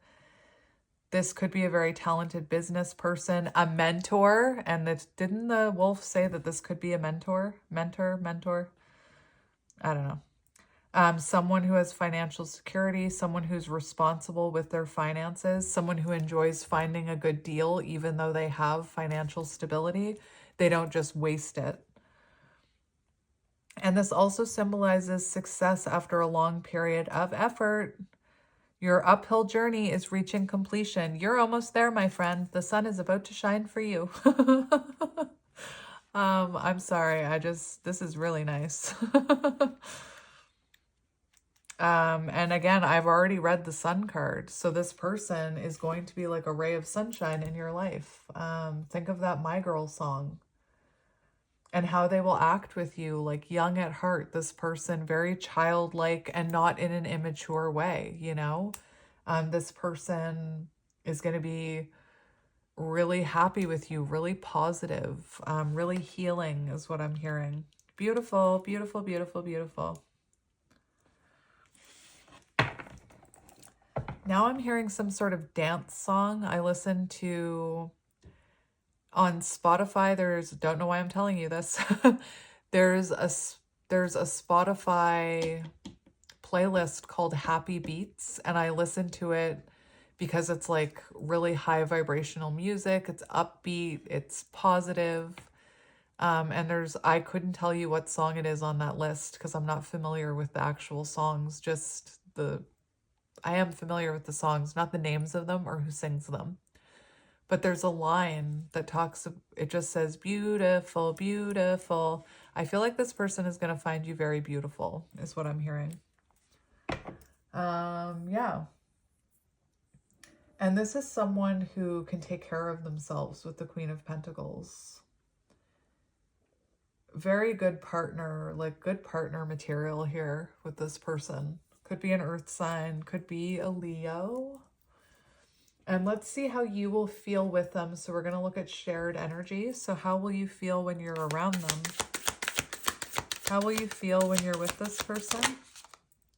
We have the Chariot. Remember, you probably don't remember, but I do. This card was on page 25 and I called it out. I said 25, Chariot energy. So how are you going to feel with this person? Like you're moving forward, like you're progressing. You could be someone who's been in relationships that felt like they were going nowhere, or you could have felt like your life wasn't going anywhere, or your life wasn't moving, your love life wasn't evolving. And you're going to feel forward movement with this person. There's also something here about this person could really like to travel, you know, and maybe you meet them traveling. If you're thinking about taking a trip, do it. Do it for yourself is what I'm hearing. Do it for you. But you know, you could also potentially meet this person. The Chariot, it does feel like there's going to be a lot of momentum in this connection, like I said, with that 8 of Wands. And you're going to feel like you're moving forward, like this is progressing, like you're getting somewhere, you know, not like you're spinning your tires or repeating a pattern. For some of you, maybe you're used to a certain type of person who you always repeated some sort of pattern with. Doesn't have to be with the same person, but it feels like this is something very fresh and different than what you're used to. Could be Cancer. How are you going to feel with this person? Success, ambition, determination, willpower, focus, overcoming challenges, and gaining victory through maintaining control of your surroundings. You will feel like you can emerge victorious in any situation. I'm also hearing conflict resolution. Like you're going to feel like you and this person can overcome any obstacle or get through any obstacle, resolve any conflict. It doesn't feel like this is someone who, you go around and round in circles with. This is forward movement. This is somebody, it feels to me like this is someone ready to put down roots, not trying to scare you. Interesting. It's going to feel like you're moving forward. So nice. And then we have the 9 of Cups, which is like wish fulfillment energy. So you're going to feel happy. You're going to feel uplifted. You're going to feel positive. Wishes coming true, contentment, satisfaction, success, achievements, recognition, pleasure. You're going to feel appreciated, fulfilled. Life's going to be, you and this person, I feel like, are going to find a lot of pleasure within each other. And I know that sounds a little weird. Maybe sexually too, You're going to be very appreciating current love life, positivity leading to romance, a cheerful romance. This is going to feel very nice. And it also talks about successfully completing an important stage in life. So maybe there is some sort of cycle or something you needed to achieve in your life before this came in. It also feels like you're going to feel like you've achieved something within this connection with this person. Like this could be the connection you've always dreamed of, This is the energy that's coming through. We also have the 2 of Cups here, so it feels very reciprocal, open communication, very nice, very, very, very nice. Can I not stress that enough? Feeling content in your relationship is how you're going to be feeling. Shared energy. Beautiful. Love it. I approve. Let's look at this person's strengths. We have the 3 of Wands. And strength. So let's talk about this person's strengths. So we have the 3 of Wands. So this is someone who does work towards their goals. This is someone who moves forward, this could be someone who's always interested in traveling, in learning. I feel like this may not be someone who likes staying still or staying stagnant in their life, I feel like this is someone who could be very into self-improvement as well. So their strengths, confidence, growth, looking ahead. They're always looking ahead, never back. This is someone who's taken time to plan their future and they're taking steps towards their future. So they know what they want. This is someone with a lot of romantic momentum, and that's why we have the Chariot here, because this is someone who knows what they want and they go after it. If they know they love you, they're going to put in effort. You know what I mean? If they see a future with you, they're working towards a future with you. Creating a lasting foundation. So this is someone who does want to put down roots. This is someone looking towards that 4 of Wands, marriage and stability. This is someone who could be, one of their strengths could be that they're always looking at how to excel in their career as well. Like this could be someone who, it's interesting because with the Wolf card, this could be someone who, this is really random, but this could be someone who was supposed to take over a family business and had to kind of stand in their power because they saw themselves doing something different than what their family did or what their family wanted of them. And I'm thinking of It's a Wonderful Life, where George Bailey's father wanted him to take over the building and loan. And George Bailey wanted to travel. George Bailey wanted to be an architect. He wanted to build things. He had dreams. And because of his father's health issues, he stayed behind working at the building and loan. And like, spoiler alert, he never goes off and lives his dreams, or becomes an architect or travels. He stays at that building. But what I'm saying is this could be someone who had to choose themselves over their family in some sense. Take it as it resonates.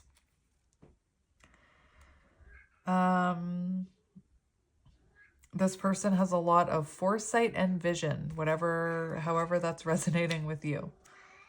My cat is meowing. Yeah. We approve. Wally and I approve of this person. So this person, courage, bravery, confidence, compassion, self-confidence, inner power. This person has a lot of inner strength and fortitude during moments like obstacles. And remember how you feel like you can overcome anything.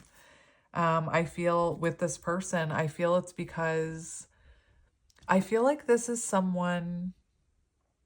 I'm hearing so many weird things. Now I'm hearing the song, Always Look on the Bright Side of Your Life, from As Good as It Gets. Anyway, so this could be someone who doesn't let obstacles get them down. And if it does get them down, it doesn't get them down for very long. Now I'm hearing the song, oh my gosh, it's from Trolls. Nothing's standing in my way, and if you knock me over, I will get back up again. That's what I'm hearing. That's your person's strengths coming through from a Trolls movie. Hey, your person is in touch with their inner child. Maybe they like the movie Trolls. There's nothing wrong with that. There's nothing wrong with an adult watching kid movies. Take it from an adult who went to see like Toy Story, all of them in the theaters before I even had children. So this person, one of their strengths is that they are able to have a strong, caring relationship. They have strong, caring relationships with others in their life, with their friends, with their family. A very patient individual who is likely to accomplish anything they put their mind to. And, you know, a sense of fearlessness, and they have no issue speaking their mind in a confident, compassionate way, not in a toxic way, is what I'm hearing. Let's see how this person will feel about you. We have the King of Wands. Wow. So the King of Wands, how this person will feel about you, very passionate, you could be very inspirational to this person or inspire their creative side. Like if this is someone who is a leader or a creative person, you could be their muse, is what I'm hearing.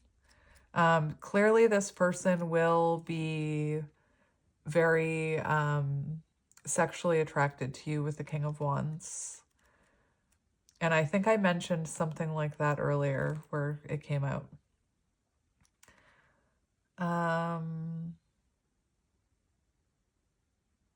Oh, interesting. So this person, how they're going to feel about you, definitely they share an intuitive connection with you. So they're going to feel intuitively drawn to you. The King of Wands, the Queen of Wands, very attached, like the hand on the wand is symbolic of spirit and following your intuition. This person feels like you have a very strong intuition. So they could even see and admire that in you, whereas like people in your past may have been threatened by your intuition, you magical being you. Whereas this person will actually be in awe of that intuition. This person... Interesting. The King of Wands, there will be a chance to meet interesting people. So this person finds you very interesting, and interesting is my favorite word, as you know. That's what I say about how interesting. So this person is going to be like, you are so interesting. They're going to find you really interesting, and I'm not just saying that. They're going to feel like there is an energy of this person feeling like they need to take the lead. So like they need to approach you. They need to ask you out. This could be someone very chivalrous. Is that the right word? This could be someone who feels very protective of you. Like they want to, plan date nights or open the door for you. Take it as it resonates. Like I said, for some of you, this could be someone very creative. And once they meet you, they could feel very inspired by you creatively. Like you could be their muse, is what I'm hearing. There's also an energy where this person admires how you state your point of view. So I feel like you and this person could have very interesting conversations, and you could have very different opinions about things, but it doesn't matter. It doesn't separate you. It almost brings you closer together and expands your awareness. I feel I have to mention too, I'm picking up an energy. I'm hearing an energy of you could actually cause this person to to focus more on love instead of their career. Like this could be someone who's very career oriented. And when they meet you, it's almost like they take more pleasure and pride in getting to know you and spending time with you and prioritizing you over their career. And like I said, maybe in the past, maybe you had people who weren't willing to prioritize you. It feels like this person wants to prioritize you. I'm just going to get one more for how they feel about you. Very sexually attracted to you. We have the World. So this person will feel a sense of completion with you. And look at this, we have the Eight of Cups. So this person will feel like whatever they left, another card of travel or moving. This person will feel that whatever they left in the past is in the past. Like this is their future now. You are their future now. That Eight of Cups, it's an energy of realizing that your fulfillment is right here. Like this person realizing that you are their fulfillment and that whatever they left in the past was left there for a reason, And I'm not saying there was someone else in their energy when you meet them. But it's kind of similar to how I feel you're going to feel, which is once you meet this person, you are going to feel, oh, thank you, Spirit. I get it now. I kind of want to finish my thought before I say that, though. Similar to you, it feels like once the two of you meet, you're going to be like, that's why that person treated me like that in the past. That's why I needed to leave that situation behind. That's why, like, leaving that job was so worth it because it brought me to you. Leaving that connection was so worth it because it brought me to you. Moving was so worth it because it brought me to you. Now, back to the thought that I was having before I read the World card. I heard very specifically, remember with the Eight of Cups, I mentioned moving, and we have the World, which is distance. So this person could feel compelled to move for you, towards you, to be closer to you. Very specific message. So how will this person feel about you? Feeling loved and grateful, fulfilling romantic life, fulfillment, achievement, completion, a sense of belonging, a sense of wholeness and harmony. This is how they feel about you. Great unity and wholeness. Beautiful. Can't get much better than that. And your advice to strengthen this connection. So, what is your advice to strengthen this connection? Or to even help bring it in?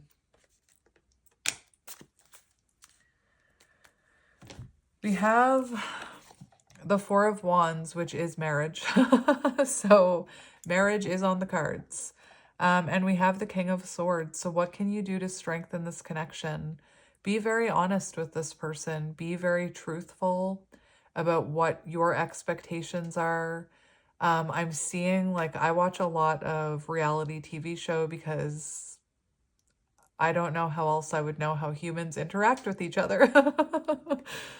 But like on Love Island, I know I've been watching Love Island recently, so I do mention it a lot.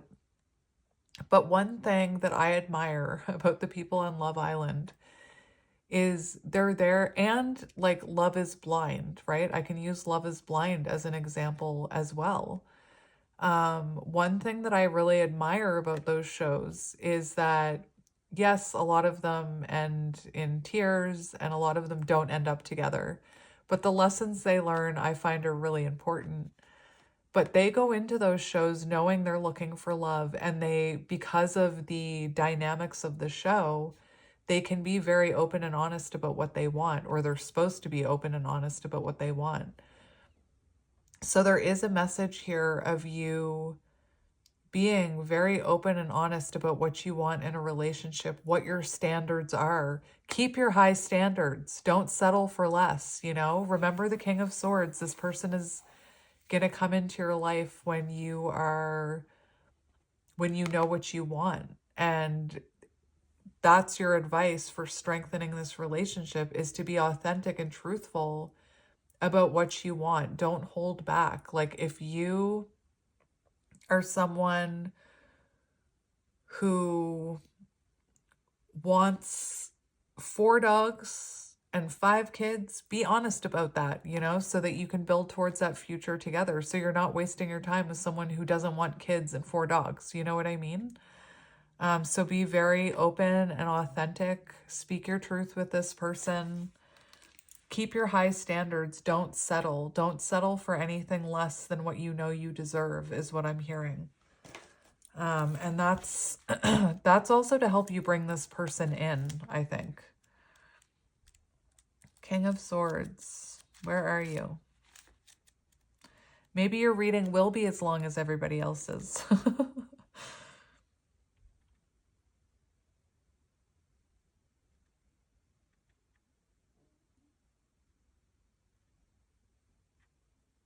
I'm telling you, there's an energy of being very truthful about your expectations and what you want in a connection, what you want in a marriage.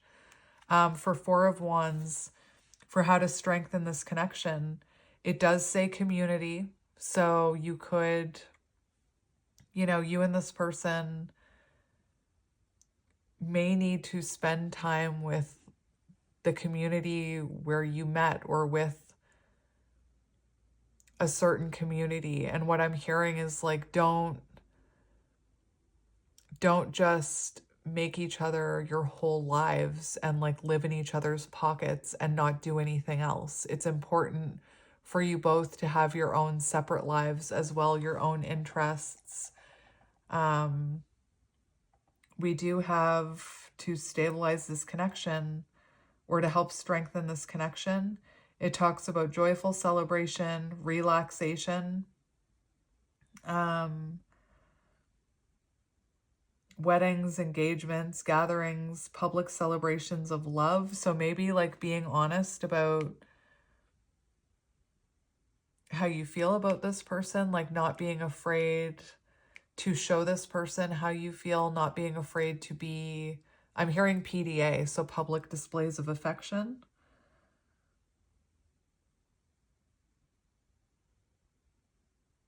And, you know, I just hear very strongly about being clear about your expectations. Speak up about what you want in a marriage.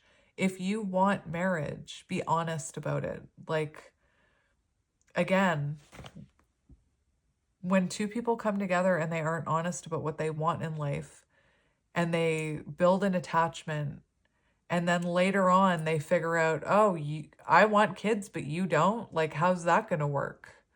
So be very honest about what you want here. And I have to mention, because I didn't mention this when it came up for your energy, but this card specifically mentions, I completely missed it. It talks about returning home from a trip.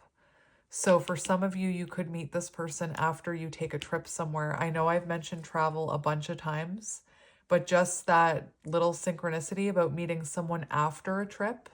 So you could just return from a trip when you meet this person. So I wanted to mention it. Anyway, I feel like I got my point across.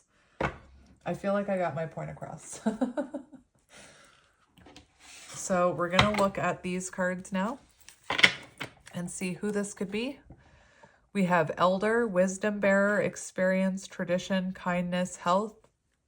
I'm hearing wise beyond their years. Remember, this is someone who appears older than they actually are because of the way they behave and their maturity. This could be someone with a lot of wisdom to share with you. This could be someone who has spent a lot of time reflecting about what they want. We have a writer, Weaver of Tales, Storytelling, Crafting, Communication, Polishing. So this could be someone who, you know, is a writer or communicates, speaks to other people, public speaker, a leader in some sense. Good communicator. We have Spy. So this could be a secret admirer, or you could be a secret admirer to them in some sense. Seeker of secrets, intelligence, agent, covert, espionage, undercover.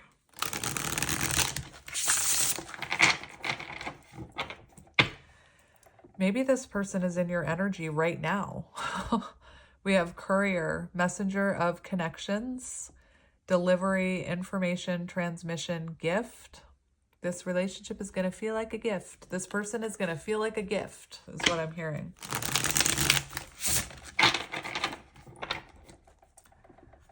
And we have, ew, no. I'm saying no. We have the player card, but I have not got any player energy from your person in this reading. That's why I am saying no, Spirit. I am saying no. But this could be someone who is, while they're not a player, they could be very charming. Like this could be someone who's very friendly. Maybe they appear like they're flirting. Socialite of charm, elegance, expert of romance, leisurely life. So we'll take those, but I'm not taking the player. No, thank you. Again, there's nothing playerish about any of this energy, so don't let that worry you. But it could be that this person is very charismatic. Like maybe they are very good with their words. Maybe they're very friendly. You know how sometimes like friendly people are accused of flirting with everyone?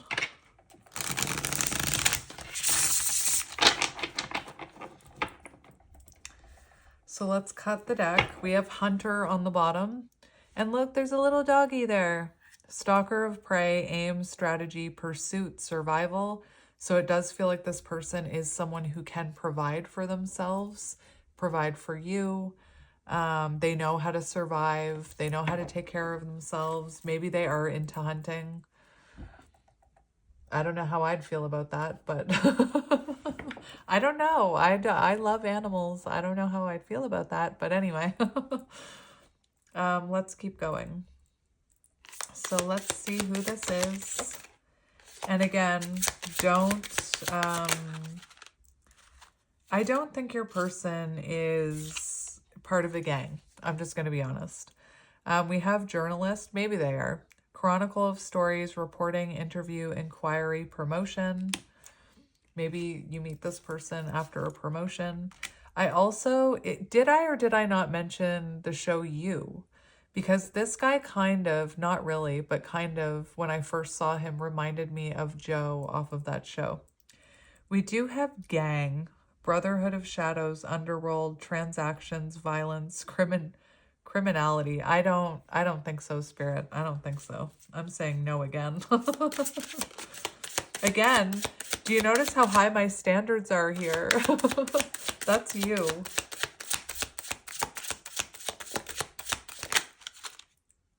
We have Dancer, which I'm not surprised. I read about dancing in a couple of these cards to you. So this person could be, even that brand new song talked about I close my eyes and dance.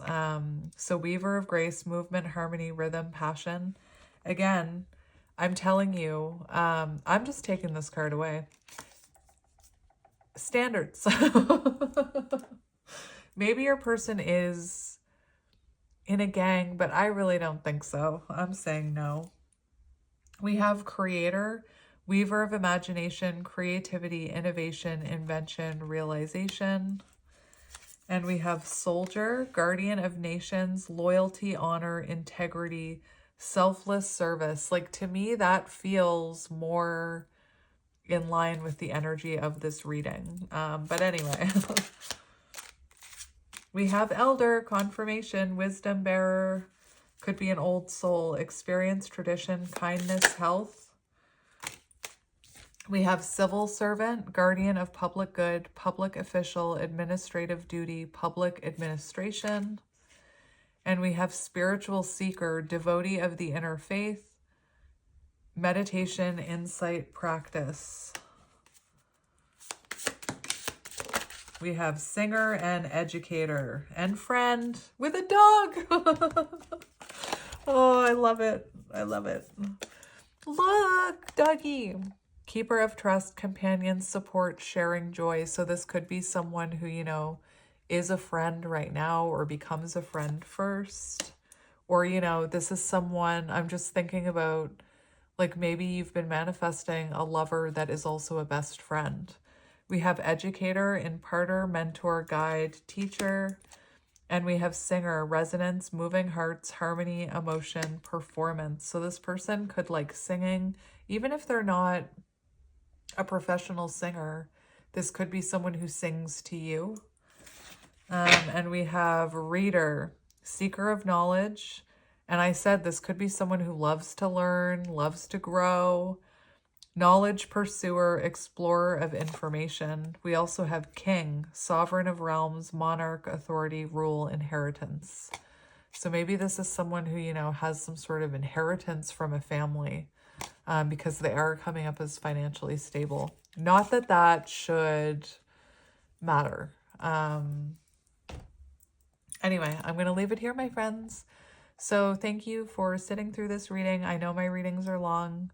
If you thought your reading was long, you should look at pile 1. That reading was, it was almost 2 hours. Anyway, I am sending you lots of love and light, my friends, and it is New Year's Eve, so I can say this and be super corny. I will see you next year. Bye.